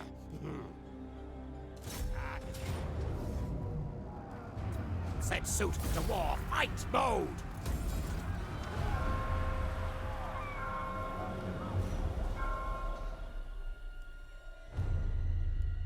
Skavenblight revels in this victory. We're close to Taskmaster.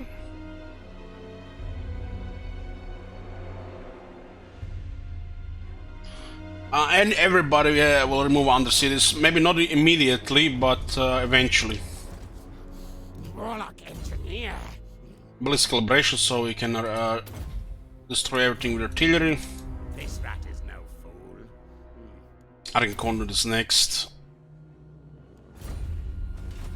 My technocracy. We've been kind of stuck here a little bit too long, but I guess at least the Barrow is here, so we're not really wasting any time.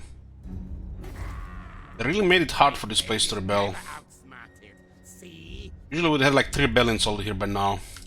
Ikid will be rank 20. Stone. Now, now! Close to rank 20, because if they want armies come as well.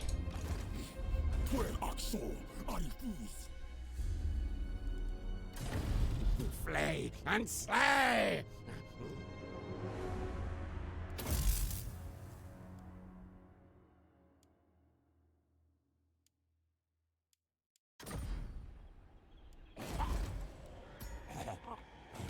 Stink of betrayal strong.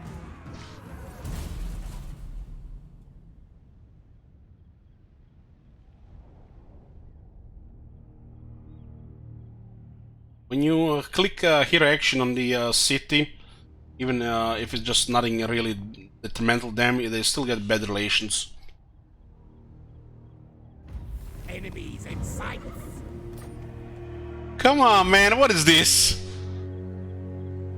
What is this? Please detected.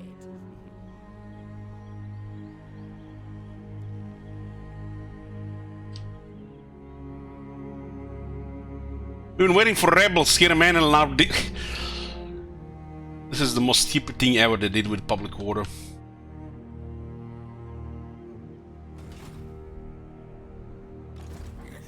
Many kills today. Just think how silly this is.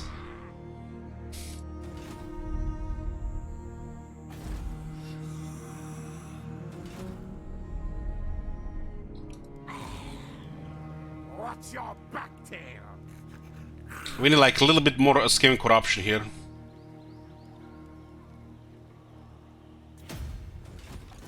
Skavenbright's greatest, best inventor. Murder, death, kill.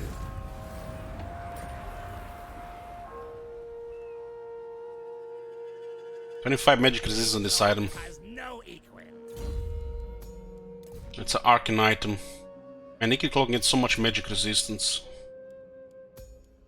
Probably cap it. Okay, engineering skill for the reload time reduction and ammunition for the artillery. Plague catapults. Is our main way to deal damage right now.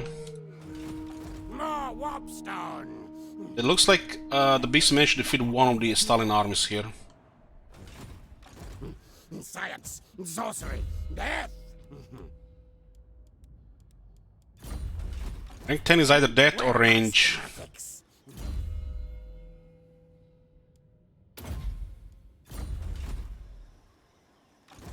More Warpstone. Now, now.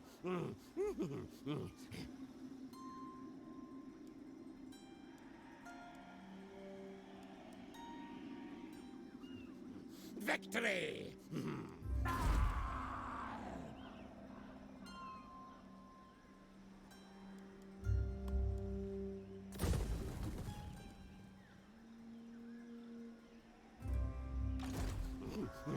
Engineer of Skryre. And we'll get the arsenal now. Go, go, go! Some training. Taskmaster should be in it now. Broken Nose got destroyed the moment they went to war. That's why they were weakened.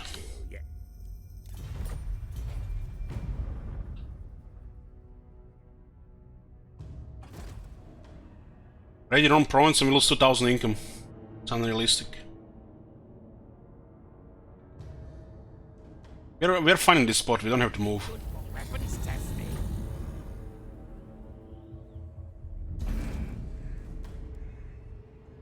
Nobody, nothing conquers. This is such a troll.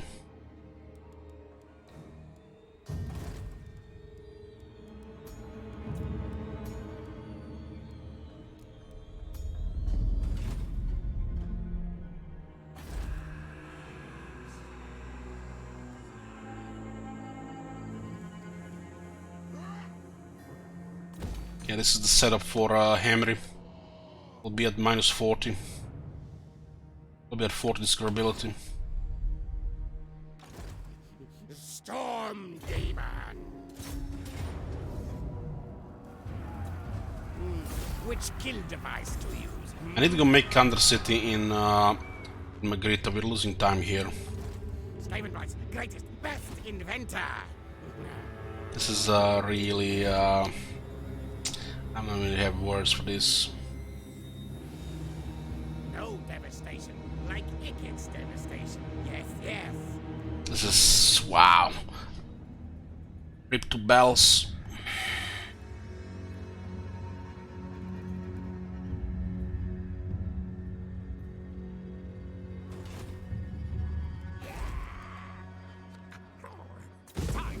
This is the only way we're gonna get Rebellion here, because it's actually public order is increasing. Exosuit ready. Travel now, now. It's not 100% here, Here. but I guess it's gonna be fine. Where's the assassin? Put assassin here is gonna be even higher. Essence paw. This is what to borrow.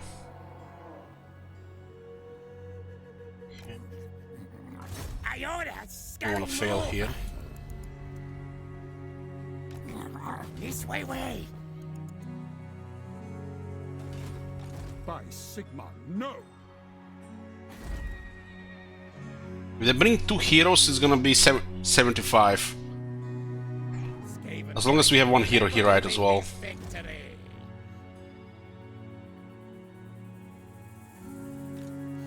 Where are my schematics? Knows who his boss is.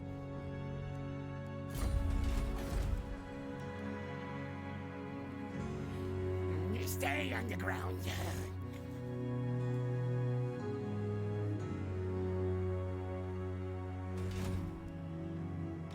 Absolutely not. This one is 15. One is minus 10. Warp power.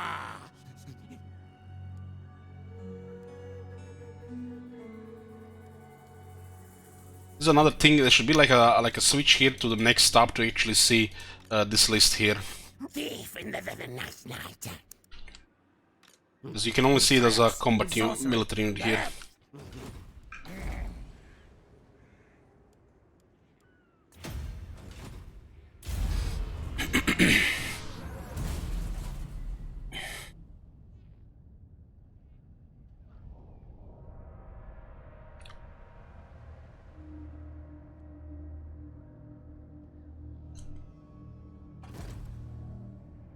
So they're a little more worried about the beastmen than worried about us here.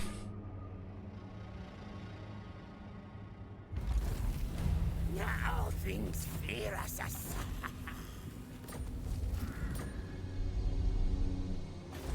Oh man, imagine they raise the city, man. That would be such a fucking troll. Raising a tier 3 10 slot city this early. This is gonna be so sad if they raise it. It's gonna be a setback of 3 turns. More range for the whole army. No malice detected. Going for conduit. I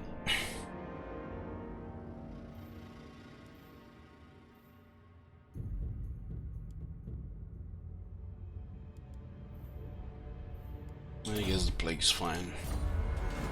Test subjects. Test weapon. The AI randomly raises cities like this. Numas might raise it and occupy it. No contest. More warpstone. Okay, that rebellion will finally happen. Skryre forth. Taskmaster should be next turn. Skryre spawn fools. Oh my god. Have you seen that shit? Holy shit. My brain is never outsmarted. See? It's us, any special rules campaign now, it's just a little bit different. Call me Death Master. I need 3 heroes here to discover it.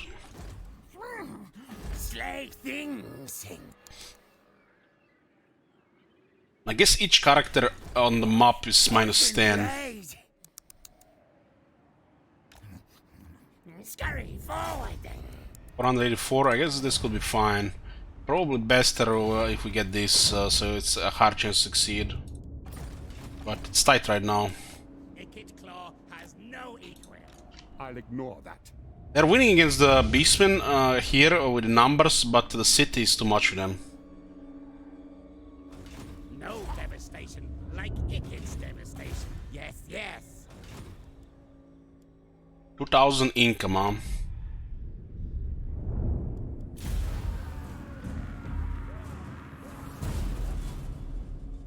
This could be 3 battles here.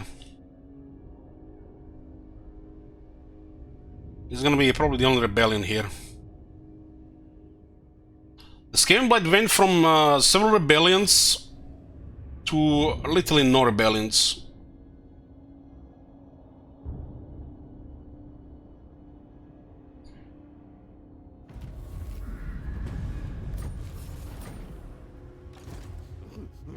Engineer of Skryre. Oh, looks like Hammer won. He must have had an army close.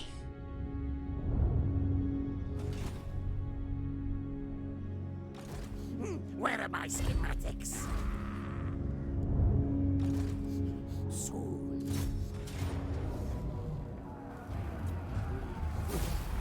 close in on death targets.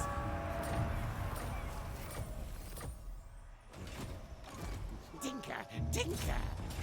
It's 1 bell, 2 bells. Look at the 4 artillery pieces. This is what we want to get early on, right? We have 6, so we don't need any more. 7 minutes below.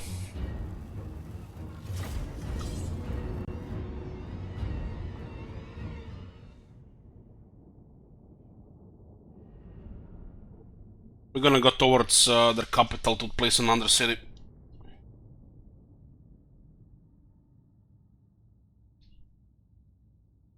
And so get the mortars, I'll attack Tirmigliano as well.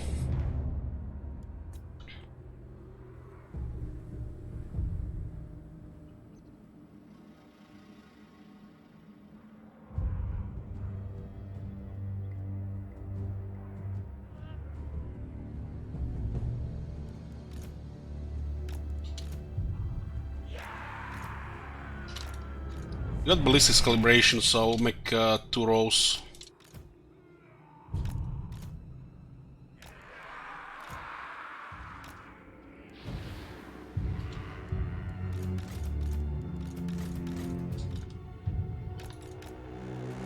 Picket claw.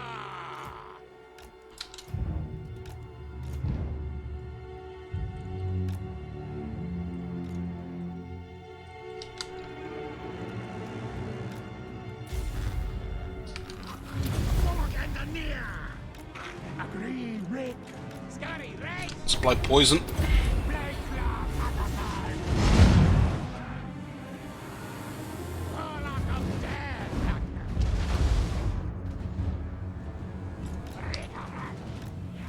Scamper forward.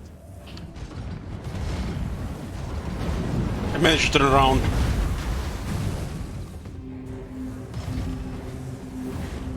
Looks like artillery has okay behavior. They just turn around to shoot while the other units are bugged.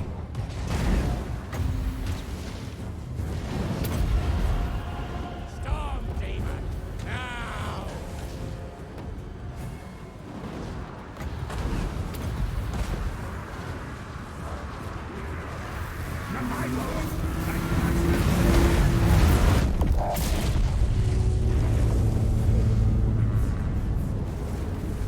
Go, run, go.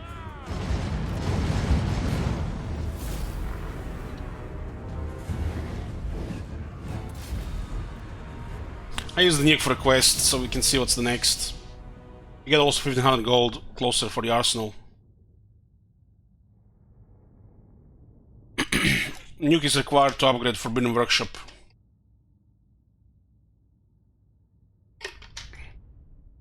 You get 1500 gold, arsenal costs 6000. 1 mortars for build up cities.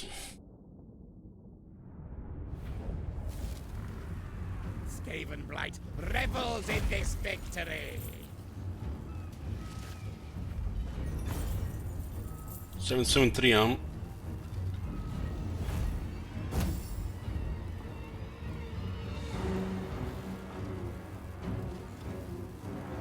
Money, money, money!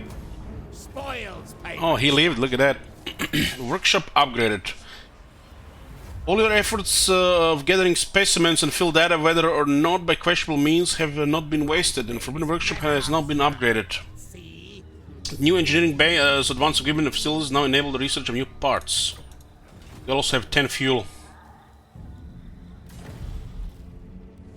Picket claw has no equal. This is excellent. Slicey, dicey death. Construction carbon 1500. Turned by standard workbenches scattered with screw components, electronics, and bits of salvage. The Warlock engineers of Skryre design and manufacture that. 4500 for this, huh? There's 3 of them here. Warlock engineer rank 15, Warlock master rank 15. Warlock master will be our second lord. Hopefully we get a decent trait, otherwise we're just gonna random one. This one takes a little bit longer to unlock. Pro tools found here facilitate more complex crafting, causing the process of constructing weaponry to satisfy destructive tendencies.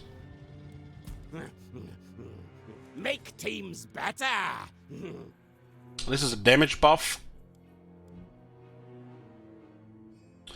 The hotter the rattling gun gets, the faster it can fire, but the more liable it is to overheat. Coolant solves this problem.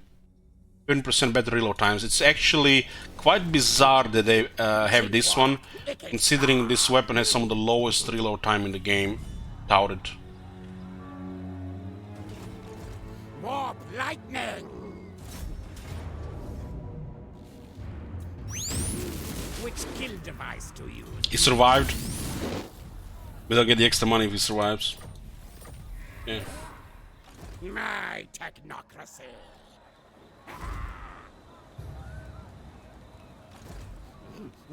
Engineer of Skryre. Gwent City. Where are my schematics?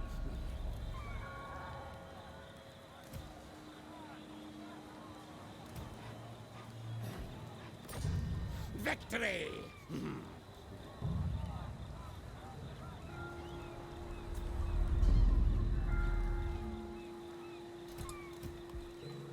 No devastation like Ikit's devastation. Yes, yes.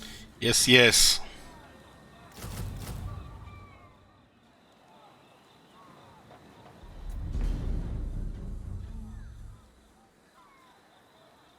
The clan's gonna get updated recently. I remember the mortar teams on the workshop when I played on Vortex. Well, people make this mistake of not scrolling this down. Of war.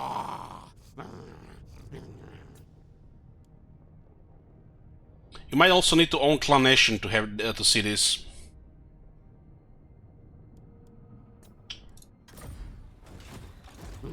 Science, sorcery. 3 skill points. Wow.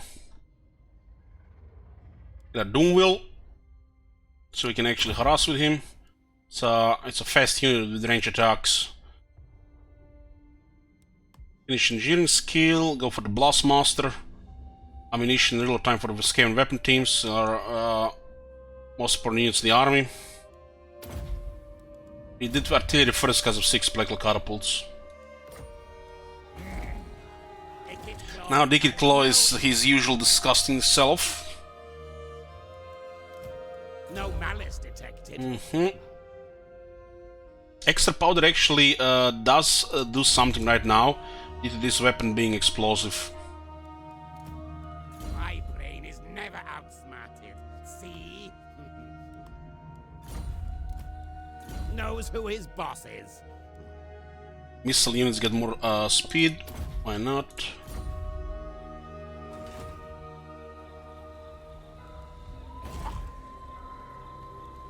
Victory!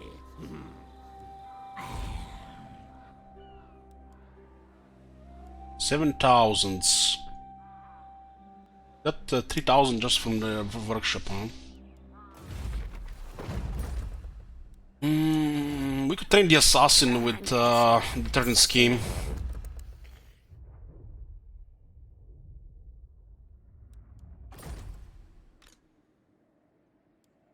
Ikit Claw! Gives us plus 30% success chance. We do have some money right now.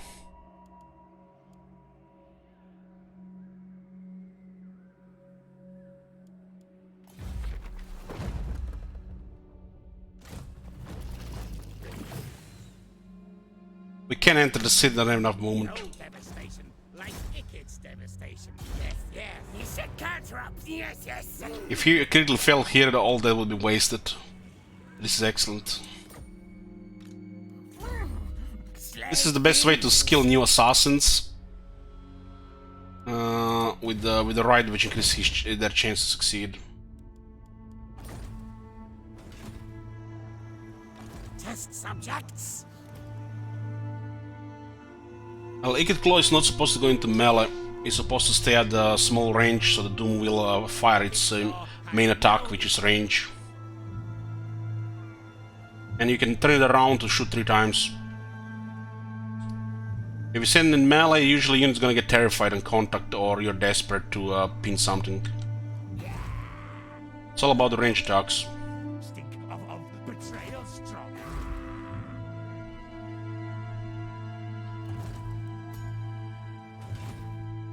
I'll ignore that. Tinker, tinker. The Ikit Claw is extremely strong on his Doom Wheel in melee as well. So there's no reason not to send him to melee either. But Doom Wheel primary role is to get close to shoot range attacks.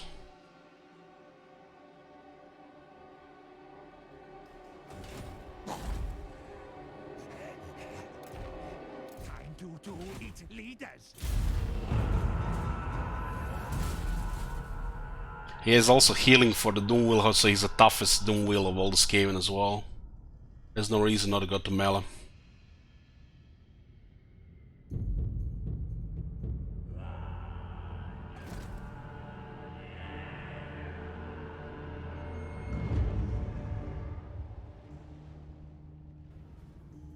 Oh my god. Have you seen that shit? Holy shit. What the hell? Enemies in sight. Thank you, Victon. Bigger warp forges.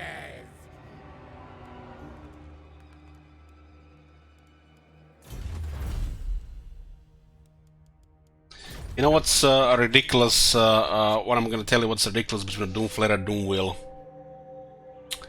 Okay, how many entities is in a Doom Flare unit? That's an easy question. 4, right? How many entities is in a Doom Wheel unit? 1. How many entities does a Lord have? And how much buffs can it get? Considering Doom Wheel is a hybrid single entity tier 5 unit. The fact you consider Doom Flare over Doom Wheel on Ikit Claw is beyond ridiculous. Ikit Claw is super tough, even if he goes into melee. But he's not supposed to go into melee to tank shit. He's supposed to constantly be ahead of the enemy, shooting and casting spells. But if the enemy is weakened, why not melee as well? It's massive anti-infantry bonus.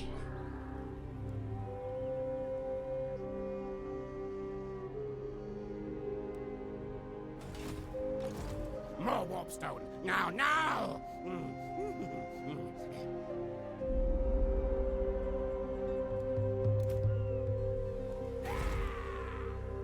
Clan rats are not content.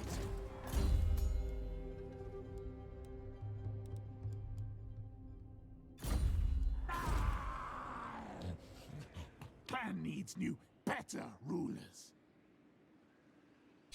Guys, yeah. Melts them. Cookies, you seen this shit?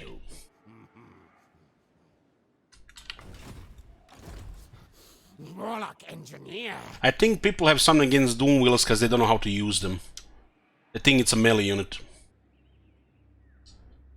There's really, you know, I'm outnumbered here. I'm not even gonna be smart ass here. You guys are delusional. Betrayal strong.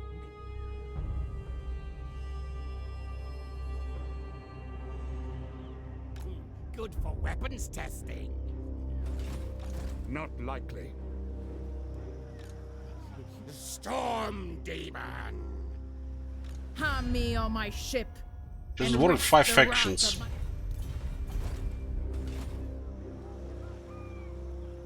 Nobody, nothing conquers Ikit. Skavenbright's greatest, best inventor.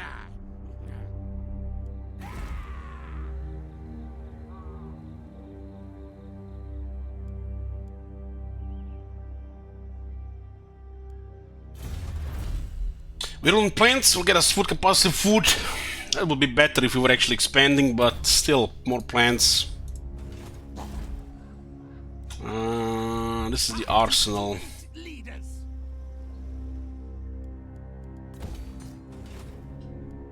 What are we gonna do about this? Rules the life.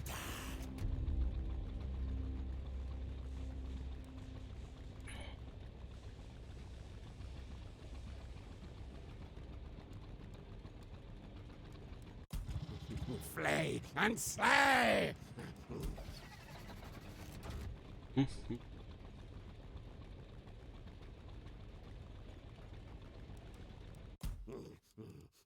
Testing. So what do we have here?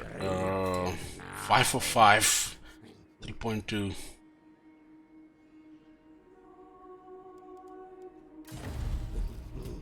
Limbs will fly. Kill contraptions.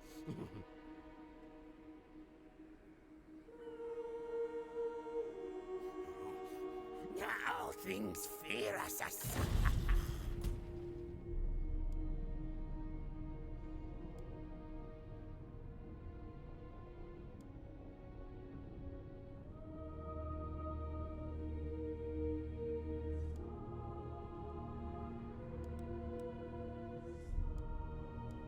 I want to unlock the incendiary rounds.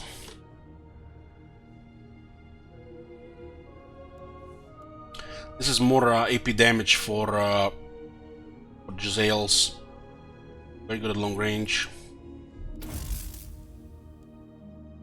Digital bullets are infused with explosive compounds and delayed triggers which react with flash detonate on impact.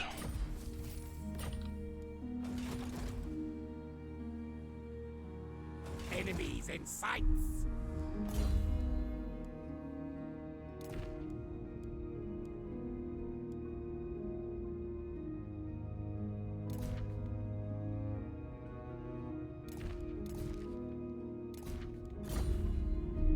Might attack us before this. I think we range the city. Oh, we actually not. Good for weapons testing.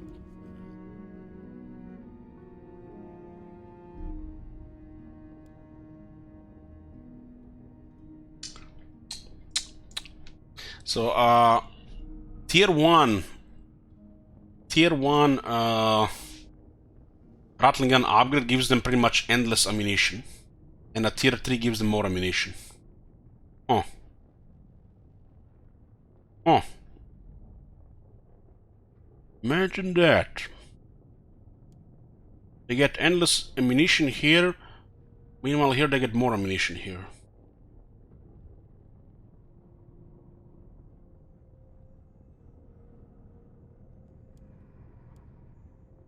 This one is really disgusting.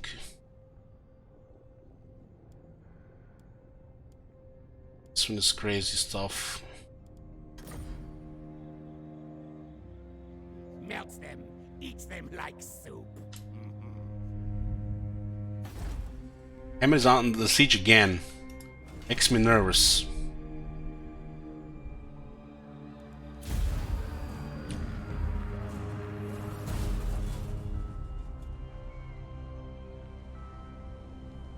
That's like when my 4-year-old says Infinity times 2.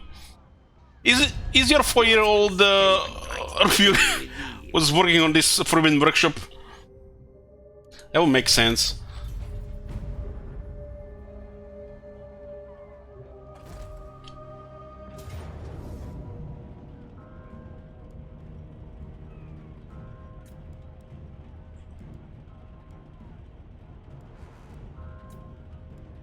Look at this. Didn't it say something else here? Okay, we got a battle here. We actually got attacked, so it's not an ambush. Let's put a prediction here. You guys like to predict, right?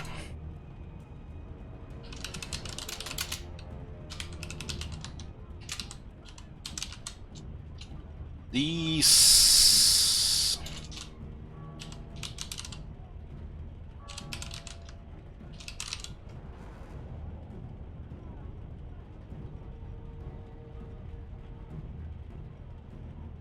You know, Booker, they can't even reload that fast on the battlefield. It's just a thing for auto-resolve.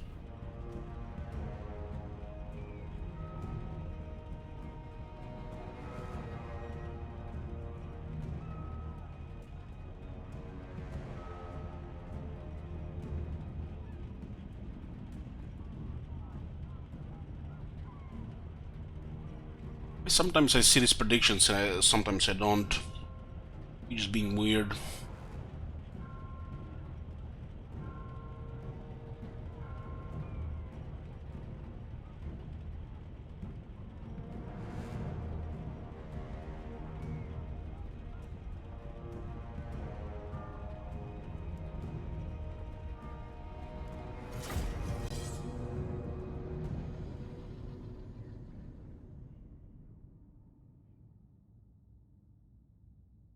Rubio says I'm a 17-year-old from Japan.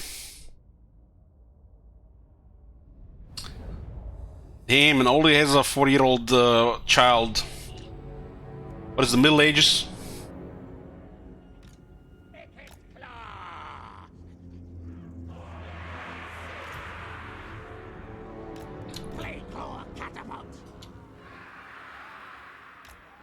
What's the actual range here?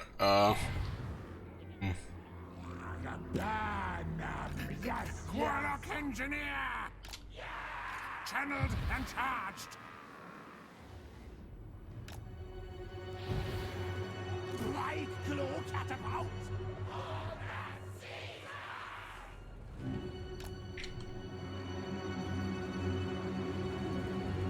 Guide us, Horned One!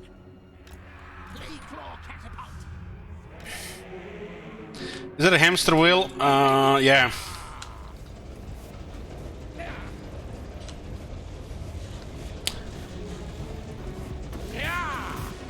God damn, look at this, guys. Took them only five updates to have this guy in sync with the vehicle.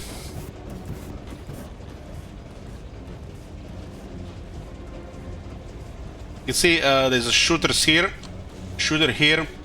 and a shooter here. Vehicle has access to healing and serious toughness. But with his ammunition and these shooters, you don't want to really go close. But if you get close, you get 30 anti-infantry. With Alchemist, you can also have easy poison. Kill time! So, how are we gonna start these battles? We basically just deploy in the general direction, preferably in a area like this where it's all flat, and we let them come to us. Start a fight with poison. So artillery can poison their approach. Every time we cast a spell, their army gets slower because they get a plague rash. The goal is to get like 5+ plague rash before they get close. And the Wicked Claw is harassing the army.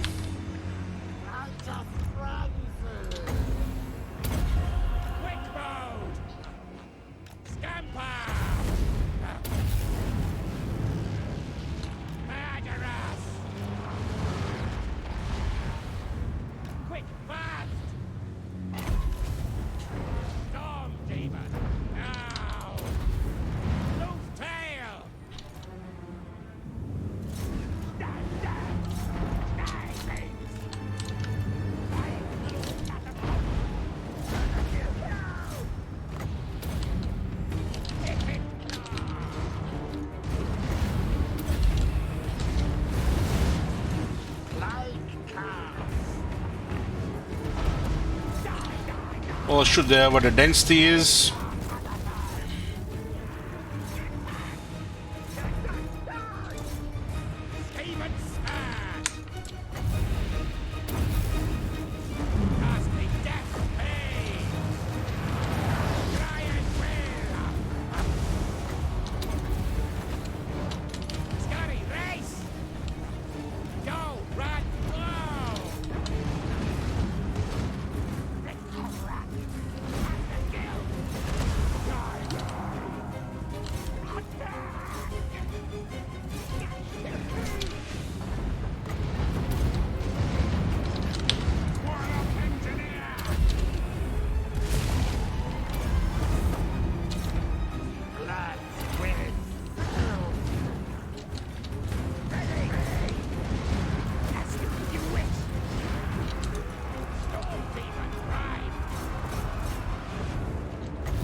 Yes.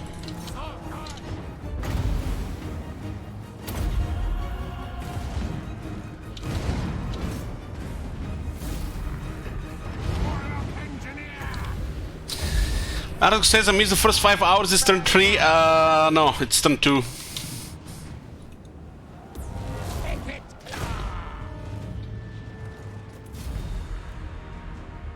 I nearly had a close victory.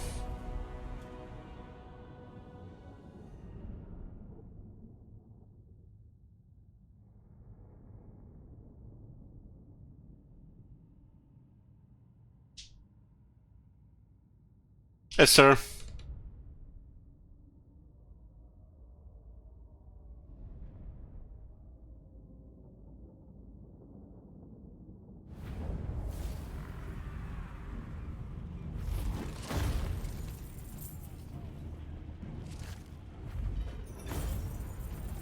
Holy shit! Have you seen that shit? What is this?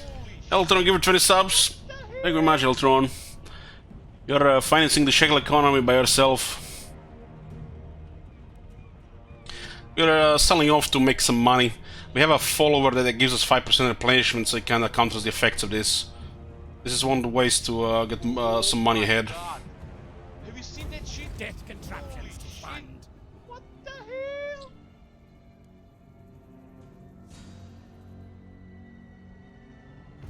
Enemies in sight. Got virulent plants.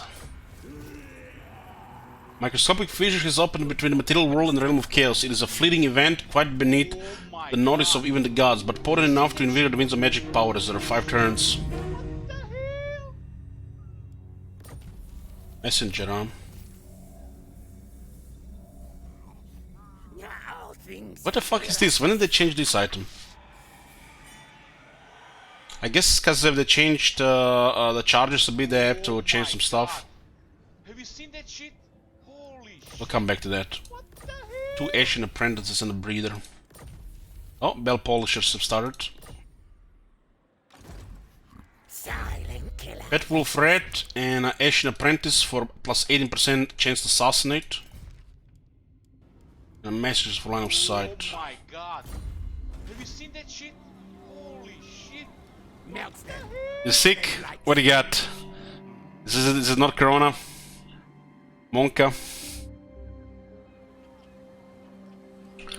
So, let's see. Oh my god.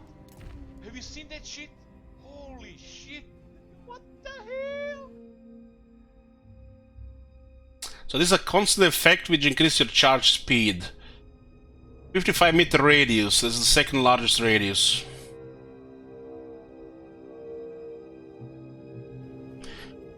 Emperor has also 2 FGK. Have you seen that shit? Holy shit. Narcoid Bear Flu, okay. Hey Johnny.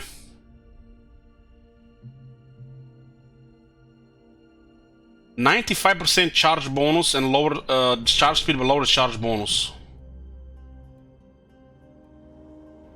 This is so fucking strange, this item. Have you seen that shit? Holy shit. What the hell? It's on an item that you have to equip on a character, but it has a negative effect with a questionable positive effect. Because this is not really a charging faction. Charge speed. Like the best charging units, like the Plague Monks, Sense Bears, Seen that shit? Holy they're all fast enough. what the hell?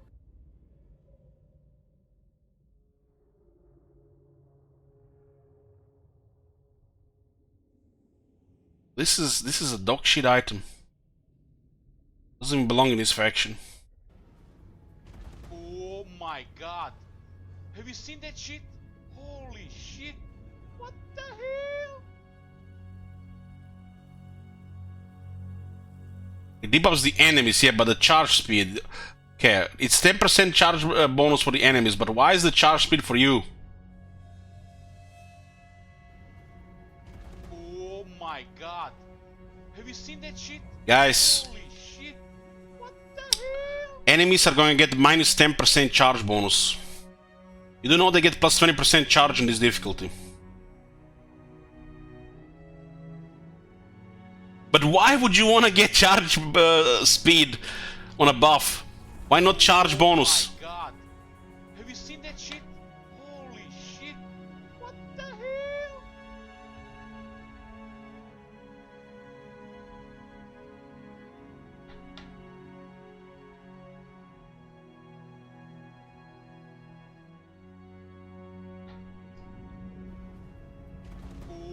my god. Have you seen that shit? Holy It's a hex. What? I didn't even register these guys. It's like, what the fuck is this item? It's like, I'm see green thing, I see red thing, and what the hell? What is this item? Oh my god. Have you seen that shit? Holy shit. My brain didn't even register what this was. Which idiot is wasting their time at that company to create shit like this?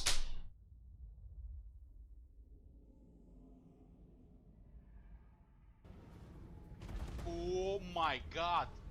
Have you seen And you have to equip this on your character. what the hell? Holy fuck, this is bad. This is probably one of the worst items in the game.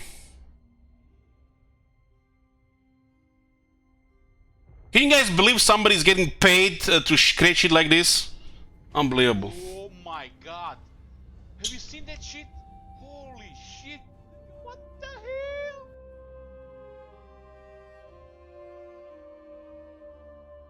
You know, I see an item and I see first, you know, when you look at the stats, okay, your units will get 95% charge speed and they'll lose 10% charge bonus. That shit? But Holy shit. the fact how these stats actually even behave in the game, my brain can't even comprehend it's a hex for the enemies. And this hex for the enemies makes them faster. Oh my god. Have you seen that shit? Holy shit. What the hell?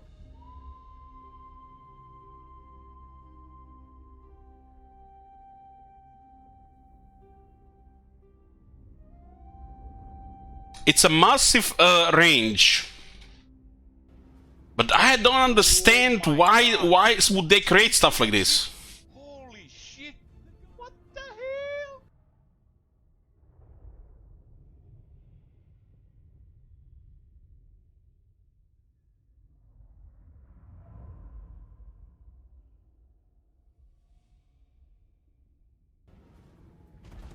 This item existed before, That shit? but it did something else. What the hell?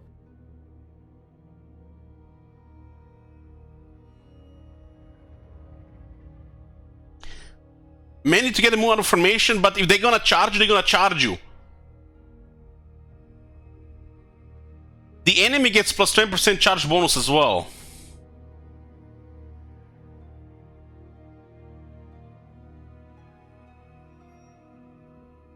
This is bizarre as fuck. This is the most bizarre shit I've seen in this game.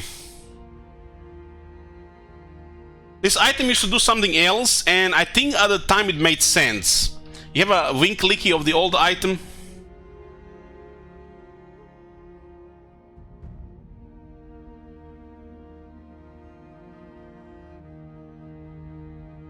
It would lower the enemy charge speed and charge bonus. So this is what they reworked here, guys. Look at this. This is the old one. I think I remember this one being the old one. Minus 10% charge bonus, minus 6% charge speed. That is poop. That is poop. So it lowers the enemy charge bonus and lowers the speed. 10% is nothing. Nothing, really. If it was like 30%, maybe it would be something. But now, on a rework, this item lowers their charge bonus but gives them charge speed.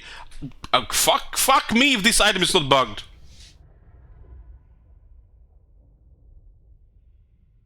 This is a hex item, which means it's a debuff.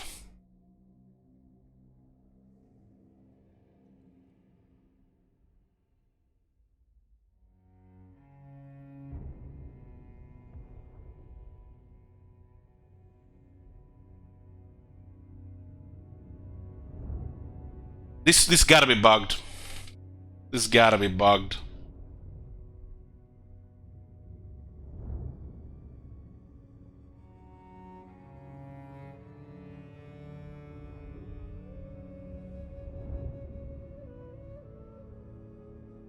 Minus 95% charge speed, but why would they make it so crazy high?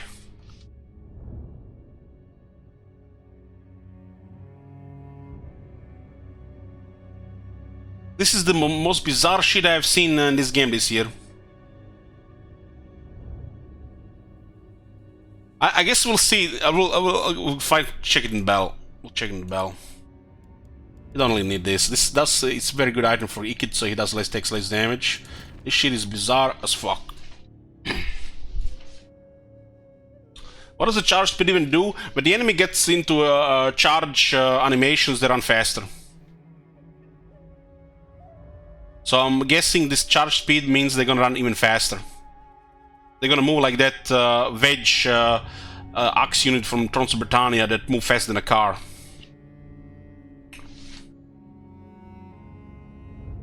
This is different from acceleration. This is different from acceleration. This gotta be a bug. We'll see in a couple examples in the battle. That is weird as shit. The old items was dog shit, but this one is just bizarre.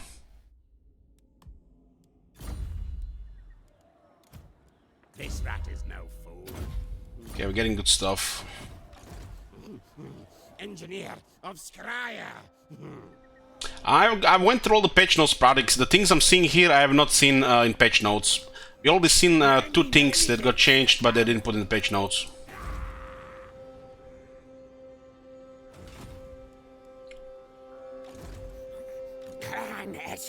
Assassinating. I want 2 bells here. What is the ambush chance here? 85%.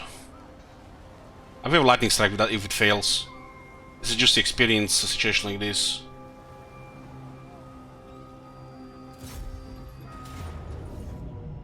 Okay, ambush succeeded. We'll give incendiary rounds to one of the warplock Giselles. They have 34 armor piercing missile damage, which is pretty good. And they get bonus 15% on that. And this one gives them 12% missile strength. And they can even get more missile strength from battle skill. I think technology as well.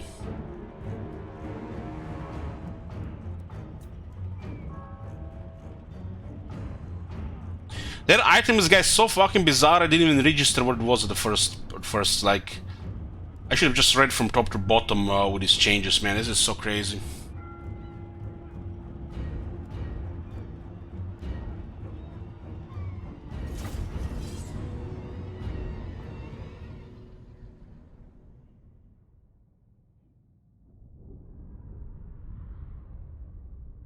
We added more firepower to the army.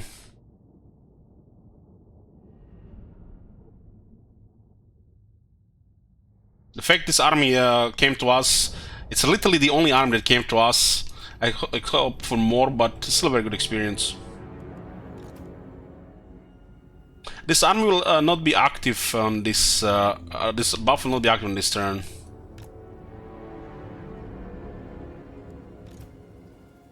Yeah. Let's deploy further back and see their behavior.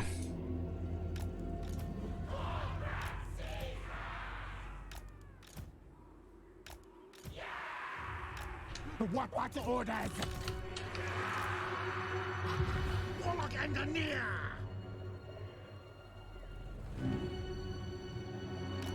We do have increased range at this point. What? Warlock Jezels. Our tale's yours. Rattling a gun.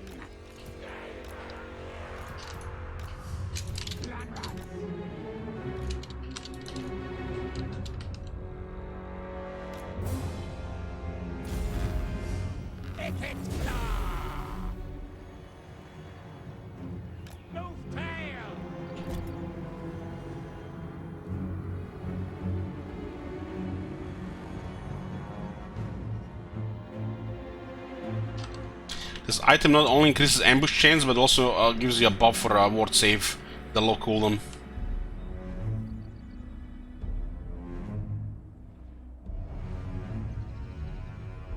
The guy's cunning.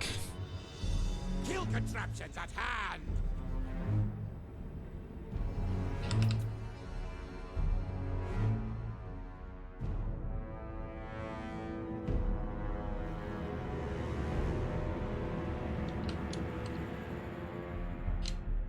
I need to get close to see what the fuck that information is.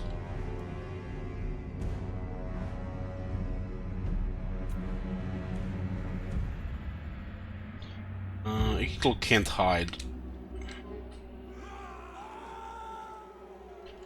Look at this crossman, they're facing there. One crossman is facing here, and one crossman is facing there. They're expecting to get attacked from two sides.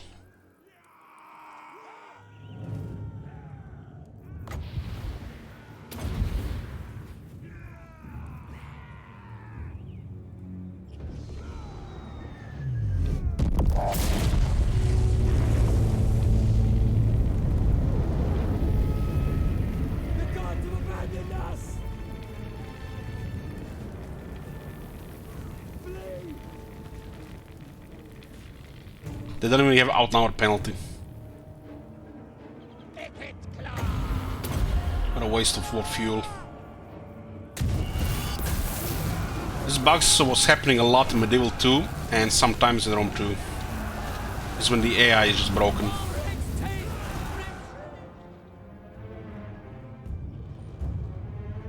It's been in the game since the Beastman got released.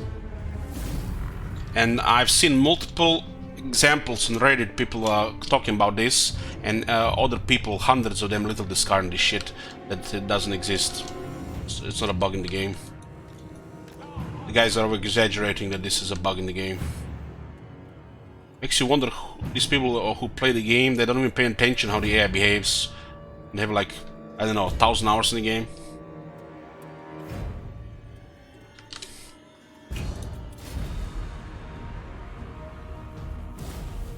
You know what these idiots, what they will say? They will say the AI was always this bad.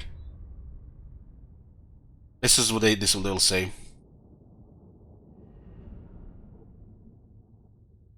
And the CA will just do whatever they keep doing.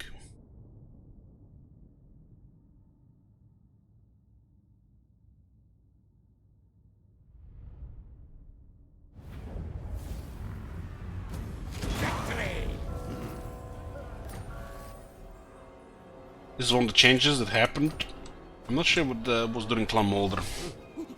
Chief Warlock, Icket Claw. Slicey, dicey death. We got 5 fuel. We do want to unlock these units here. So we should focus on this. But we also use this on cooldown so we can have fun with Doom rockets.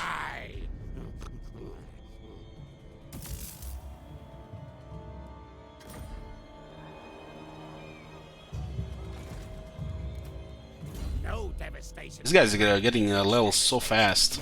Yes. Arsenal will be built in 4 turns. This is pointless to upgrade unless we go for tier 3. Tier 4, but we do want it for technology. See?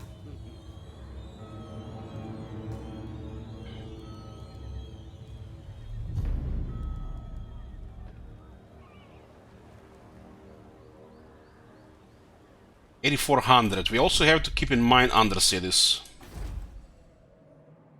They'll start to pop after the mine shaft is up. We want to build undercity here as well.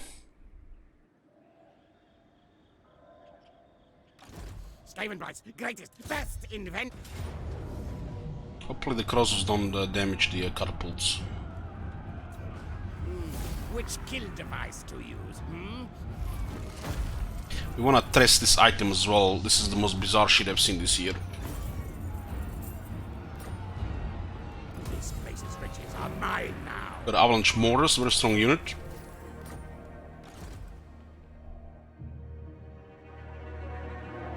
Skavenblight revels in this victory. Move! Clan etching, assassinating. I will not obey. Where is the Tabara border? We do have to borrow a movement bonus for the start of return, right? Engineer of Skryre. The movement is so high the march stance doesn't do anything. The Skaven veteran battle skills are not that good, especially the range ones. And they split 2 units of groups between melee and range, and they both miss skills. But we still want this 12% missile strength.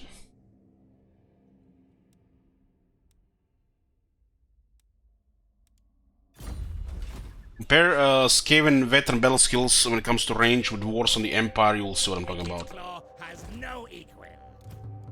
Knows who his boss is. Those skills did get changed after the Skaven got introduced. The veteran battle skills of Skaven were always lacking. Government Tides of can get more Plague Rash cheap.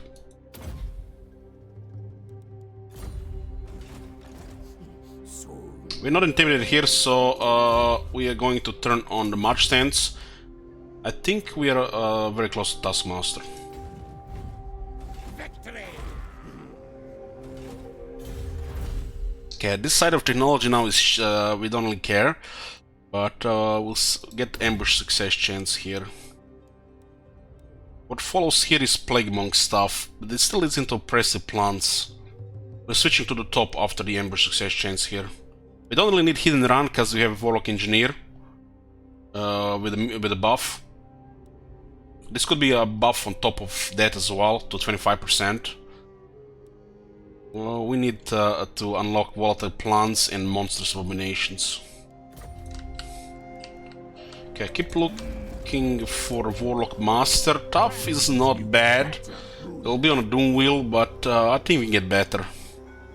Sneaky is best. If it still exists. We don't have money to cycle, so we'll just keep checking as they replenish. Knowledgeable Plague Priest, that's good, that's good. Plague Priest do wants to spam abilities, you want to have 2. Cunning would, 1 Cunning would be nice, but this is acceptable. We do already have a Cunning Warlock Engineer. And we might get another Cunning in the future and put in the army. I do want 2 Cunning characters in the Get Close army, since he doesn't have any unique skills for ambush, like some other Skaven lords. Bless with faith. So get plus 10 power like this.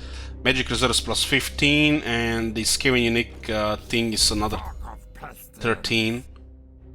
So that's actually nice base power. To keep the Plague Rash up, we don't need a lot of power. But if we're gonna use Warp Lighting on top of that, we need a little bit extra. No devastation like Icked's devastation. Yes, yes. We got Taskmaster, 10 turns in the march stance, so we don't have to really worry about this anymore. Nice extra movement and line of sight, right?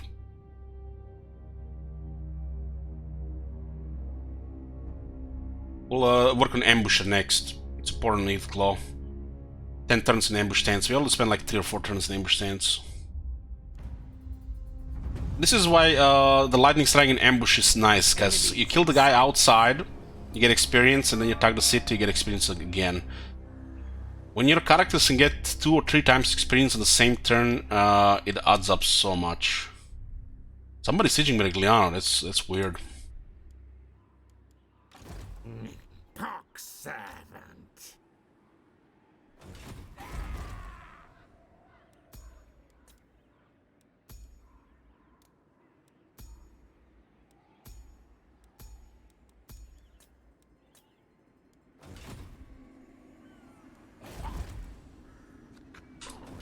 Time to do it, leader.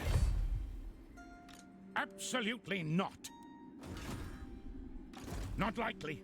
This guy is a weapon master.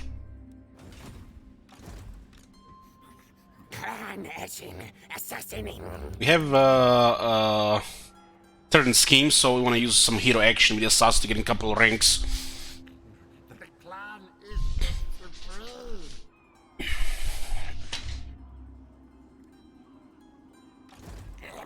Poison blade. No. targets. 439, I guess it's acceptable. Unlock the gates. Yes, yes. We'll go assassinate first. This key hero has assassin, assault garrison, and assault units. It's disgusting. Bigger warp forges. Master. We got an ambush. I think he would have retreated otherwise. Let's see the pipes, if we can get any effect here.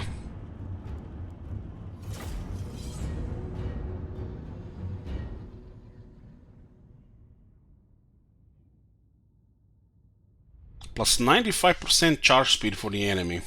And minus 10% charge bonus. Man, I swear that's the most bizarre shit I've seen.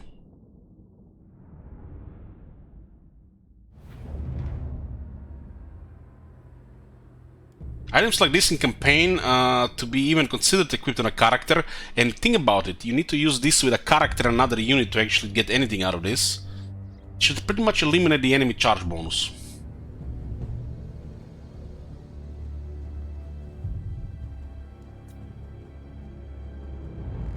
Your guy gets into melee, the units that are in that radius no longer will have the effect, because it doesn't work when you're in melee. It's really strange.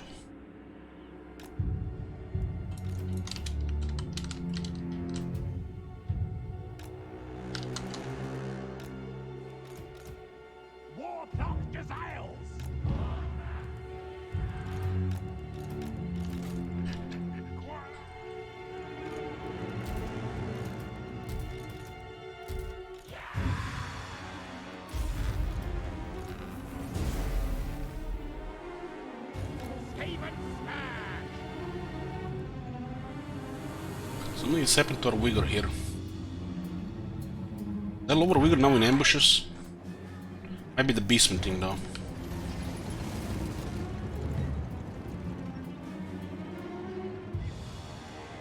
Wicked Claw! Wicked Claw! Wicked Claw! You can see 10% charge bonus penalty. Okay, stop shooting. Let's see if we get a direct charge here. He's actually sped up when he's charging. This is 34 speed. You guys seen the speed? He's actually sped up. Fucking hell, what is this item, man? This gotta be the silly shit they've done so far.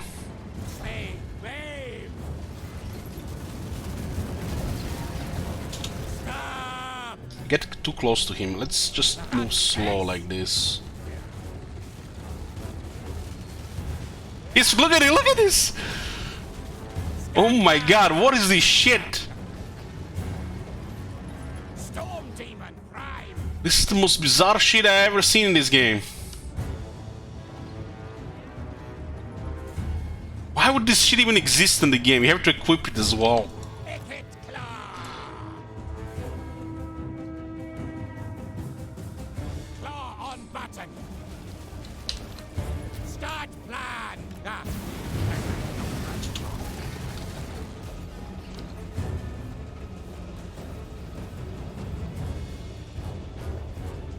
Quick, fast. Skryre, race.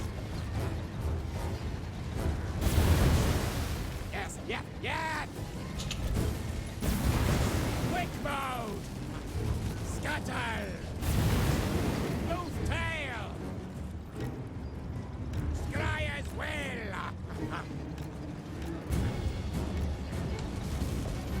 Go, run, go. Scamper forward. Skryre, race. Move, run. Quick, fast. Go, run, go.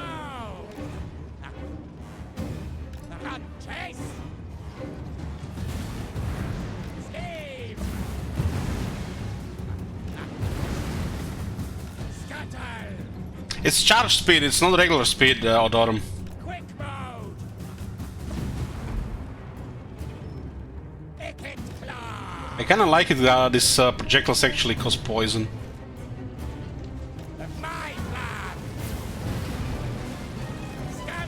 Regular Doom has more accurate projectiles because it can get rank 9.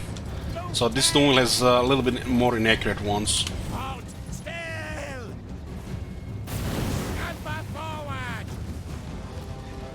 Move, run!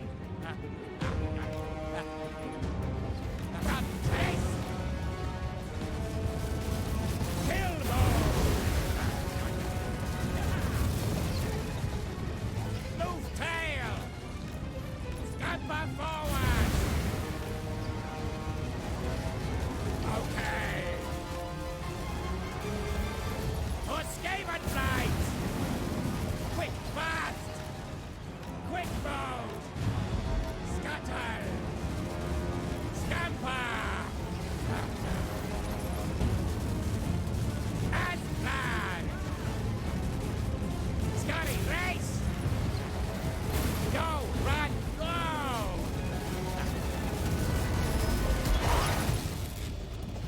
Ah!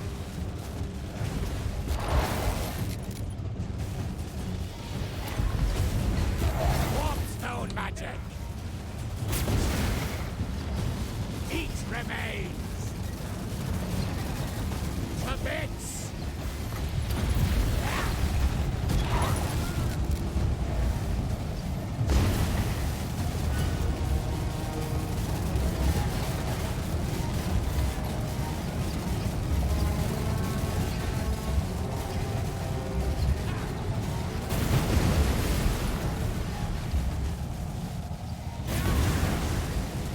Murderous!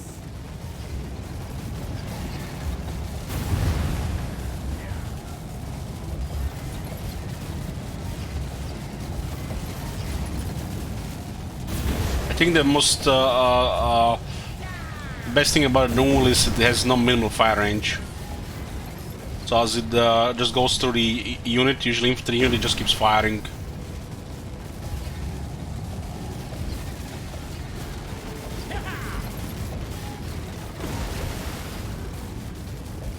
Yes!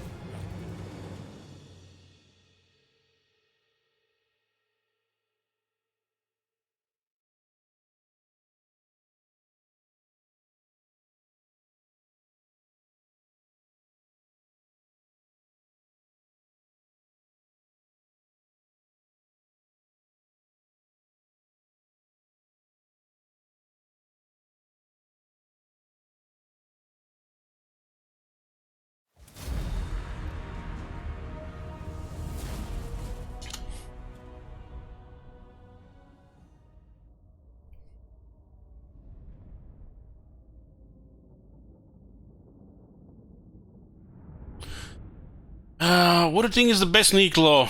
The Doom Mill or the Doom Flare? Terrorgast, of course. First, to get alliance with Manfred and pay him like 20k. And he gets one of those big bats. And then you fly around. Revels in this victory! Now, forward, now! Forbidden Road, nice.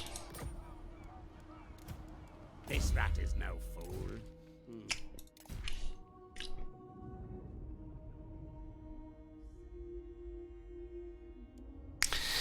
Prefer make it on foot. Oh man, that's the other special mama's boy.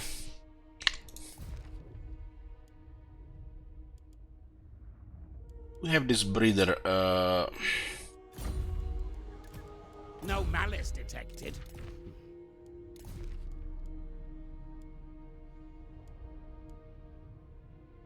Minting Slave.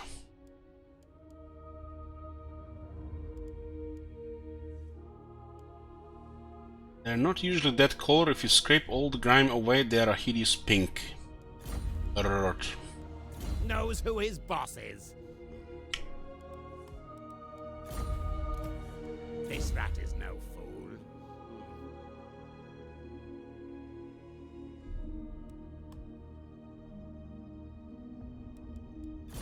I bet people think that big number on missile strength on Eagle Claw on foot is better than missile strength number on the Doom Will. And Doom Will is 2 times better because it can shoots while it's moving. Especially if there's a lot of density around. In fact, it's running nearly twice as fast. It's just... People trust numbers too much, I think. My Mumford is best on foot. Has the highest stats. Not likely. Chief Warlock, Ickage Claw. Man, he only does 237 damage. That sucks. Look at this 1038 damage. That's much better. Meanwhile, hidden mechanics. Psh, how does it work? I trust the numbers. Engineer of Skryre.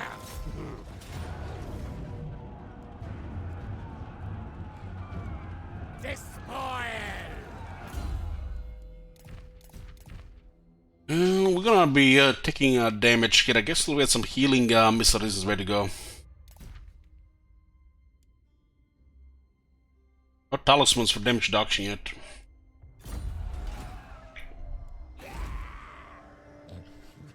Plan needs new, better rulers. Plague Priest. Kill targets now.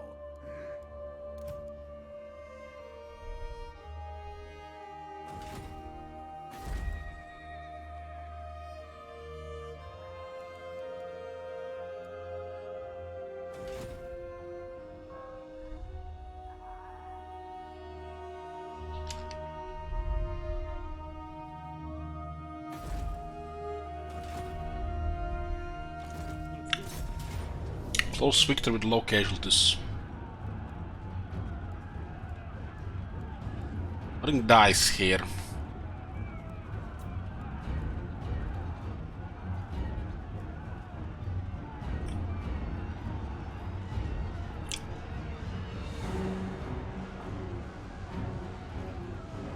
Damn, they got a determined lord.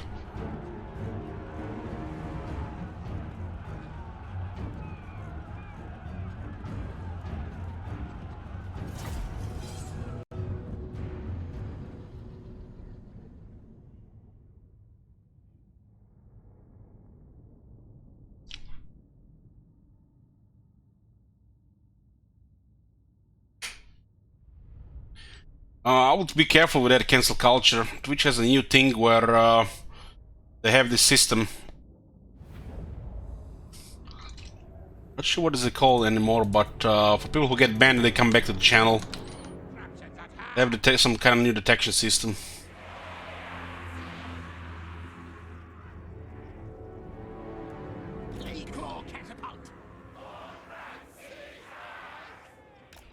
What orders? Blade Claw Catapult.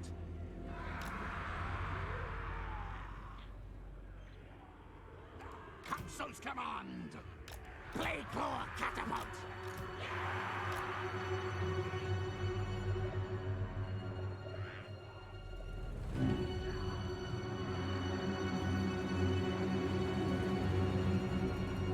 Zerolti says I get timed out all the time on this channel. That's because people love it, Zerolti. Warblock loaded. Skaven. Yes, yes.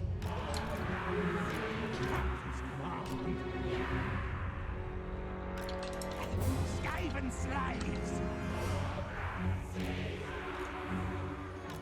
For the Vermintide. Blade Claw Catapult. Yes, yes. Yes.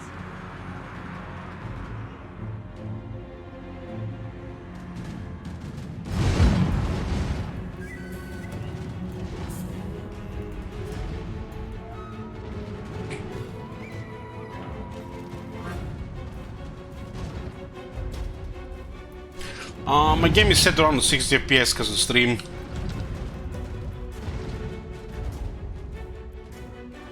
So 60 is max.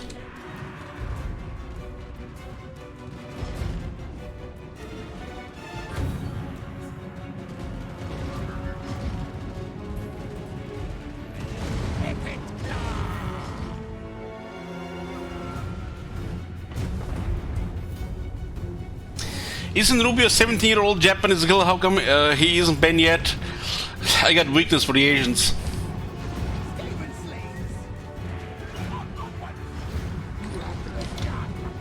Minimal age required to use Twitch is 13 though.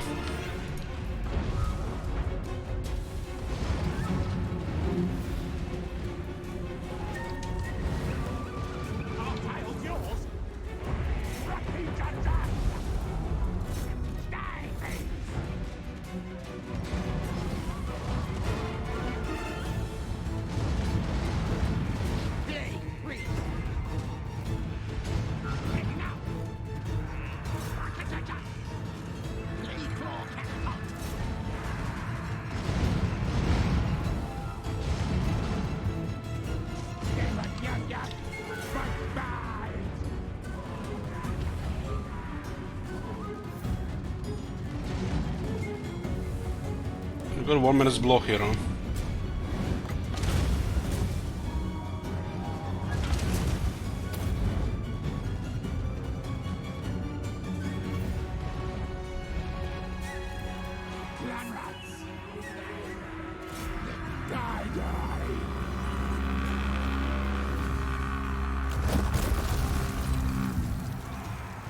Guide us onward.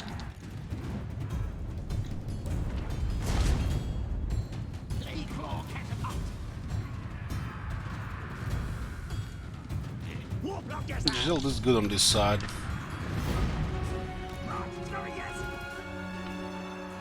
Look at this guy's actually winning against the Crossman. The enemy doesn't have bullshit experience and they don't have the bullshit technology yet.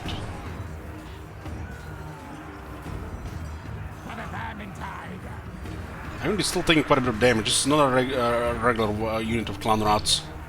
Let's see, 120 clan rats versus 160.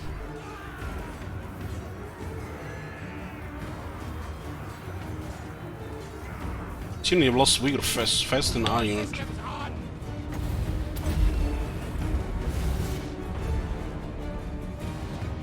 And the summon units goes poof.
There's some crosses around.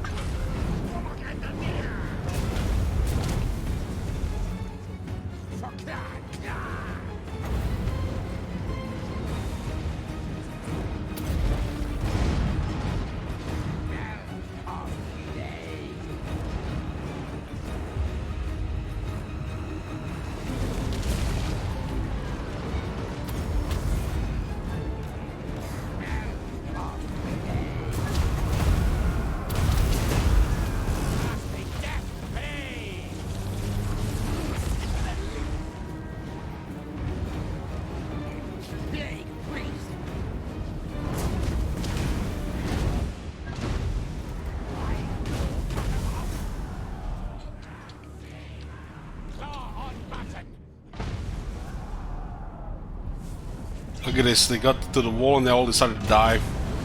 This is timeless, man. Goddamn multiplayer. Should last like twice as long.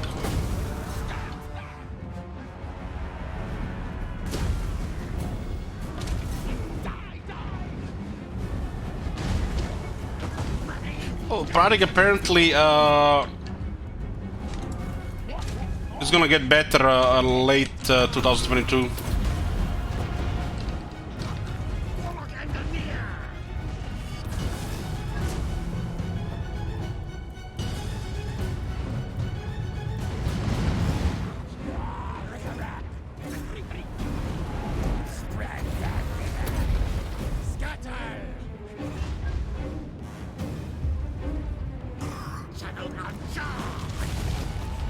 Freak, freak! Now move! More scurry, yes! This monster tires! Shrink, shrink! Attack!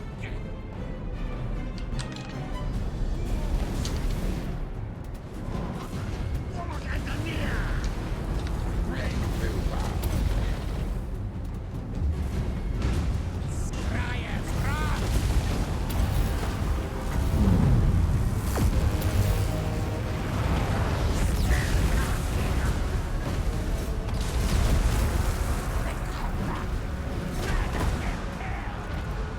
Wicked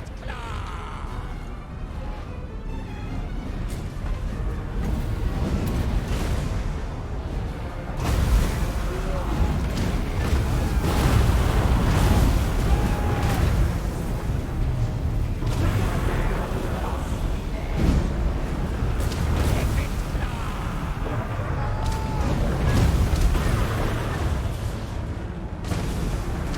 Blade priest!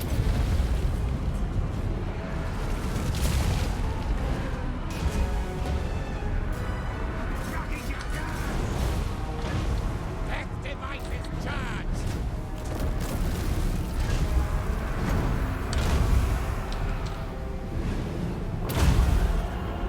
Wheels the wind!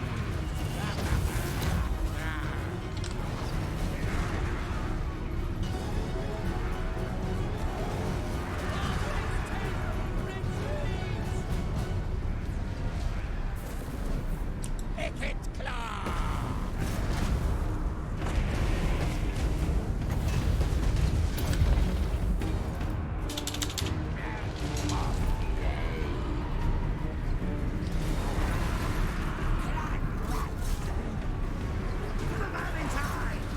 Wicked claw!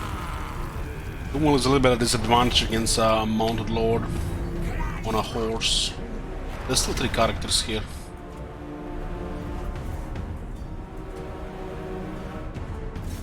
Fight! Fight!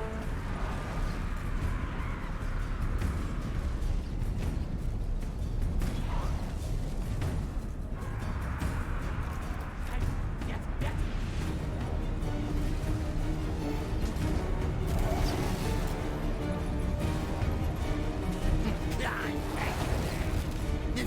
Climb across! Move, move! Yes, yes, brethren! Can't believe there's actual animation for that flail. Infernal weapons! Kinda looks silly when it misses.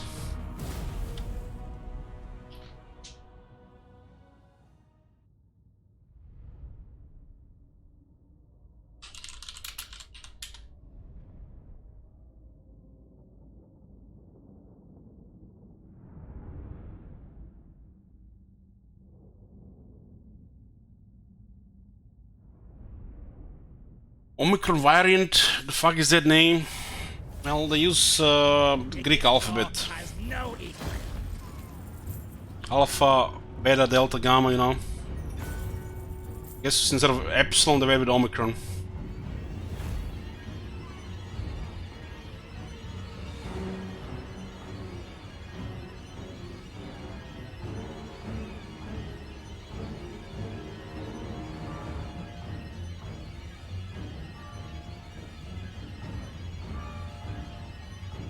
And the Giselles did manage to get some shots in. Usually all about the angle there. 6,000 for a sec. Tinkerer needs trinkets. Die, die, die!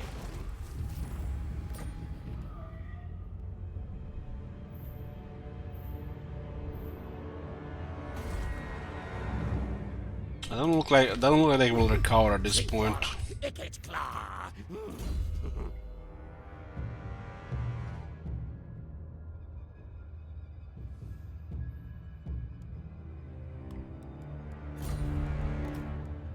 knows who And is this guy's boss gotten is. some levels.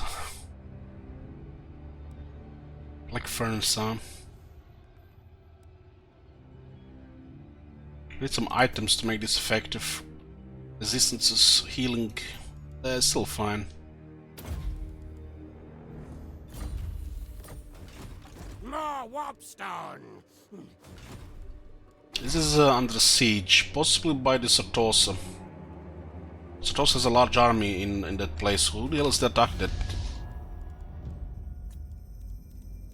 The Empire. What the hell? How is this place under siege? This guy's rank 3. No devastation like Ikit's devastation. Yes, yes.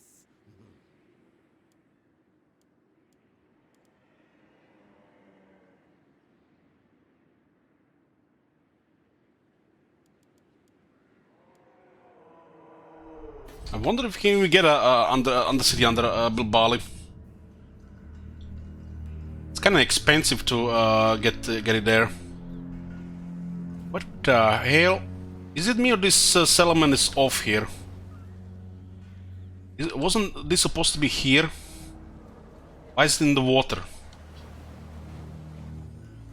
It's like half an inch too much to the left here. It'll be here.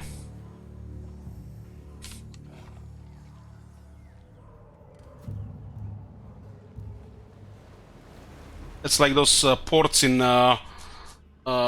Southernburg, they're underwater. Thanks, Sega. Oh my god. Have you seen that shit? Holy shit. What the hell? We'll get excavation here. Warlock engineer.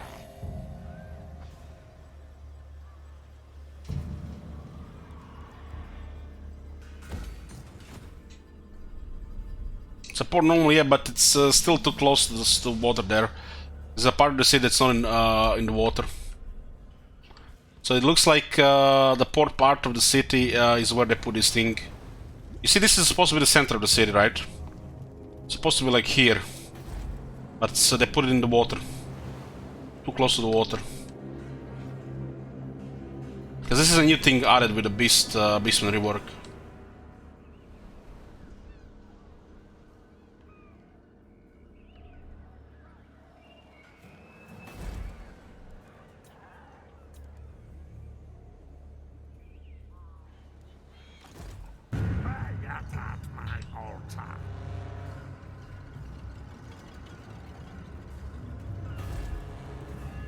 So apparently, campaign heroes lower the discoverability of the cities by 10.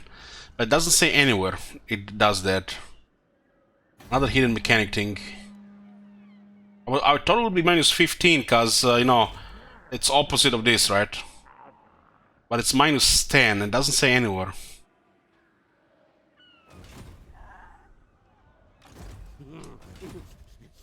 So far, no excavation down here, it's one more turn.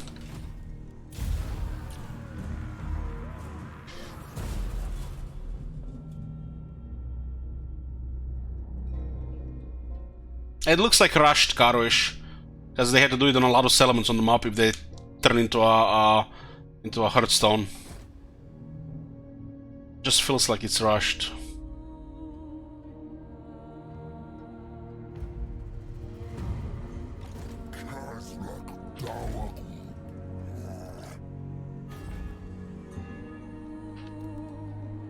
So it looks like Kazrak will mess this thing up here.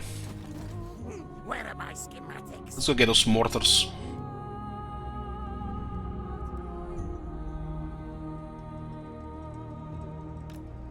Skryre.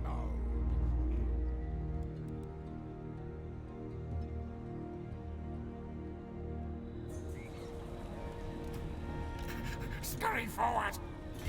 Hide away! Power enhancers placed.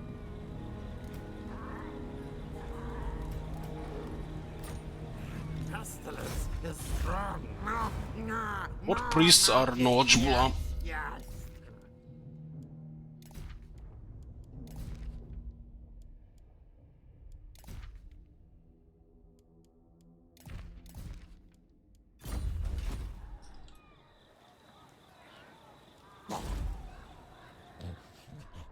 Man needs new, better rules.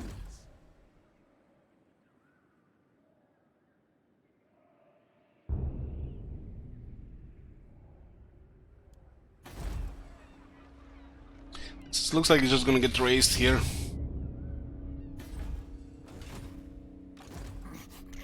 Beastman messing up with our plans, but there's actually a good buffer here. We'll go from here. What's the next one? The next one is in 14 turns, then we'll go to Awakening. Absolutely not. We need to make it on the right side so we can start expanding. Maybe hit Karak Boof there, maybe hit Clan Angrund. Let's get mortars first. Skryre!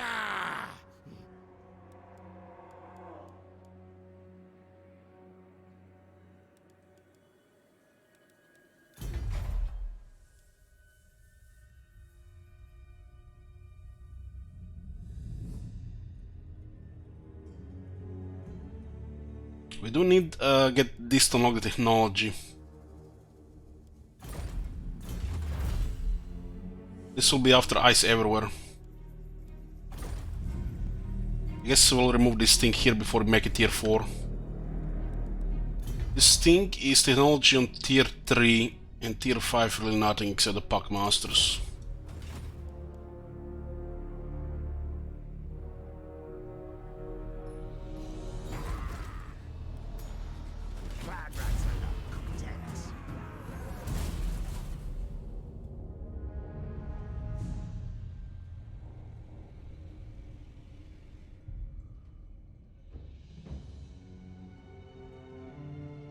I still sometimes watch the first couple of episodes of Lost, just because the atmosphere is top notch. Good for weapons testing.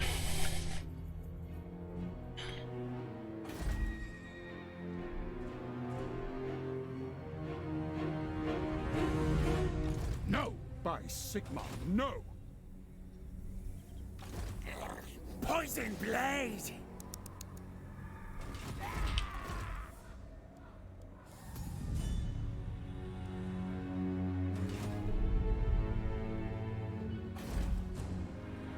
This is a 10% chance.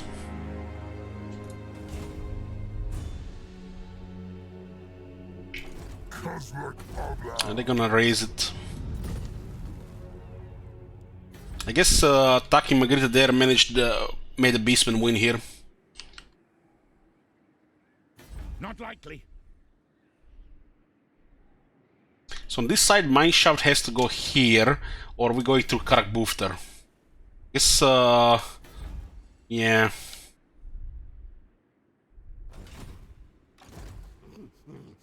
I mean, we are in no rush here to progress on the other side.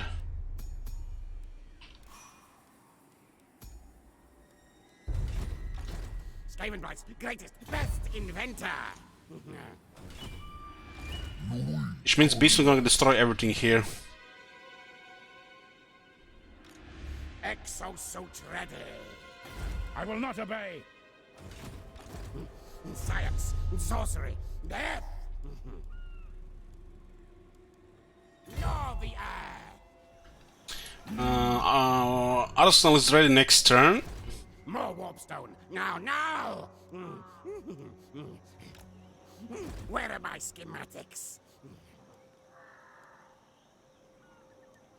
Kill contraptions!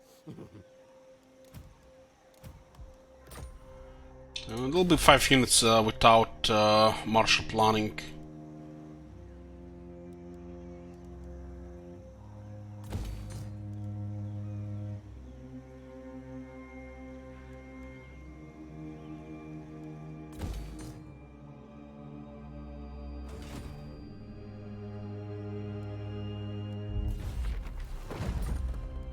We're losing 200 growth here every 15 turns if we don't do this.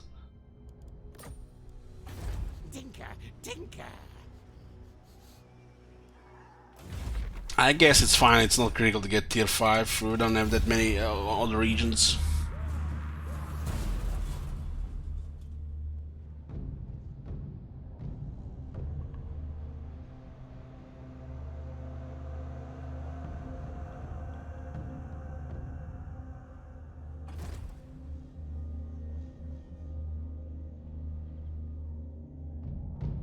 They're in panic mode, recruiting lords and spamming tier 1 units.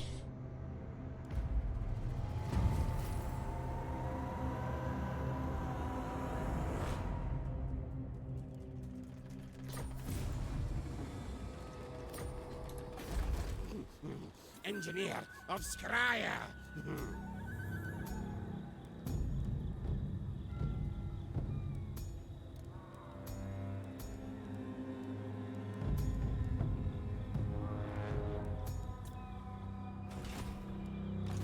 Warp power. Well, babies!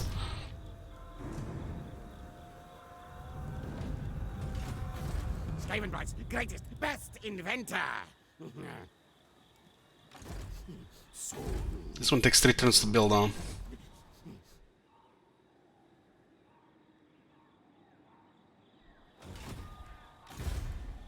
Secrets.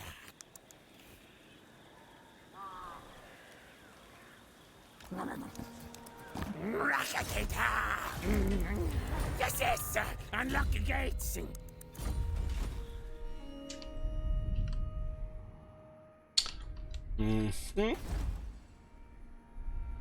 Wow! Wow, that's impressive.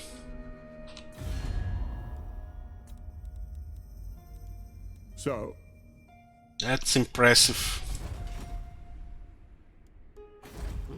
Science, sorcery, death.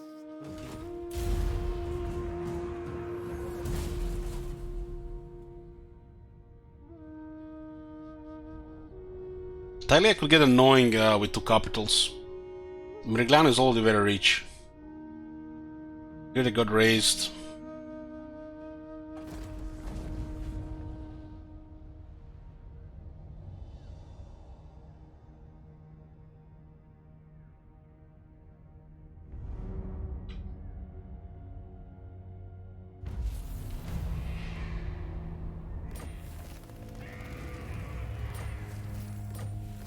Three Ashen Apprentices at the same turn? What the fuck? This rat is no fool. Skaven Blight seen many, many worse. Many worse. No malice detected.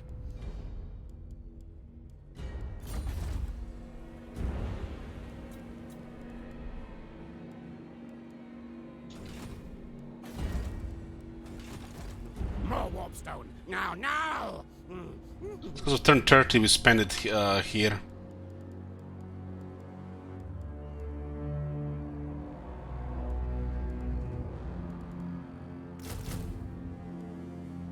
Kinda nasty you can get this shit like this early. My technocracy. So this is done this turn, and then we're going this area.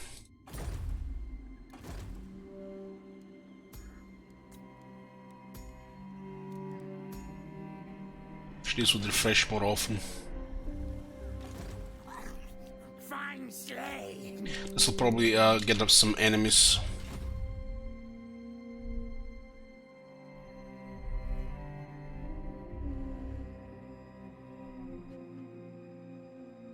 no. Which means the bottom might burn as well. Sigma. But I guess it's no big deal. I'll ignore that. Well, a hub I here. will not obey. So it looks like if the second here appears here, they'll destroy this.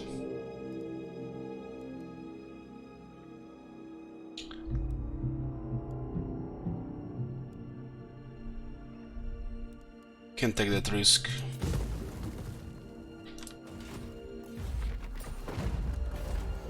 Where are my schematics?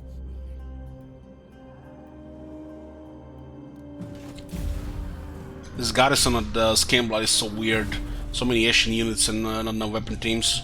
But the mortars.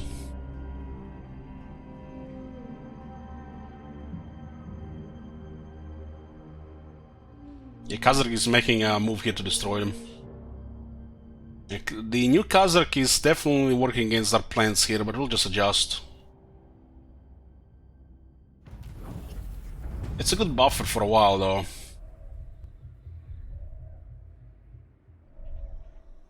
Sardosa's most infamous. Not likely. Engineer of Skryre.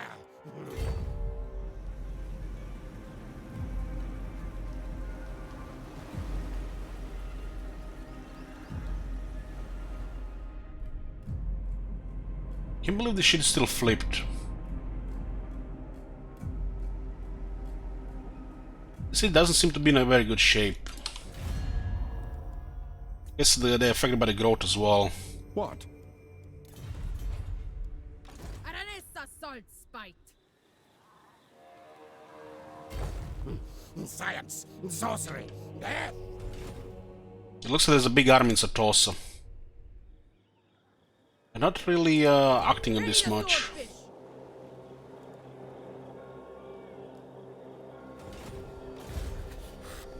Nothing.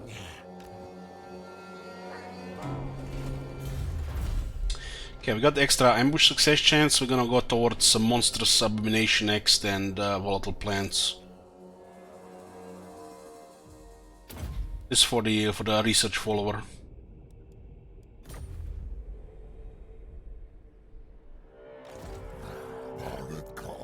He's still taking quite a bit of damage on that weakened garrison.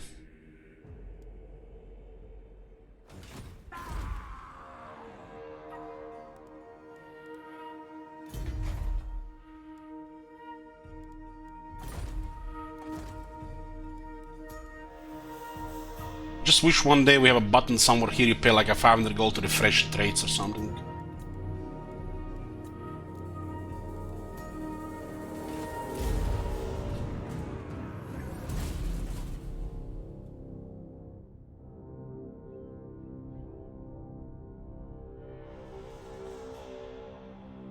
Oh, I can't even do you. I'm gonna just start coughing like a madman.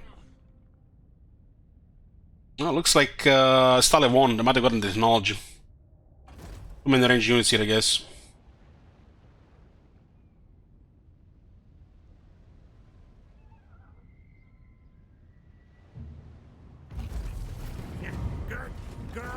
The time for talk is over. Make your demands. It's time for peace treaty.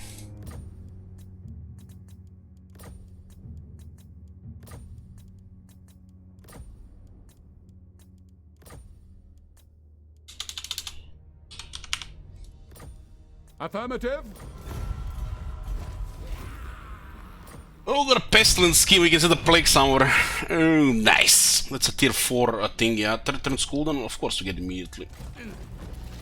You bubonic. Oh no! He's coming! The nation calls. Enemies to track. We don't have a scout full down here. We need to clear Clan Ang before they confederate. We don't want those ghosts to join the other faction.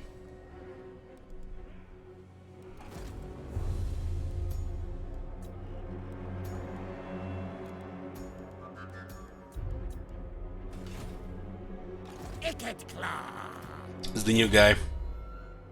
The new guy. By the comet. Sardosa's most infamous. More Warpstone. Call me mermaid. I It made them run faster.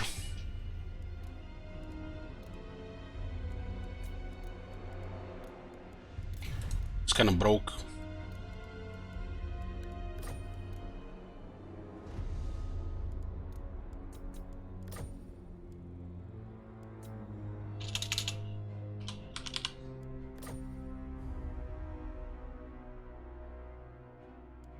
It's a bizarre shit, yeah. You might be right. Okay, we're going war with Dalia now. We don't finish the war with Stalia. Beastmen are too much for them, and they work against our interests. We're gonna start by destroying this army here. Attack. They actually have all their military here. We have a quite nasty army, but we still lack experience and technologies. Considering the food is almost useless to us this campaign because of no rapid expansion, unless we decide to take a city later. I guess for most of the campaign might be useless unless we're gonna be paying extra for the cities. We're currently at maximum, so we can still get more. Let's see, we have one here. Let's see if we go four, it will have 4 or 3. Actually go to 5. So 5. Let's see if it's 5 or 4.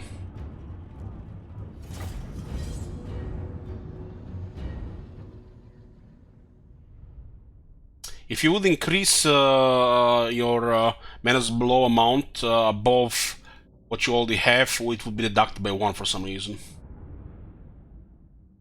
This might have gotten patched at some point.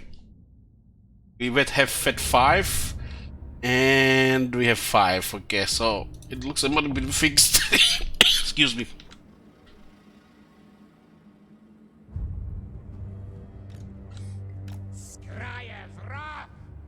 They have 4 Empire Knights. I don't think they're kind of missing warp lightning cannons. I like to have 2 in the army.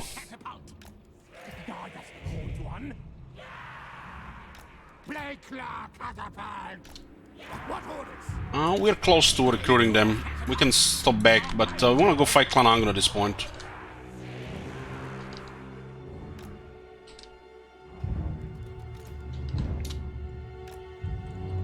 Put mortars close to the artillery, they have a good range. Currently 275. These guys are a little bit better range, but the mortars shoot over.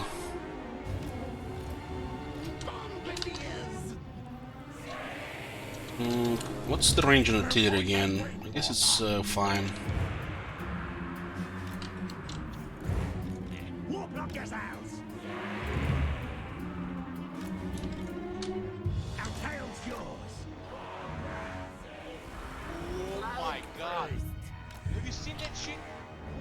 Plague Priest is a large unit now. With all the items, it might be a little bit squishy against certain targets.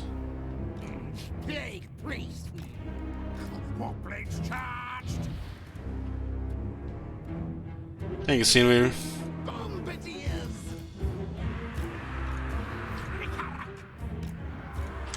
Guide us, horned one! Ready, ready! Rattling gun!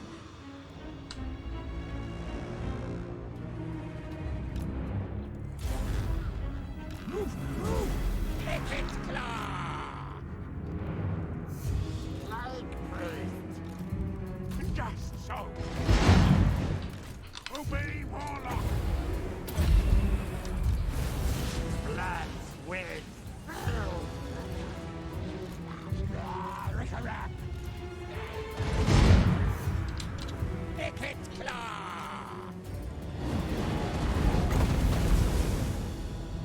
Knights should act here, but the infantry will act all confused. Yeah, Ravage King was the best expansion. Was like the height of WoW. Are we talking about WoW here?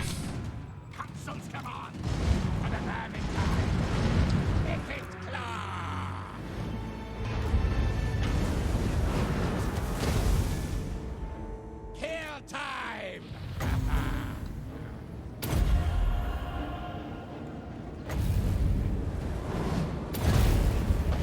Casting death pain!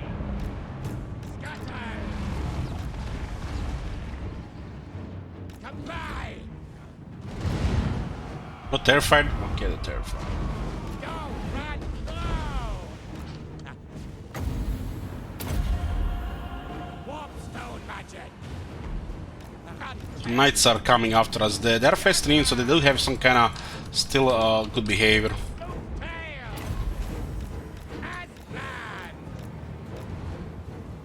It's the usually the infantry that gets all this bugged. Well, the Knights still have okay behavior because they're basically go to the closest enemy unit from their position. Well, this is bugged as fuck.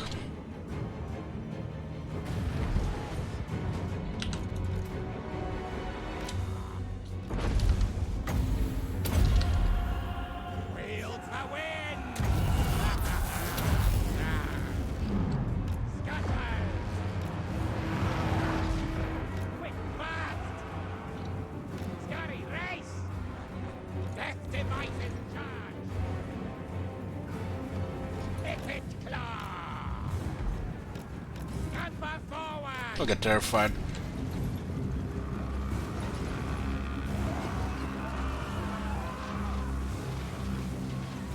Friendly fire from range is... they're gonna get terrified in great... wow.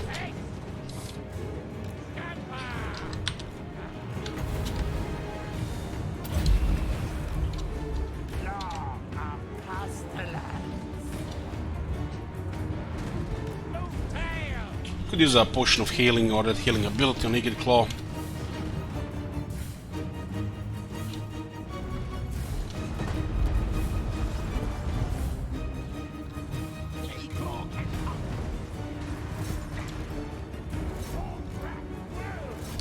Let the executions begin.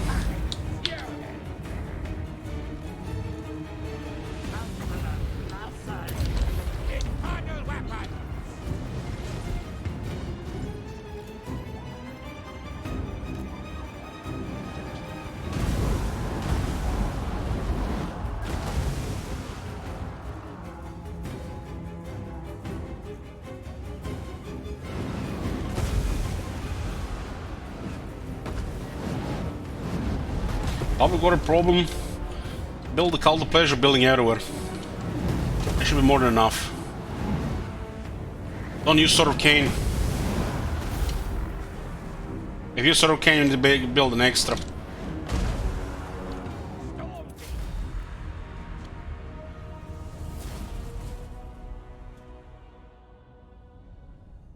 Bug do not, the item this battle is the same. Ah, true that.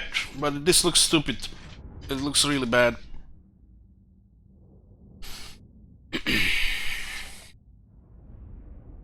Used to have to work for it. Click the right buttons.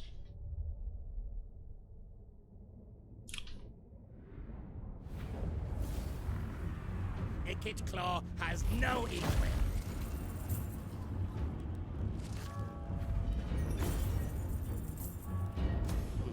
No use for this flesh.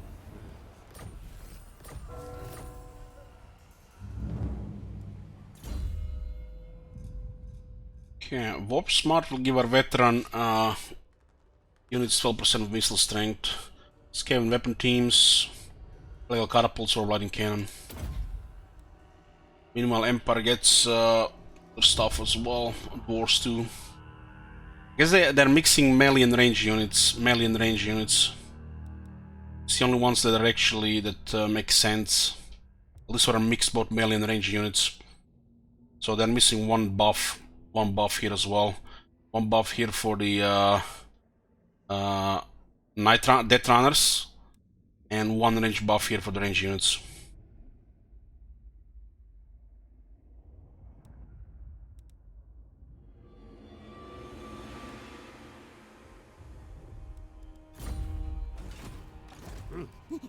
Chief Warlock, Wicked Claw.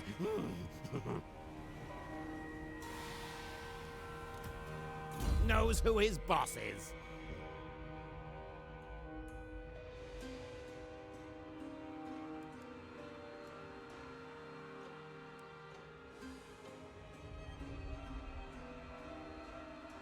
This is a knowledgeable Plague Priest.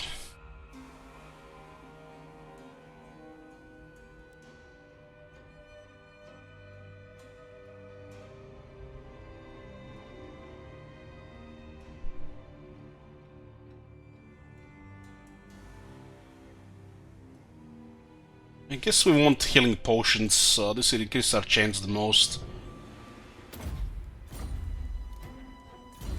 Needs errands to prove his worth.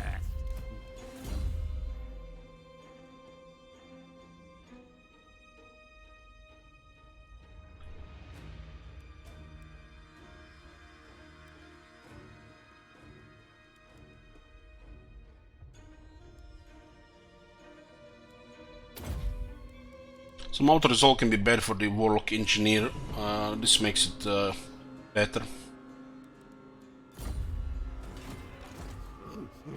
Engineer of How do we lose Skryre. all movement here?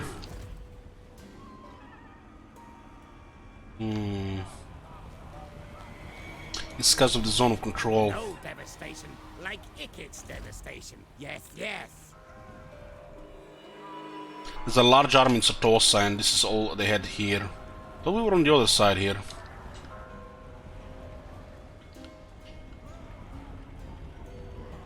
Not likely. Storm!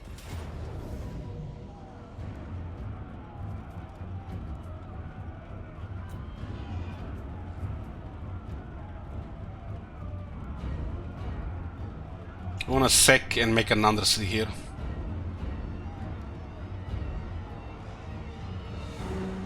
Yeah, it's the river. It's the river and the bridge is next to the city. We were on the other side of the river. I thought we would, you know, when you sometimes win and it puts you to the other side of the river because the other army was there. I guess this one was not on the other side of the river. You get a little bit free movement when you take their spot.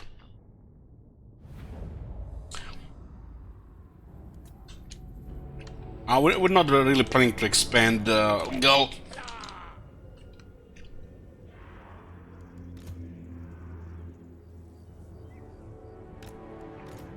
We're all taken Thalia, Estalia, and Satosa if we were expanding.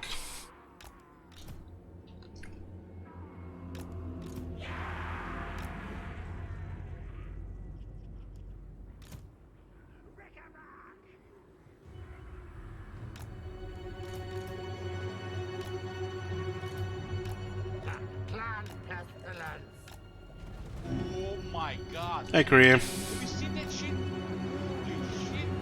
What the hell? Mortars shine this bell. But we have to kill the towers first.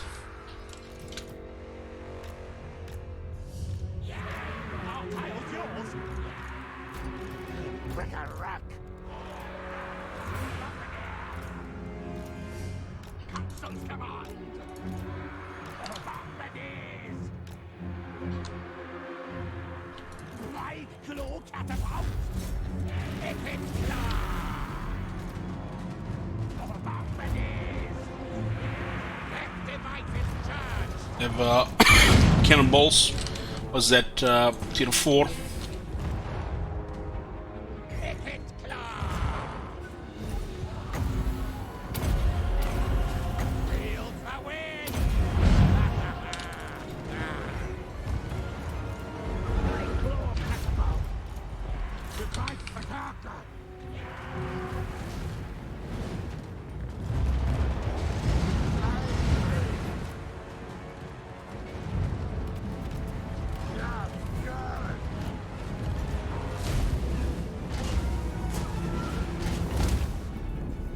See if the mortars still drop their shit when you put unit on them.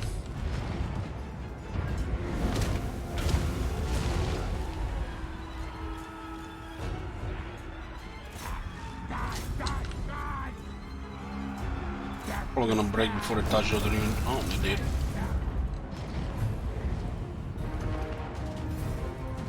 What orders?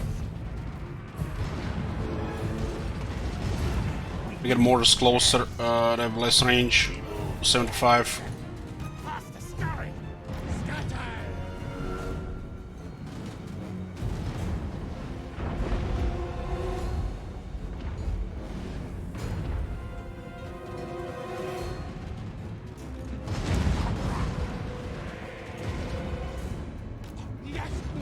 Mortars have damage over time, which just destroys infantry.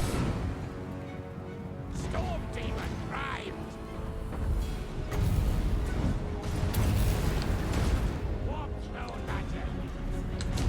Looks like one crew did not go back, one crew didn't got attack enough to disengage. In Siege, when the artillery crew drops the machines when you get attacked, it doesn't go back to machines, it's bad code. In the field battles, it works like that.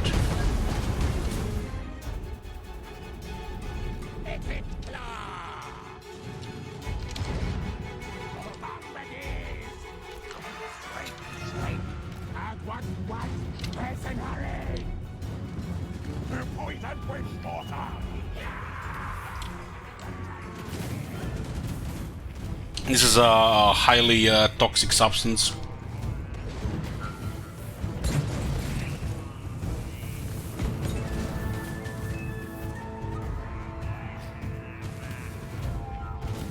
Fall back to runtime.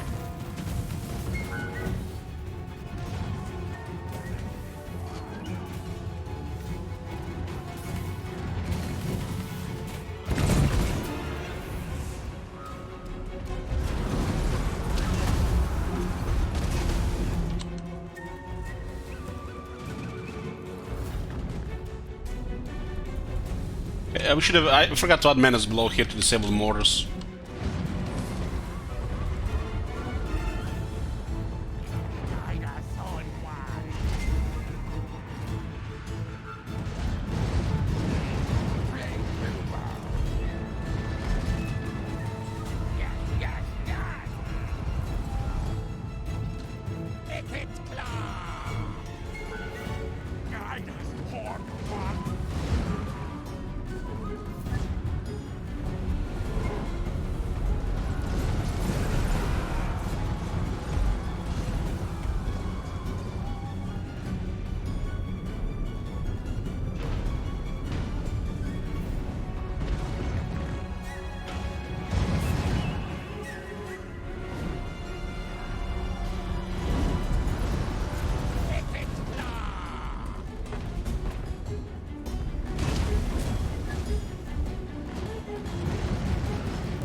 Added more menace below, this will be over. Jails 86, 105, 99. I had them at a good angle. There's hills outside the city.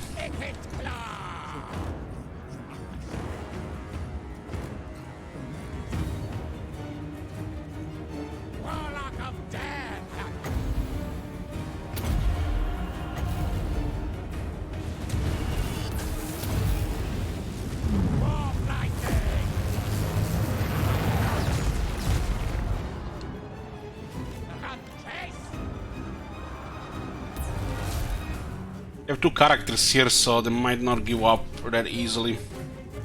But most of the people are routed, got routed here. We could outrange their mortar with our artillery. It shall be done. Agreed. Yes, yes.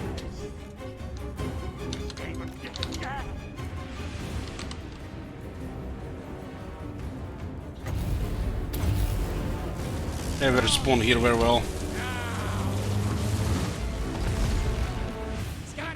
I got a gun here. I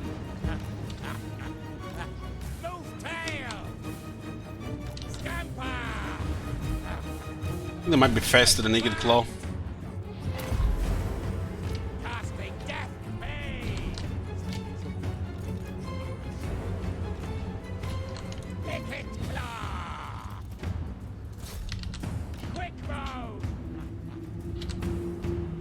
Yeah, you need that Eagle Claw thing skill to make him faster. For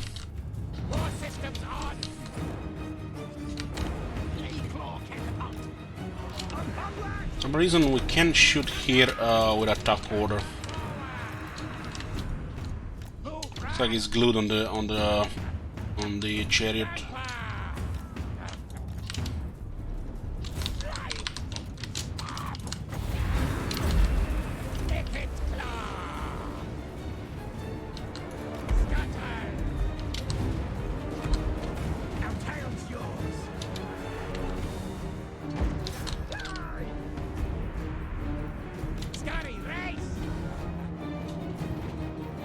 What the fuck are these guys in here? Both Eagle Claw and the priest will eventually get healing. Even have a healing item on the priest and Eagle Claw. Way to heal himself.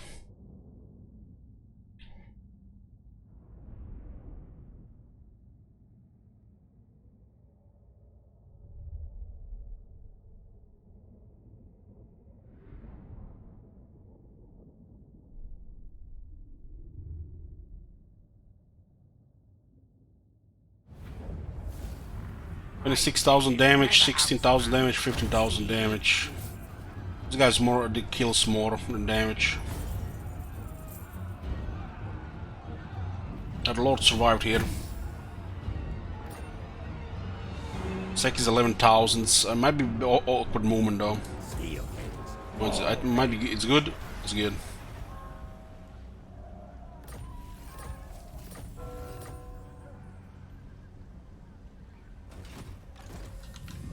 Skaven Blight revels in this victory.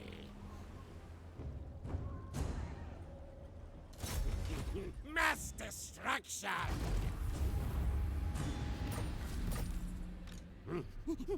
Their main army is Sartosa from the looks of it. Might be nothing special. Hopefully they don't raise the ceiling. Wicked Claw has no equal.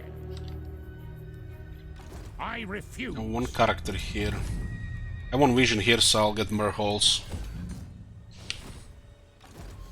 Where are my schematics? There is healing here for Wicked Claw. We can also just equip healing item.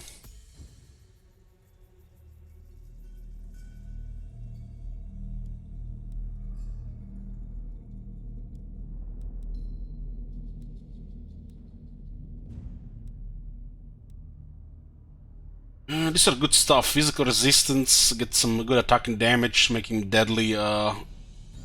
His resistance, he has already overkill resistance on magic. This is speed, so he can outrun things.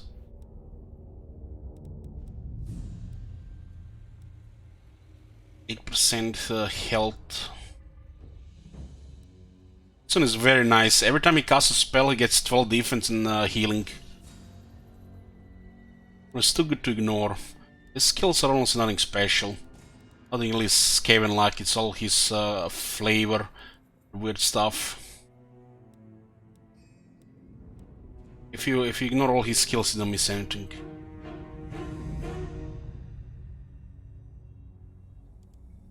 His unique power armor route is pretty good. This is pretty much the only guy in our army that's gonna be under heavy pressure, because he's gonna be on a harassment job. He needs to be fast and he has to be tough. And get healing, of course. You need 2 points for this. Power armor gives him 10 phys resist to 20. He has what do we have here? We could go with this, but it's not critical. With attack infantry is only deadly. 20 magic resistance is better. 12% speed here as well to unlock this one. I'll get him some toughness and speed. 72 speed is okay, but 81 is better.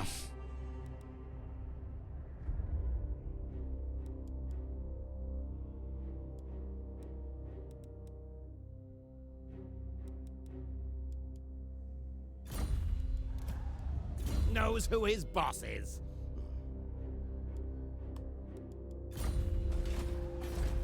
Hopefully they don't raise it here. Sartosa could recover here. They're currently a horde. Yes, yes. Currently a horde here, I think. Yeah, a horde. Come, speak. Let's talk. Barter trade. Good. Honestly, this should be possible if you have the 13 scheme. You have to get to the point. Like a little bit, they're a little bit too passive. Engineer of Skryre.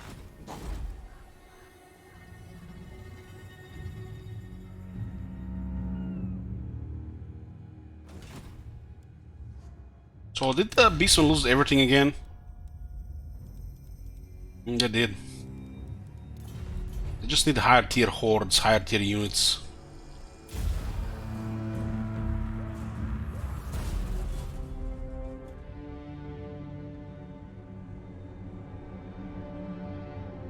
Oh, Clan Angro is coming down here. It looks like I have multiple armies. Oh my Hey, Blacksmith. God. Thank you for getting support. Live for tier 3. Holy shit! What the hell? I have access to a shit ton of experience now. What we really need is money for a second army. More kills. Your prestige grows, my lord. News of your conquests spreads far and wide. Your developing power is noted by even the most distant of kings and bestial lords. The Skaven once decreed that never again would they be brought low by their own imperfect creations. Such a faulty device nearly led to their eradication in Skaven. Since then, it is decreed they should spread the world over, and so they have.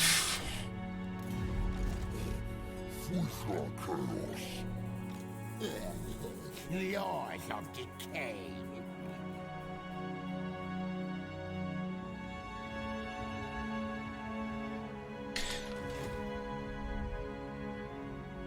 I wonder if I ignore these will vampires do better.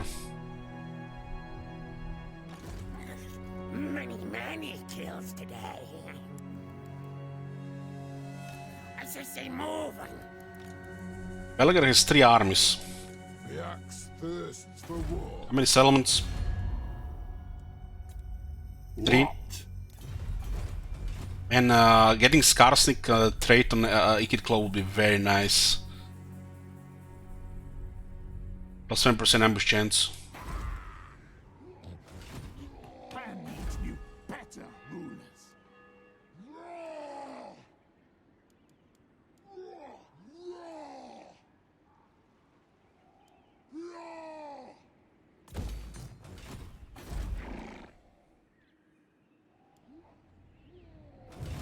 This still hasn't expanded, nope. Looks like the main army is on the move here. Clan Skryre. Come on, Aranesa, take Merigliano. Why didn't she take it last turn? Because it was sacked. Bad code. Bad code. That is no fool. No threat of a challenge.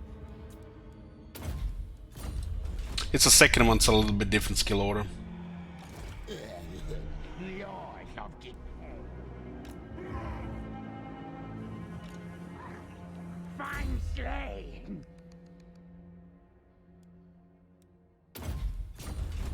Okay, let's see anything new here.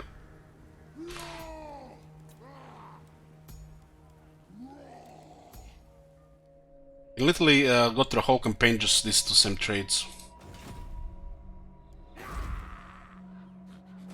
Clan rats are not content. For the wisdom of Valea. 7, it's a 100% chance to ambush here. It's light forest. By my hammer, I should slay you where you stand. Who needs killing? Speak up, or I'll take your tongue. I'm bullying the area. They pay us anything for this war. 600. I'll take 600. Not likely. 500 then.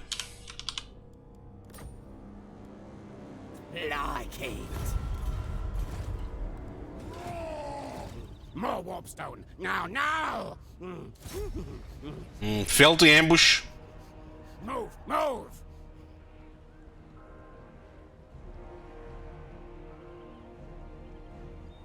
Well, I guess they were not in the forest then. They were at the edge of it. Science, sorcery. They do have impressive movement though.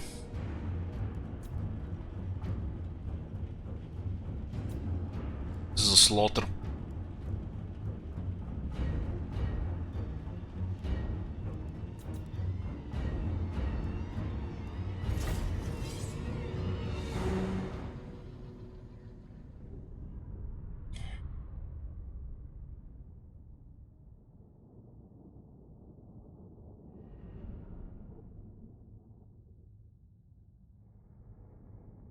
I want Karak move there as excavation site.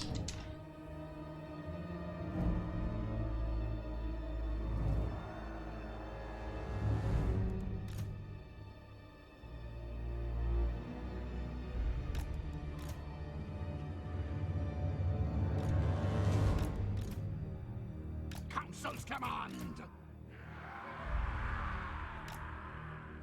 Artail, yours! Blade Claw catapult! What?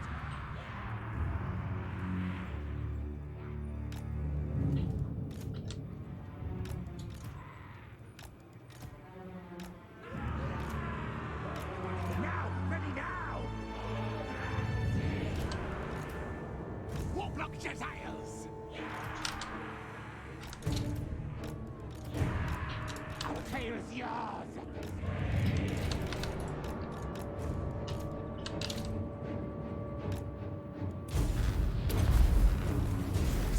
Cast!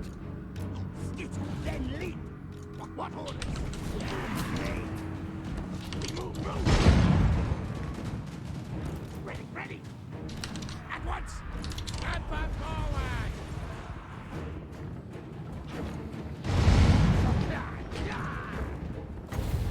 Poison. Looks like the heal is blocking them this side.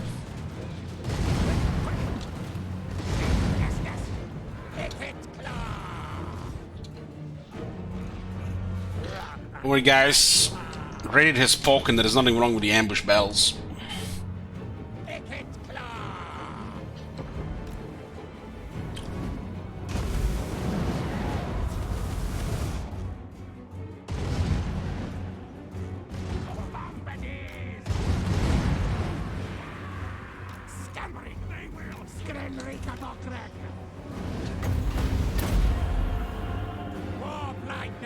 The Dwarves are probably the worst faction to get ambushed by the Skaven. It's literally just a slaughter. Their army is way too slow and most of the units just get outgunned.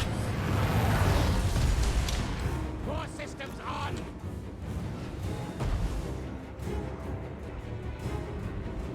Picket claw!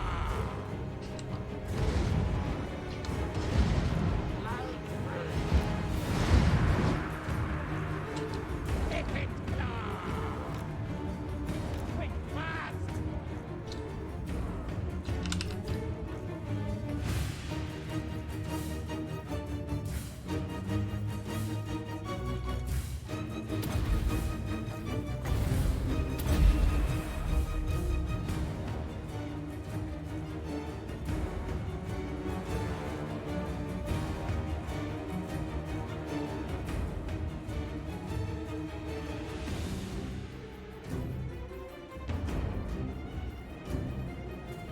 Well, if we play a lot of Skaven, maybe some CS spy, see how broken this shit is.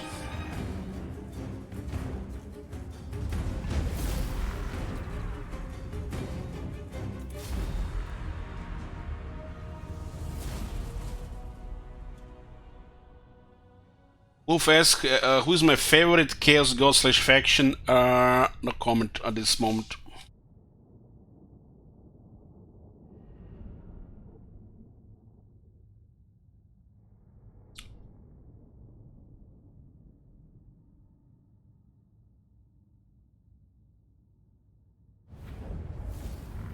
My brain is never outsmarted.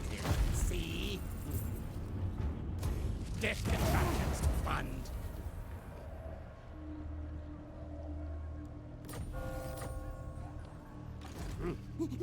Chief Warlock, Icket Claw.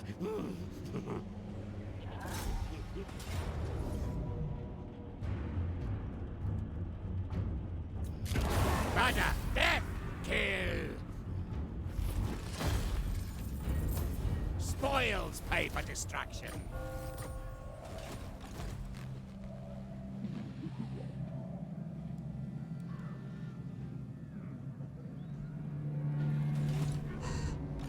Now possible.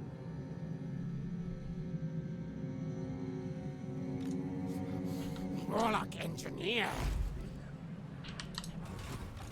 Skavenbright's greatest, best inventor.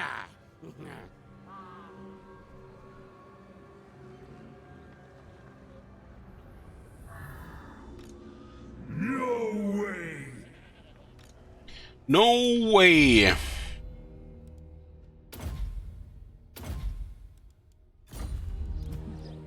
knows who his boss is. Guy's almost immortal. No malice detected. Aldrich immortal.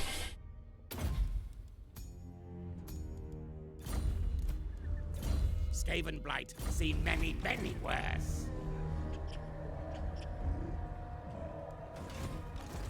Exosuit ready.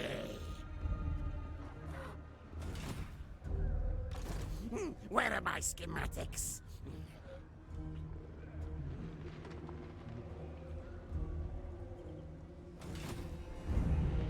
Skaven Blight revels in this victory.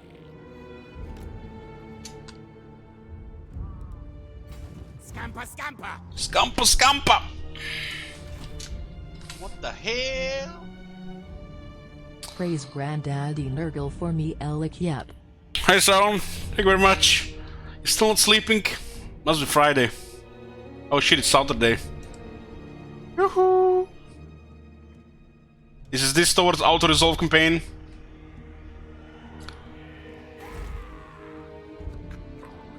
Time to treat leaders.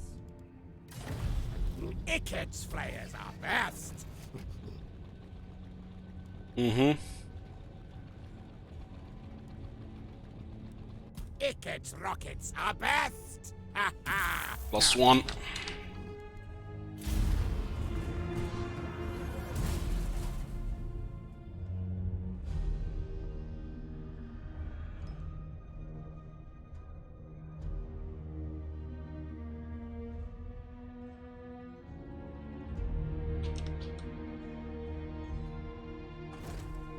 You have to wake up in 5 hours for work. Damn. Gonna be a zombie.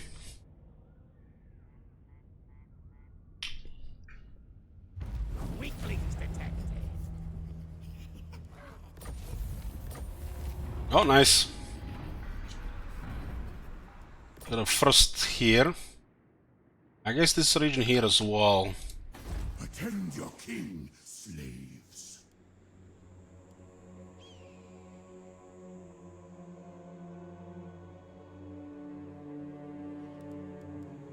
Need income. Need income, so warp token mint.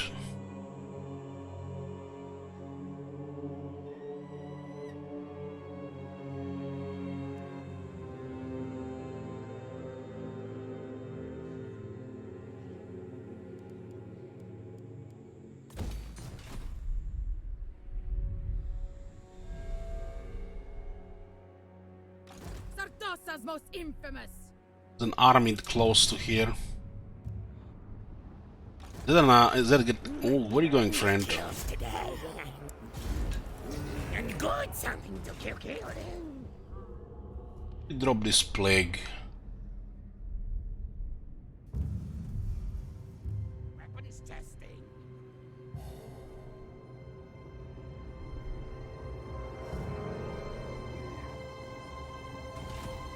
Have we meet anybody from the Empire? Nope. You're bubonic. Seek out play. I'm gonna drop in Fort Sol.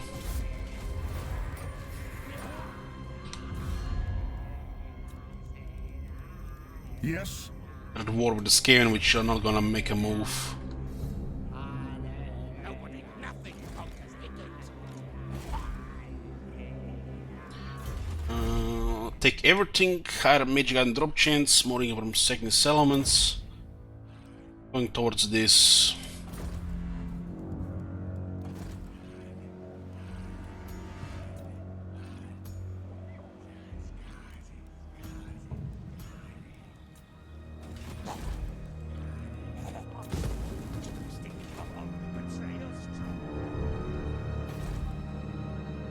Hopefully they don't raise the city. Many kills. Karak move, there is a spot for excavation. Nice central location.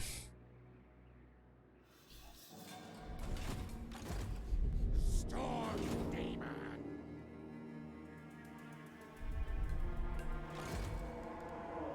Stalk.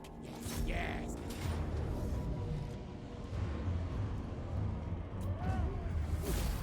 Kinda silly with taking some damage here.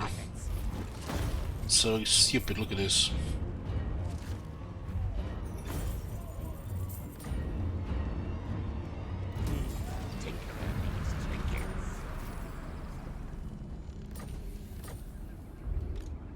Warp lightning!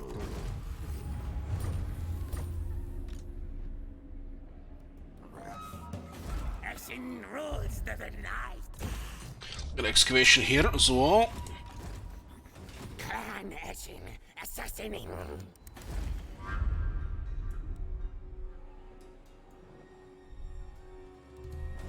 Hopefully these guys take it and then take this one. Might need to just destroy them. It's not like no rush. Absolutely not. This is the long game. Eligible. This rat is no fool.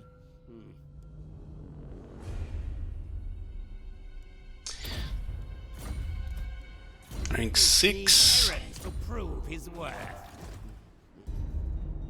The replenishment does not work with single entities on Warhammer 2 factions. Gotta fix this. So you can get units out of thin air when you replenish in enemy territory from a sec, but not on the characters. Well, it works on Warhammer 1 factions. They have a much shittier percentage though.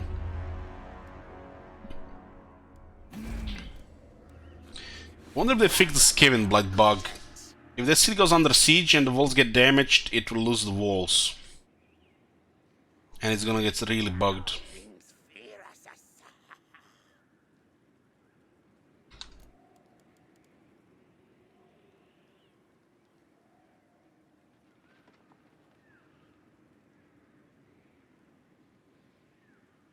Could have added some mortars to this city. The garrison. What's the big deal? It's garrison. Clan Skryre!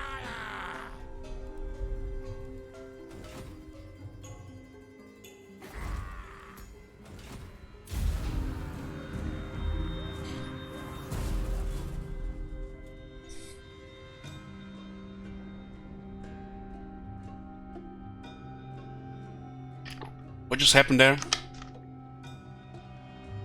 Did it disengaged?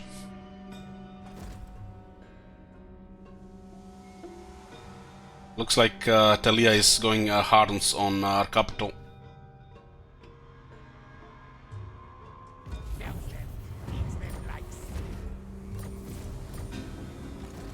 More Warpstone! Now, now! Scary spawn fools!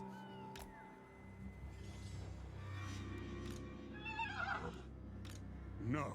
This is the main army, a lot of high rank units.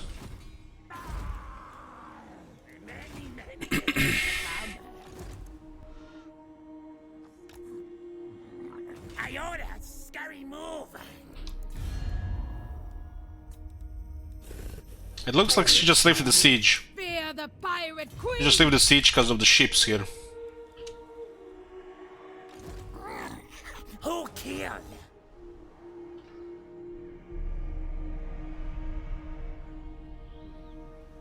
Stone demons not for cutting trees. Strategy is aggressive.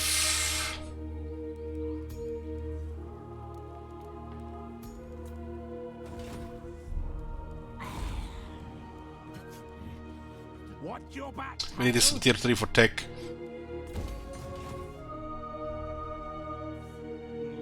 Underground, match night.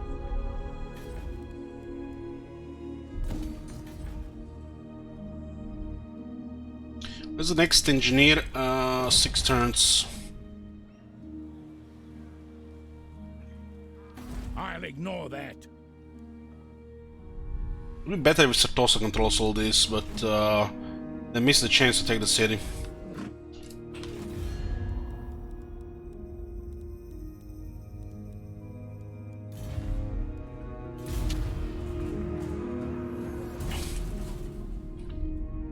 Stilia can spam a lot of shit because they have 2 good cities. Just their own main city allows them to spam a lot. Got Seg though.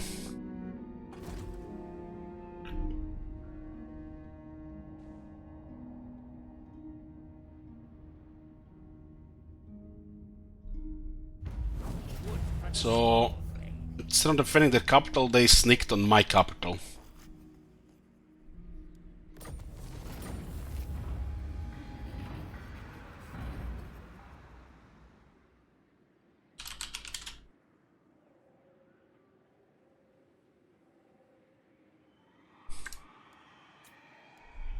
Now we got another expansion here. My dynasty Need money. supreme.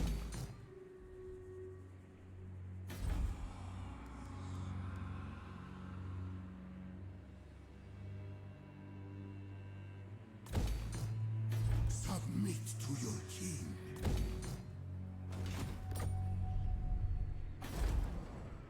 Forgot pesticides. Looks like the Bison will raise this shit.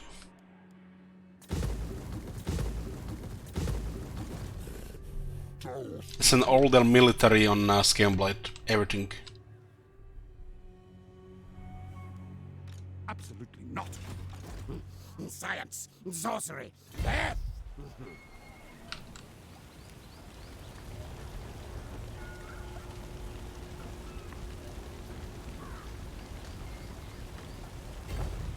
Now, forward, now! Not likely. Get the things! No.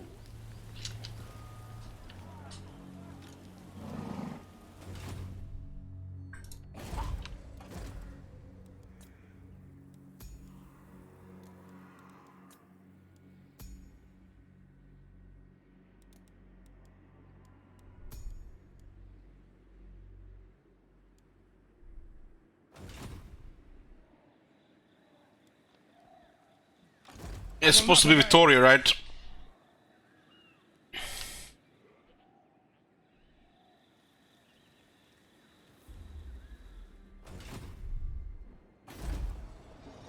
Do you take me for a wazak? Rawazak. Many kills today.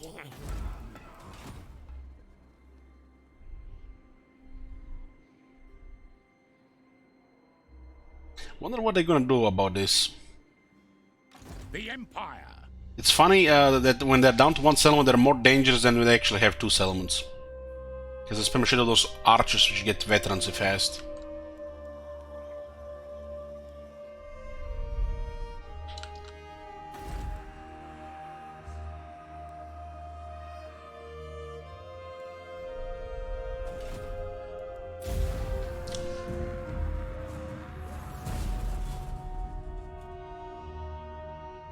I feel like Italia will just go into water here. Moon is too rough to make any good moves. Terrain, I mean.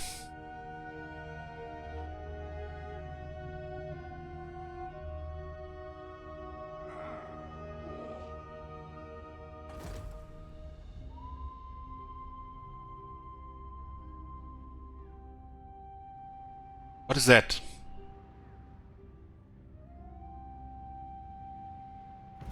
Enemies in sight. What is this? You guys seen that? Where did the arm disappear?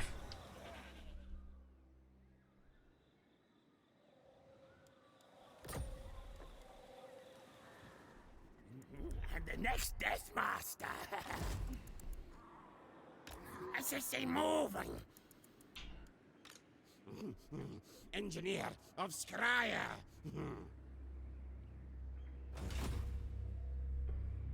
I'll ignore that. The Empire. This is a very strange move here. And I'm not sure what the fuck was that. Clan needs you better rulers.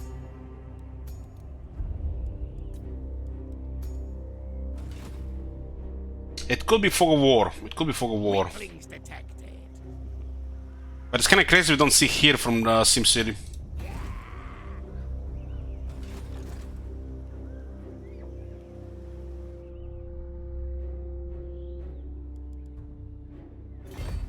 Enemies to track. Skavenbright's greatest, best inventor. Nah, at the moment it's too rough for ambush here. Scamper. Whatever, it's Fog of War.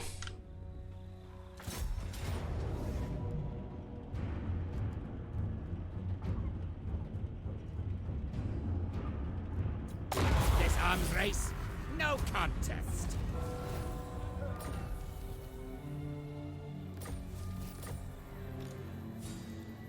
Still need ambusher trait. So we got some magic fire resistance here, we got speed, charge bonus, and we're gonna get second wind serum. Every time Ikit casts a spell, he'll heal 720 hit points and get 12 defense for 15 seconds.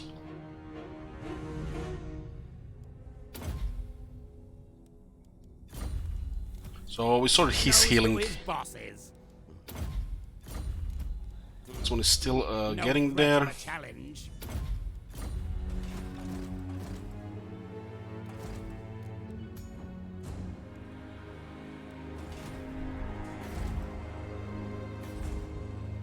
Heck, it does look like they're gonna raise it.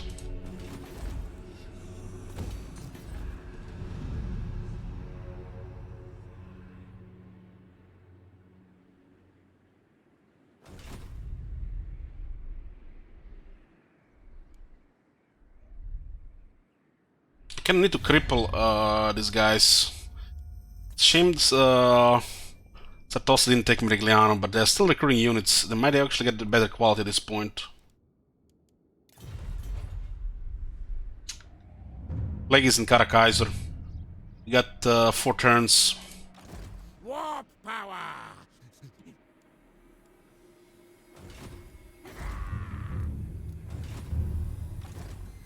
Silent killer. Yes, yes.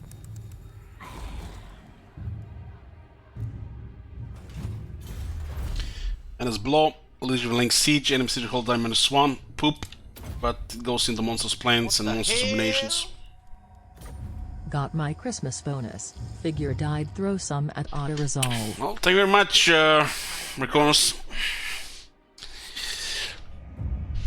Looks like Marconos will be the one picking up the campaign, guys.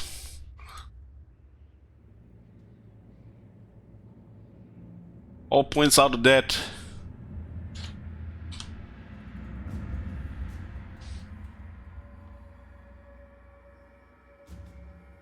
Correlers for days. If you survive.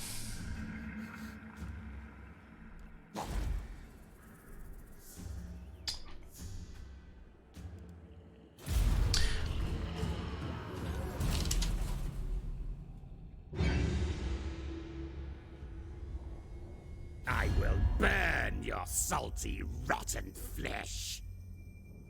There's such a bad comment here. Unfriendly, she's loaded with enemies. Why she's not taking the city there? So strange.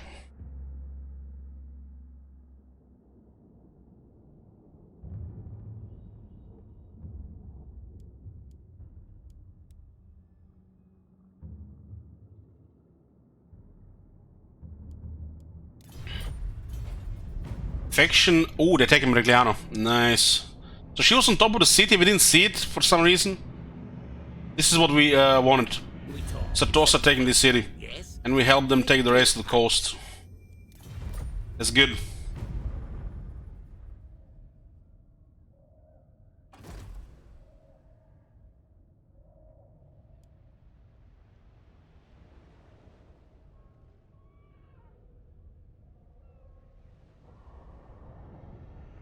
I want Satosa to control this coast, so we don't have to fight all the time. It's not even viable without a second army. Thief in the villainous night. Aranessa salt spite. Ready the swordfish. Sartosa's most The swordfish is ready to sail. What do you want? You will be flogged. That's one liable head Norse and schemers now aggressor. Don't you dare. We're shipshape. I want Ernesto controls these 3 regions. Hopefully a vault as well, that would be ideal. More warpstone. These guys are dead as well. Got the good stuff here. Actually losing 1 foot per turn. It's fine. We can lose over 10 foot per turn if we have battles non-stop.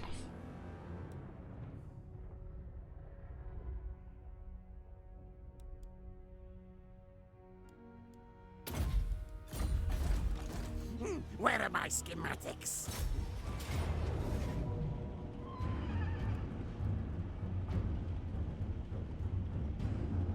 Can't leave the region.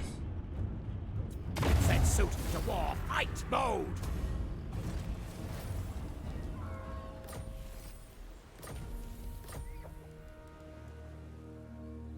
This moon is very rough on this side. I guess we're gonna have to move here and under way to the vaults or closer to here.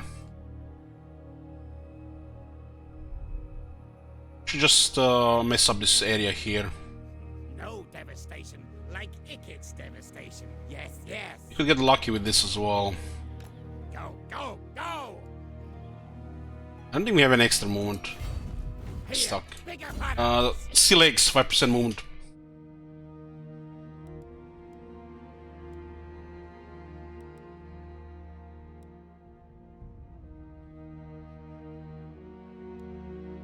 This is 5% speed. And as much as we prefer continuous short break. Skaven Blight revels in this victory.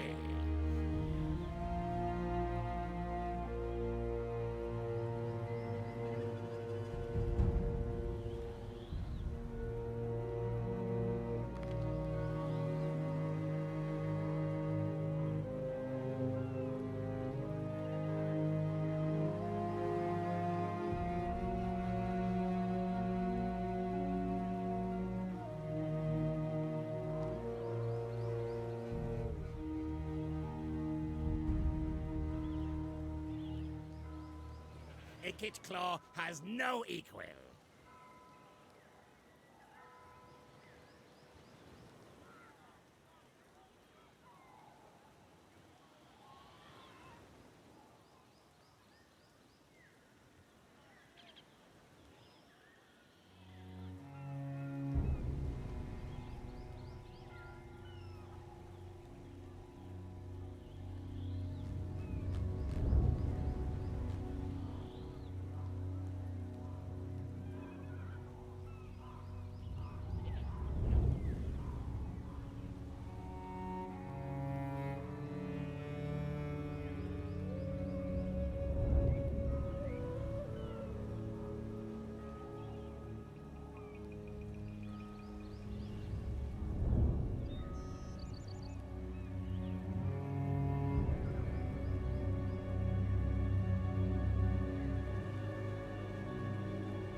Victory!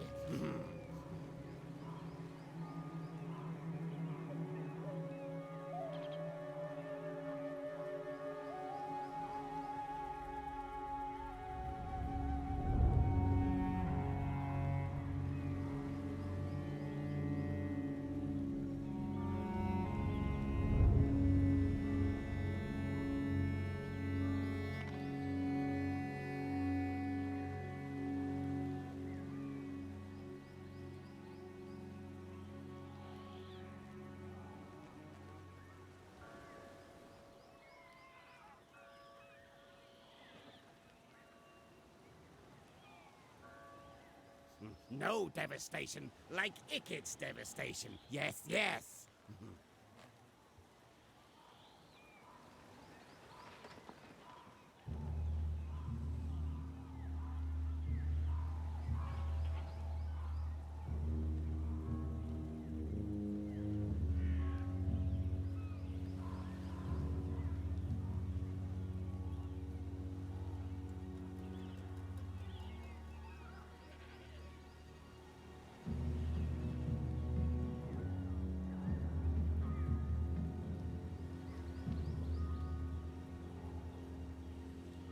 Skaven Blight revels in this victory.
Ickit Claw has no equal.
Victory!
My brain is never outsmarted. See?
No devastation like Ickit's devastation. Yes, yes. Back, boys. This is one of my hope for Warhammer 3 FGK that they adjust the schematic conditions to count undercities as well.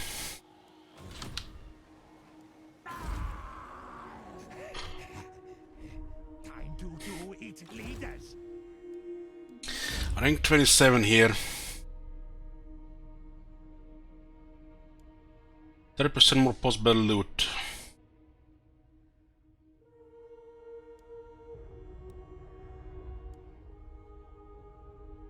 It's probably the next best money we can get here.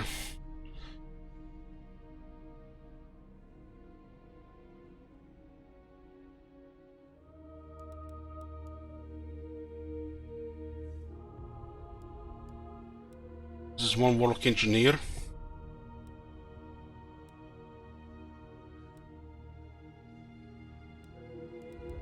$90 seconds on this. This one is also 90. We have to go his ruin skill at this point for limited power, but we don't care about his lore.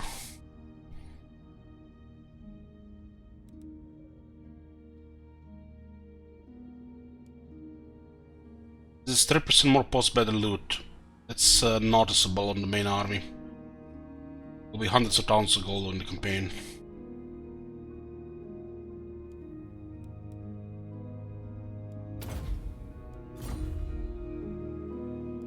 Good night. Oh man, it's already past 3 in the morning. Time flies.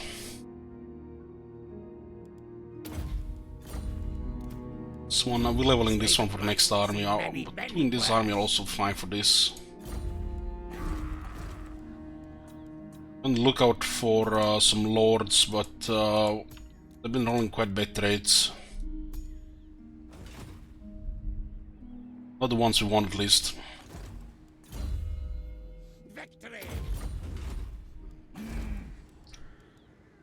Turns for this, and yeah, that's okay. Have you seen that shit? Holy shit! What the hell? Yeah, so going to be gone for a few months, spreading the good old American democracy across the world soon. Well, I guess I'll see you in Warhammer 3 then. Poison blade!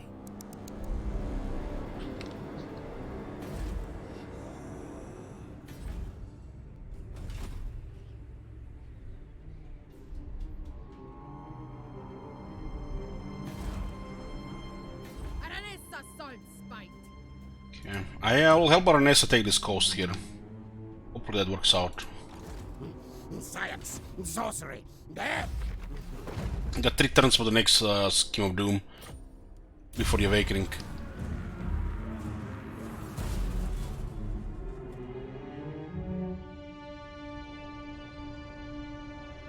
She seemed to be moving against Clan Angrund here. Raising those 2 cities on the below also makes sense to get rid of Telia at least.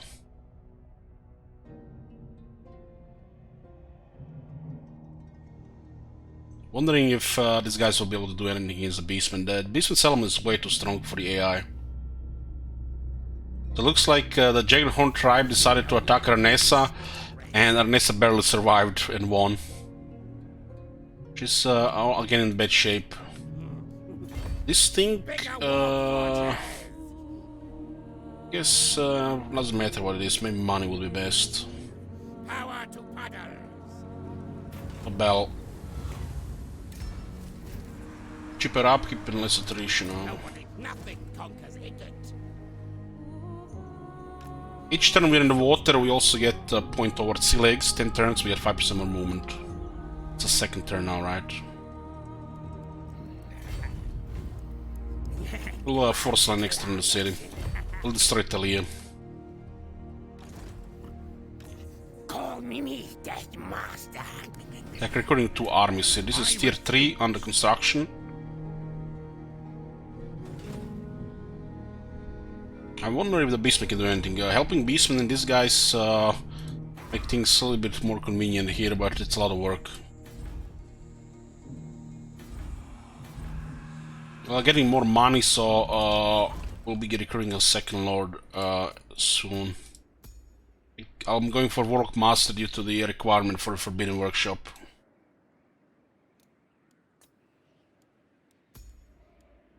There's a cunning Warlock Engineer that's perfection. Warlock Engineer. Harness the power. Can you put honest in the Hearthstones? We don't know yet. I guess I would say yes. The Karak Buvdar Excavation Building will spread under cities in Estalia, so we'll see.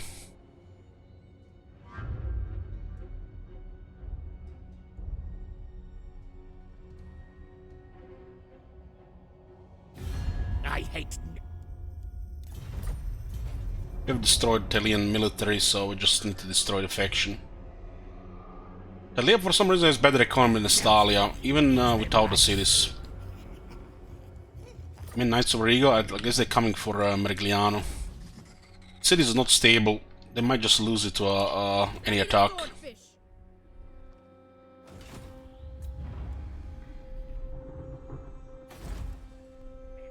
Okay, the Undercities are currently making us 1200, so it's just begun. We'll get better once we get the next laboratory. Sizzle scorch. Scurry forward. So what's the option here? Still technology, huh? Blast wars. Seem to be recruiting quite a lot. Now. Contract the taken.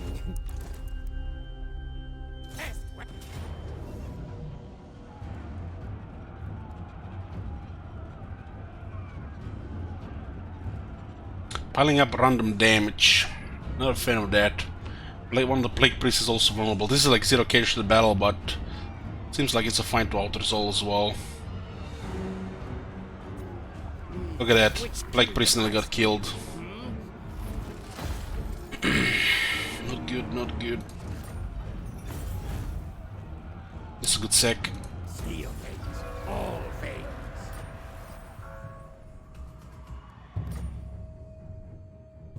They're probably just gonna occupy it to replenish and then abandon it. Blight revels in this victory. Not gonna get any food here. More lab nests here. Do need to replenish a bit here. Icket claw.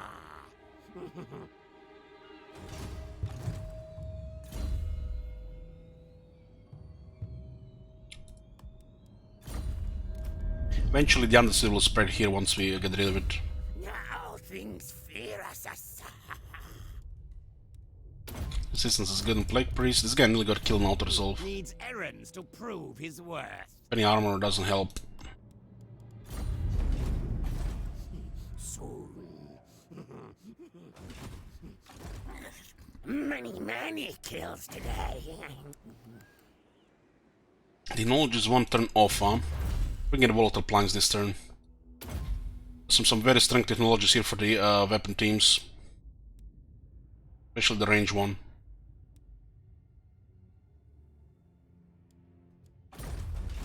This Knights of Origo coming after these guys, I guess. Let us hope what you have to say pleases the mighty Sea Father. No! They're really not poor this. economy and they don't even want to accept trade.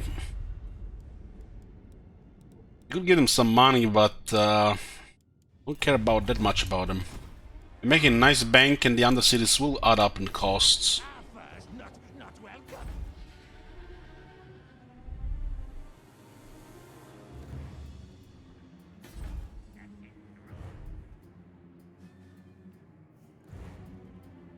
Put the next one in Agromigdal, the settlement might get raised.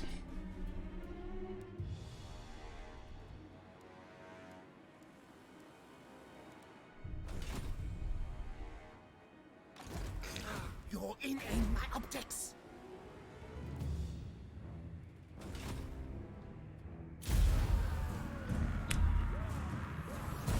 We are destroying Telia at this point. We'll hope Sartosa takes it, but they're in pretty bad shape.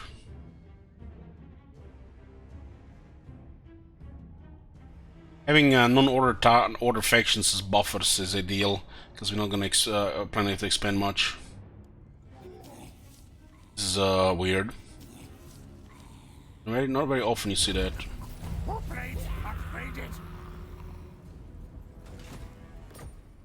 Yeah, the Scheme of Doom is ready.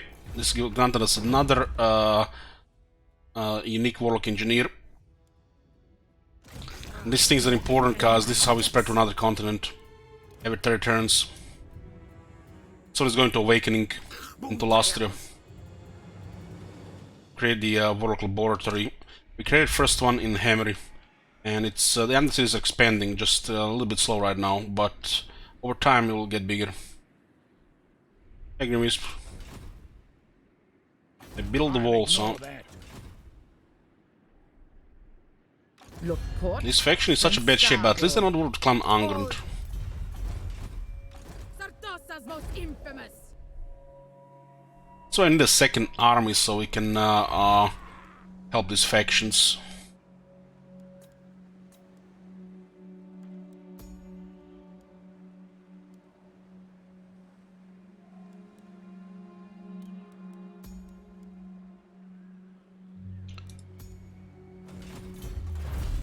Monsters plants, more food capacity. This one unlocks unique follower, which you can unlock for research. What's your back tail? Can move this. The only reason to build this is just to get that thing. Techno magic tunnel on the walls. I will be stealing some research with this guy for now. We can get quite a bit of research. I want to get ahead. Kill contraptions.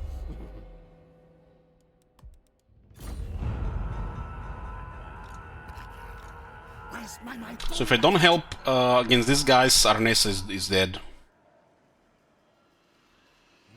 And the next Death Master. Whether chivalrous or not, I will strike you down, The Queen of Look put, then It's kinda seems like silly to help establish a stronger Vampire Coast faction. Now you are Unless they get access to their top tier units, they just lose always. They can't really get proper military. It's almost like they don't have any legendary effects on them.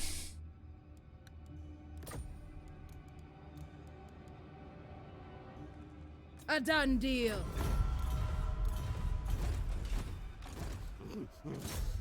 Ravenbright's greatest, best inventor.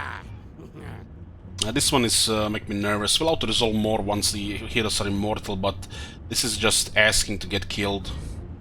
We've seen heroes get killed, but nothing says get killed here. And this one is vulnerable to auto-resolve. We've even seen defeat on decisive love casualties. So we'll just triple spirit.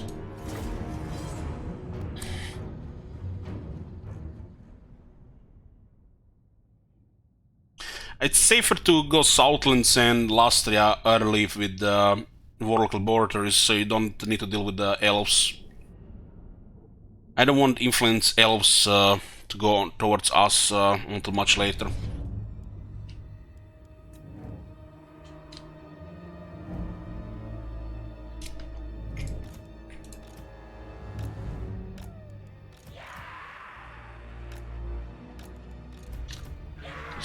This is a really big slaughter here.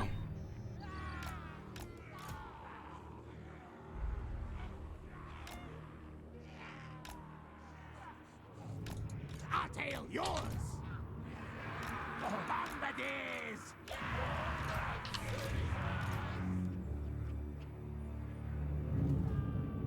Colonel says Gun Patrol is pretty good at actor plays to the very different roles in it, fun to watch. Yeah, I'll be checking it out next year. Got a list of like 11 TV shows I need to check out.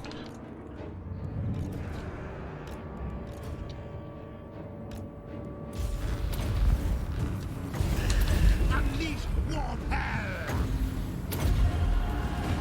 Wheel to win.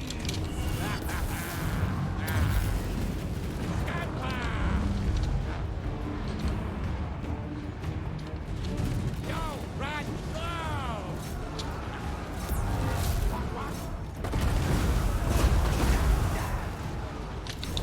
Fight, fight.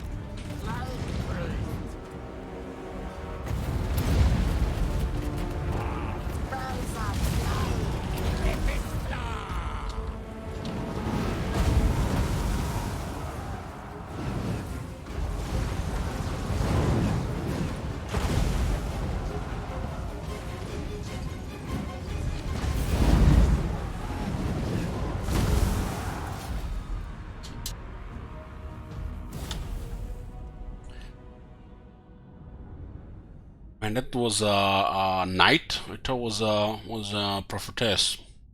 Melted so fast. But that's what happens when you're on a horse. Too many projectiles hit. Rizales. no knockdown, so it gets immune for a few seconds. Wicked Claw has no equal.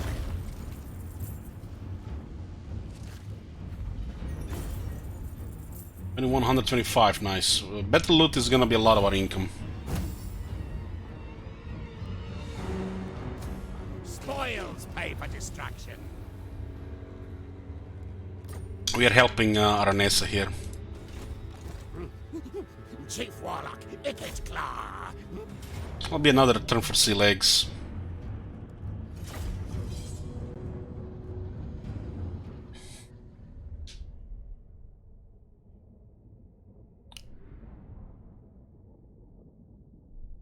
Aranesa needs to recover her military, and we need to get rid of Telia. She's most likely gonna get destroyed, but we gotta try a little bit convenience for the long term.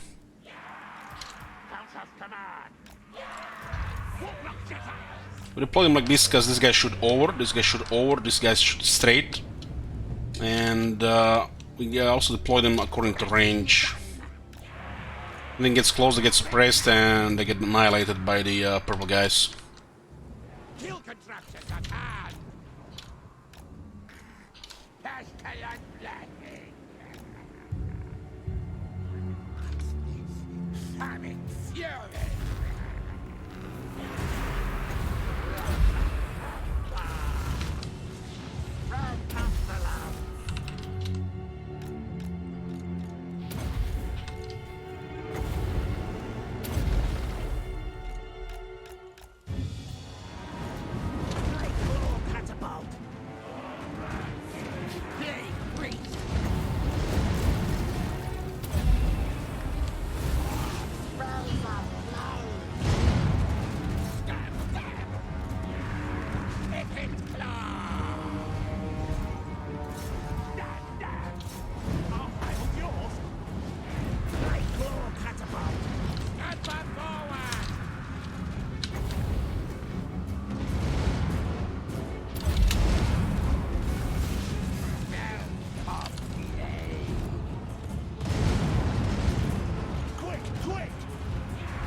This guy got him.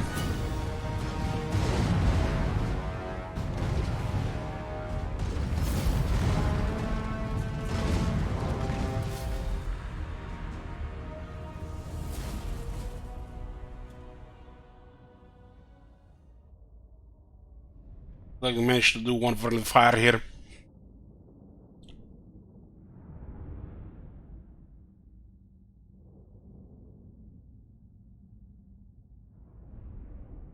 Was on this unit here.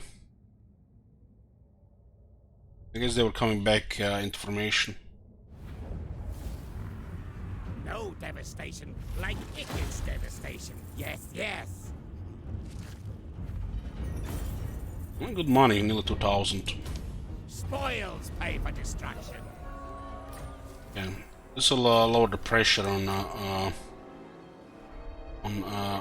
Arnesa. My plane is never out. Need to clear this as well. Chief Warlock, Icked Claw. This rat is no fool. 26 melee defense, 4-2 speed, plague furnace. It's the same as on being on foot.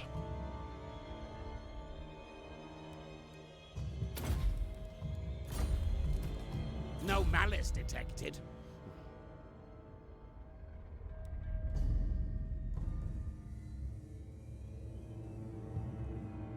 The Howling Warp Gale can be useful in some situations.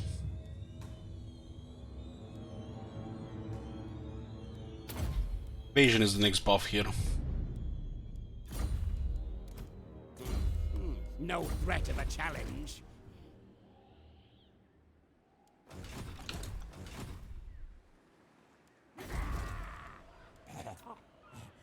instinct of betrayal strong?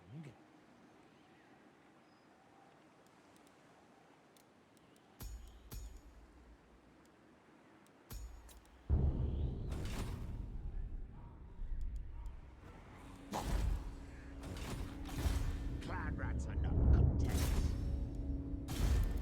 Sneaking! Open gates!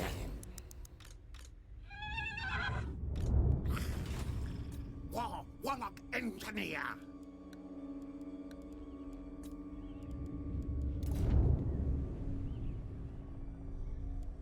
Clan Angon could just also go directly for the Sim City.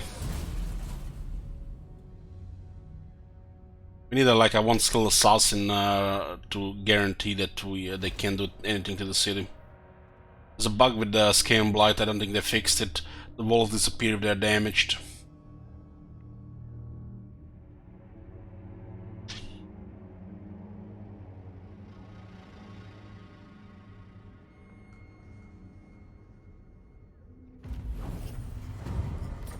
Got a lot of capacity now. Under Empire is a high cost here. We need our nest to do good. Sardosa's most infamous. Back to multiple assassins. You're in my objects on the walls. Strategies in Warpstone Hoarder.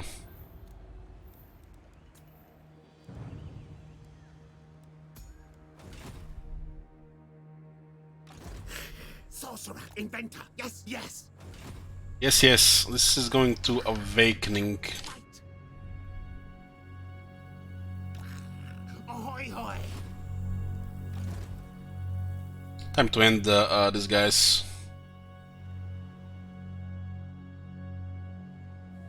This one is outside the city. No! Many kills. Yes, yes. Unlock the gates. More warpstone. Now. Oh, we fell to ambush. That minus 15% is noticeable. Absolutely not. Skaven bites. What's our movement right now? Attack! 32. I will not obey. We can waste a turn here, so we'll just get it down.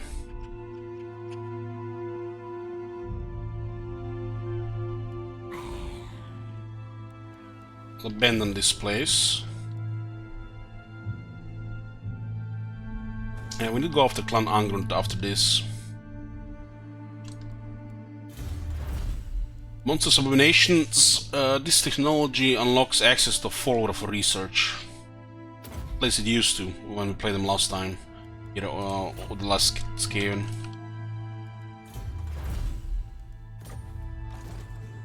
Annihilate! This faction has the highest research potential for of the Skaven. Kill, slay, maim.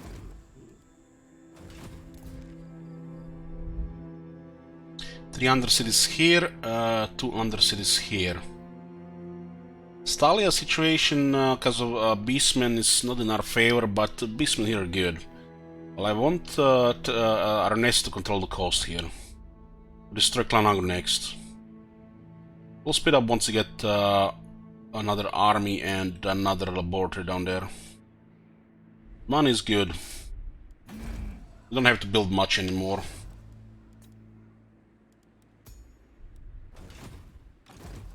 Masters. Let's end these guys here.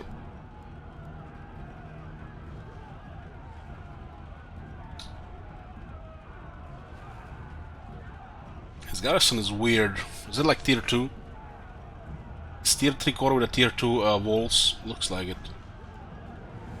Sort of food here. 147 out of 200, 73%. Why is it on 81%? It looks like the food bar didn't. This is another bug. I've not seen this bug before.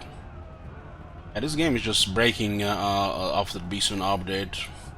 81% and we have 73%. Anybody seen this bug before?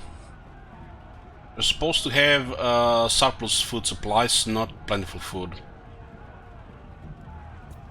Okay, it's fixed now.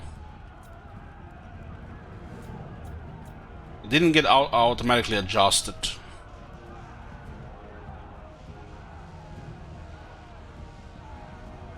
As long as we don't have food shortage is fine. We're gonna be losing a lot of food because of where we're gonna be building undercities. But the battle, we should always be at this because we're not gonna do rapid expansion.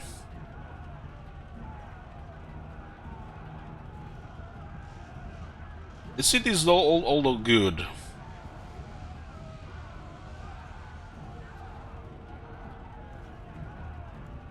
This is where we can switch, but we're gonna have to sail between Skryre and this city, and it's not connected by a port.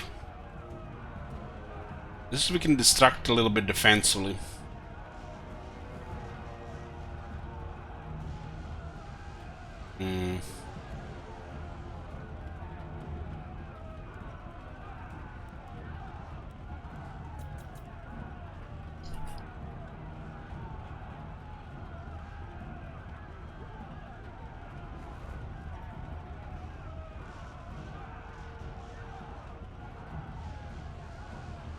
There's also a victory settlement as well, in case we change our mind about things.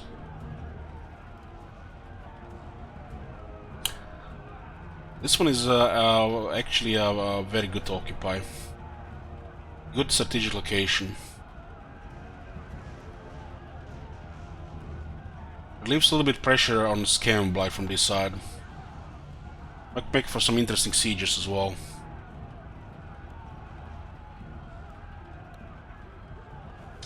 Look at this, lightning strike, and it's a pretty quick trio. These armies outside. They don't seem to have technology against this.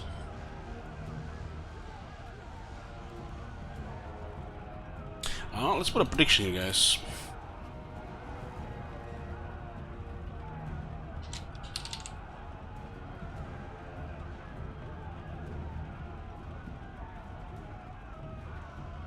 Guys here is also sleeping already.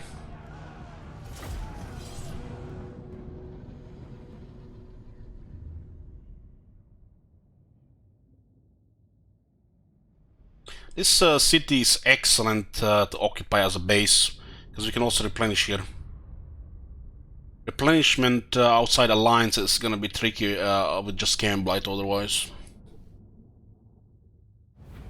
So a province like this is beautiful.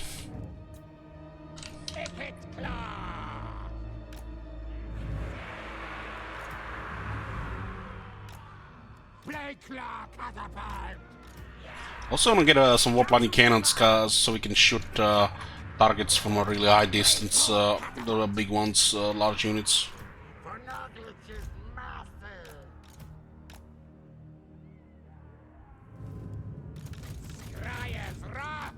When we destroy towers, then we'll put the mortars to work. Now, ready, now. Yes, yes.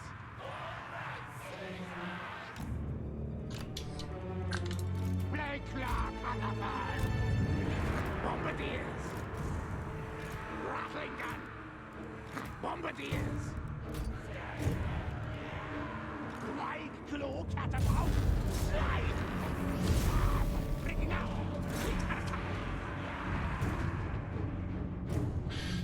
Hey Tiny, how's the weather? I don't know. Cold.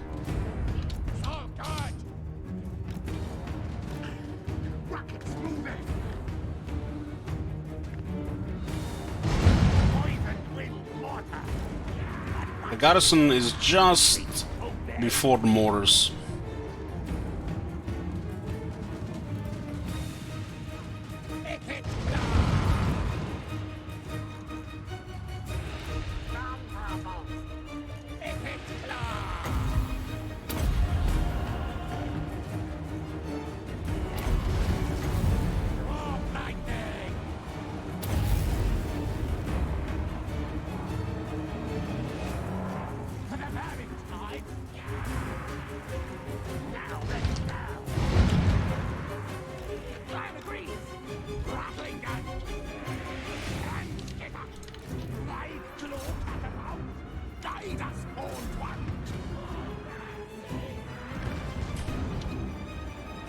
Oh, a lot of infantry, but we're mortars.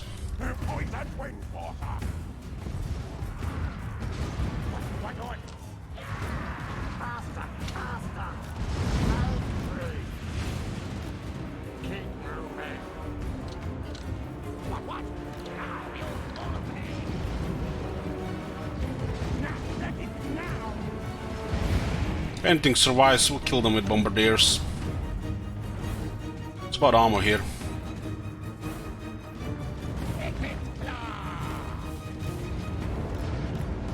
We need the healing items for the priests. We're gonna be taking most of the damage now to resolve.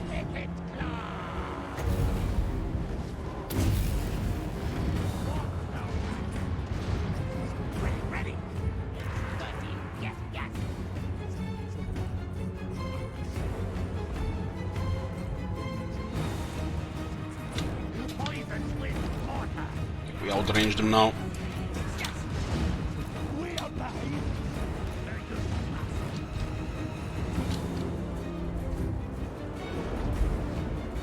So Witch Hunter, can we get an angle here? We could destroy correlation with warp lighting.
Still get more range on the poison wind mortars. We should investigate workshop upgrades.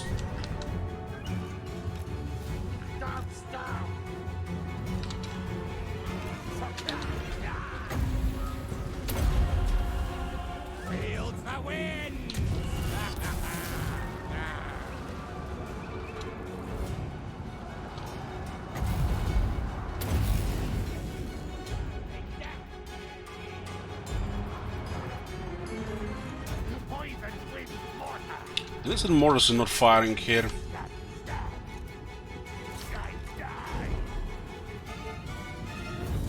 This is some good targets and they're not firing at will.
Don't want to keep firing the same target, just waste of ammo. Let's have more than enough ammo.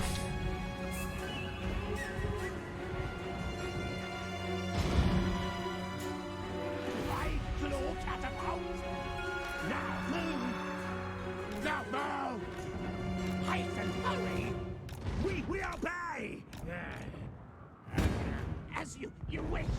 Storm Demon primed! Warp Lightning!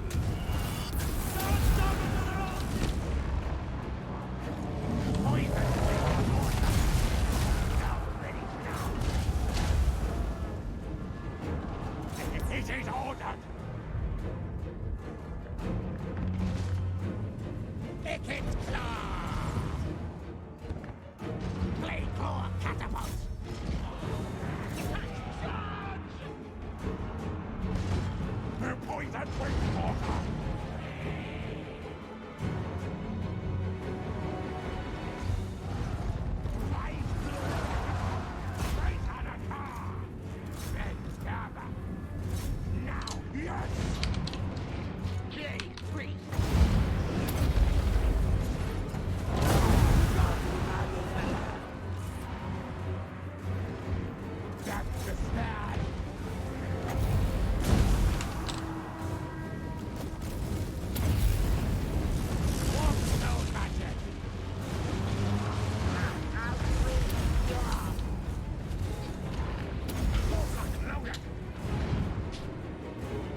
guy has 80 leadership and lost over half the health.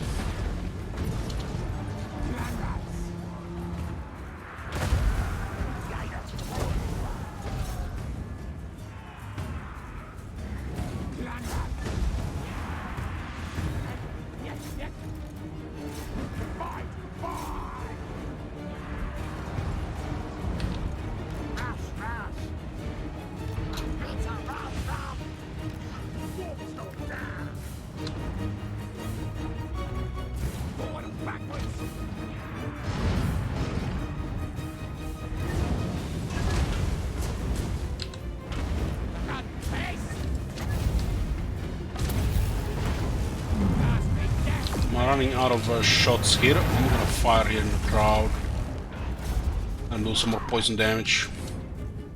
Poison dot damage.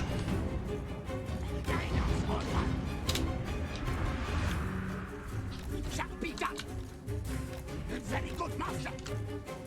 As master desires. Like priest.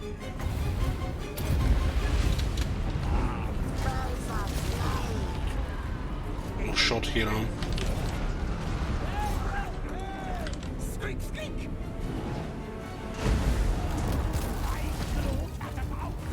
Great, great! Yes!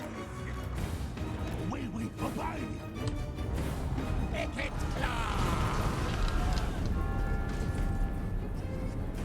Number forward.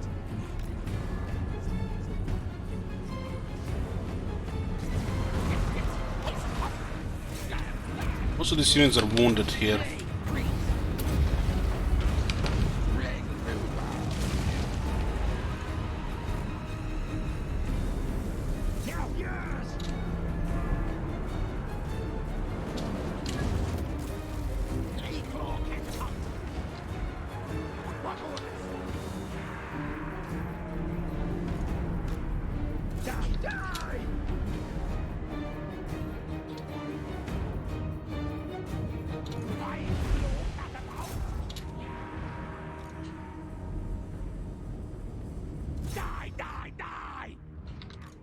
Device is charged.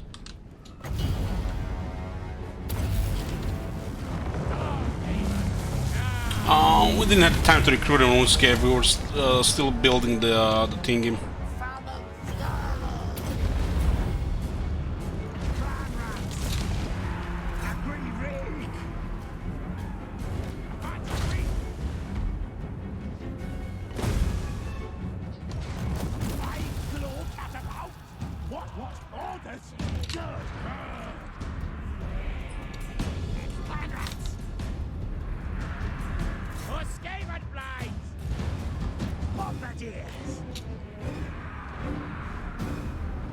Picket claw. Fields the wind.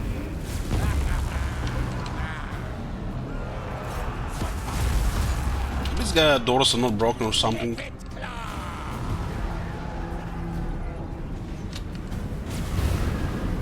Looks like they're broken, but I still went tried to win the other way.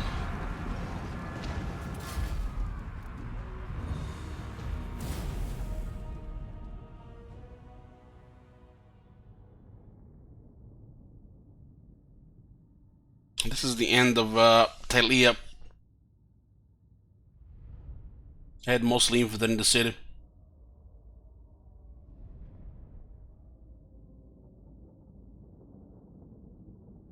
It's nice to have two warp lightning in the army, warp lightning cannons, because they can snipe the large units. And if they survive, the gunners will, rattling guns will clear them.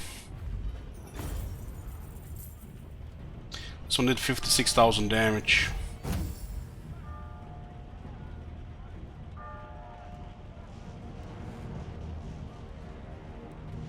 Killed nearly all of them. This one, settlement is good to get, so we'll get it. Our under-empire bigger. Our first tier 5 settlement as well. No malice detected.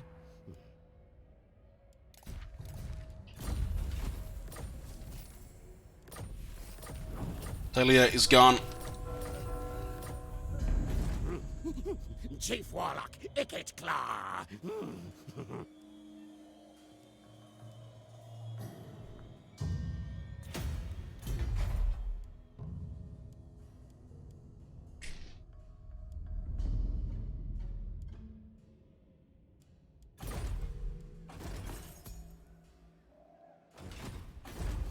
Where are my schematics?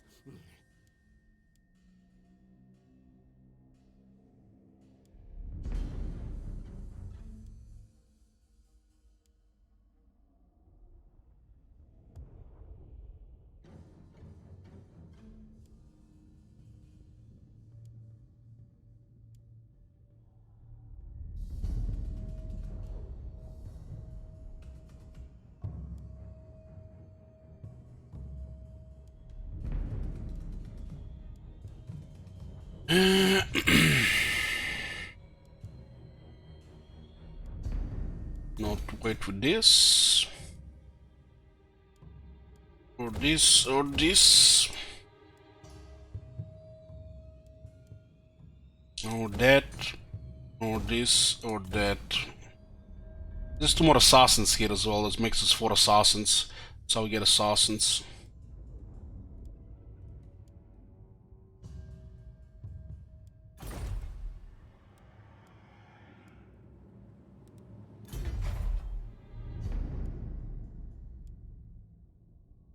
Let this one auto repair, then we'll remove it. This is actually the first one. No, that doesn't work waiting. If the building is damaged, you get 30% of its base cost. This building costs 1,000. If you let the repair, you get 60%.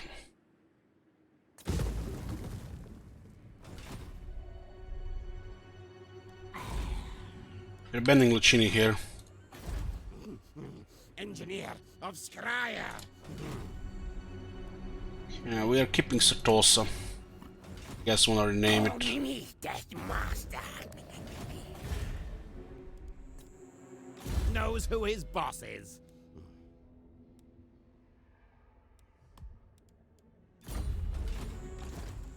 I'll be worried next turn because it's gonna be cheaper.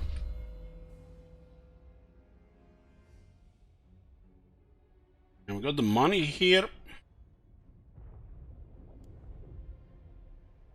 For melee defense. So resistance. This rat is no fool. We got attack here, we got speed there.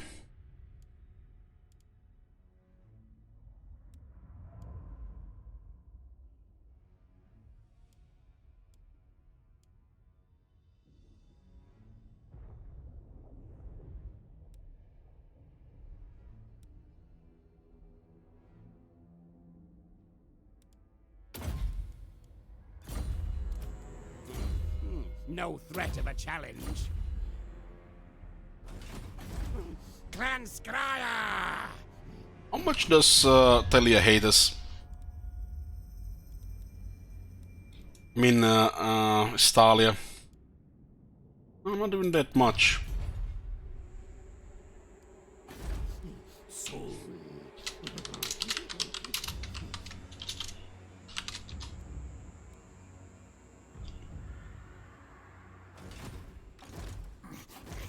Still make also decent money close to the second army.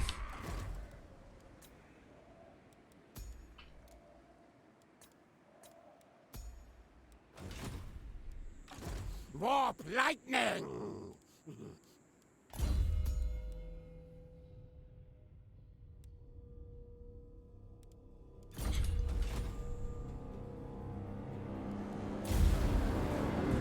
Second army can go back at to better action.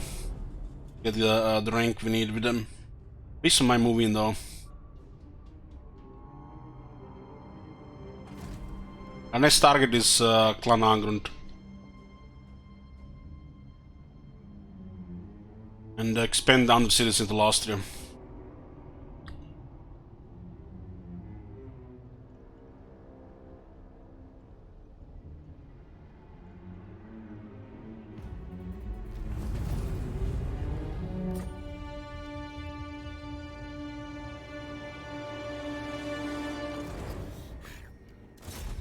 Death mission. Or Prince might move in for Roccini. More warpstone. Now, now!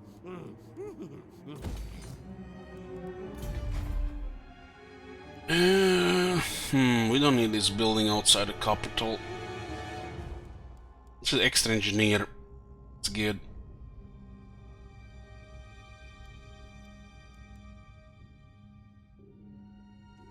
Tate is not reliable.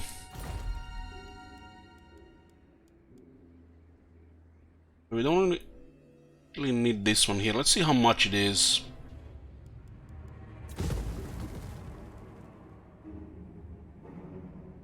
It's expensive goods. It doesn't scale with energy building though.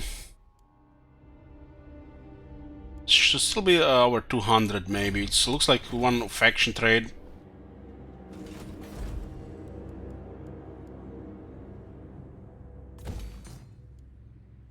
I only trade currently with Satosa. Science, sorcery, death. This is probably gonna get targeted by the Knights of Origo.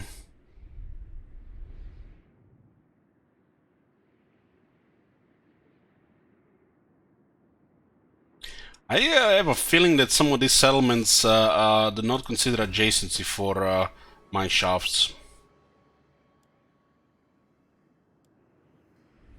Well, it could be just very random.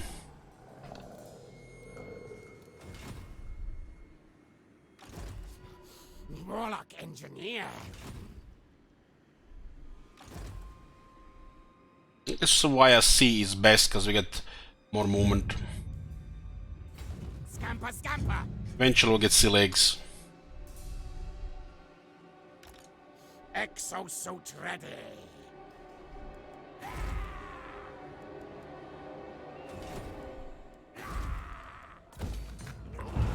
Time to do it, leaders. You're in my optics. Bring it down. A lot of failing in this guy. Wood is currently at 40, and we're losing 7 per turn.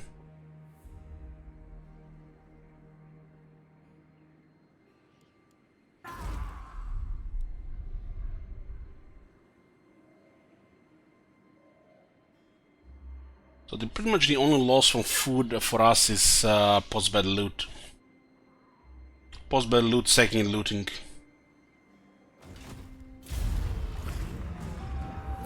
We have tier 5 settlements.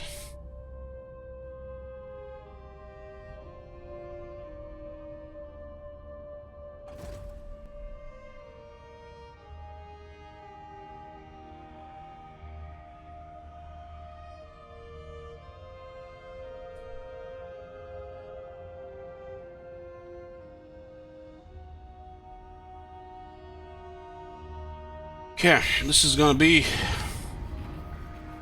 it for part 1, boys. Got another Undercity here. Undercity, Under Empire is expanding. We got 3, 4, 5, 6, 7 Undercities and 2 big cities. What we need more than anything right now is another army. But yeah, we'll save here and continue next time. Thank you guys for watching, and good night.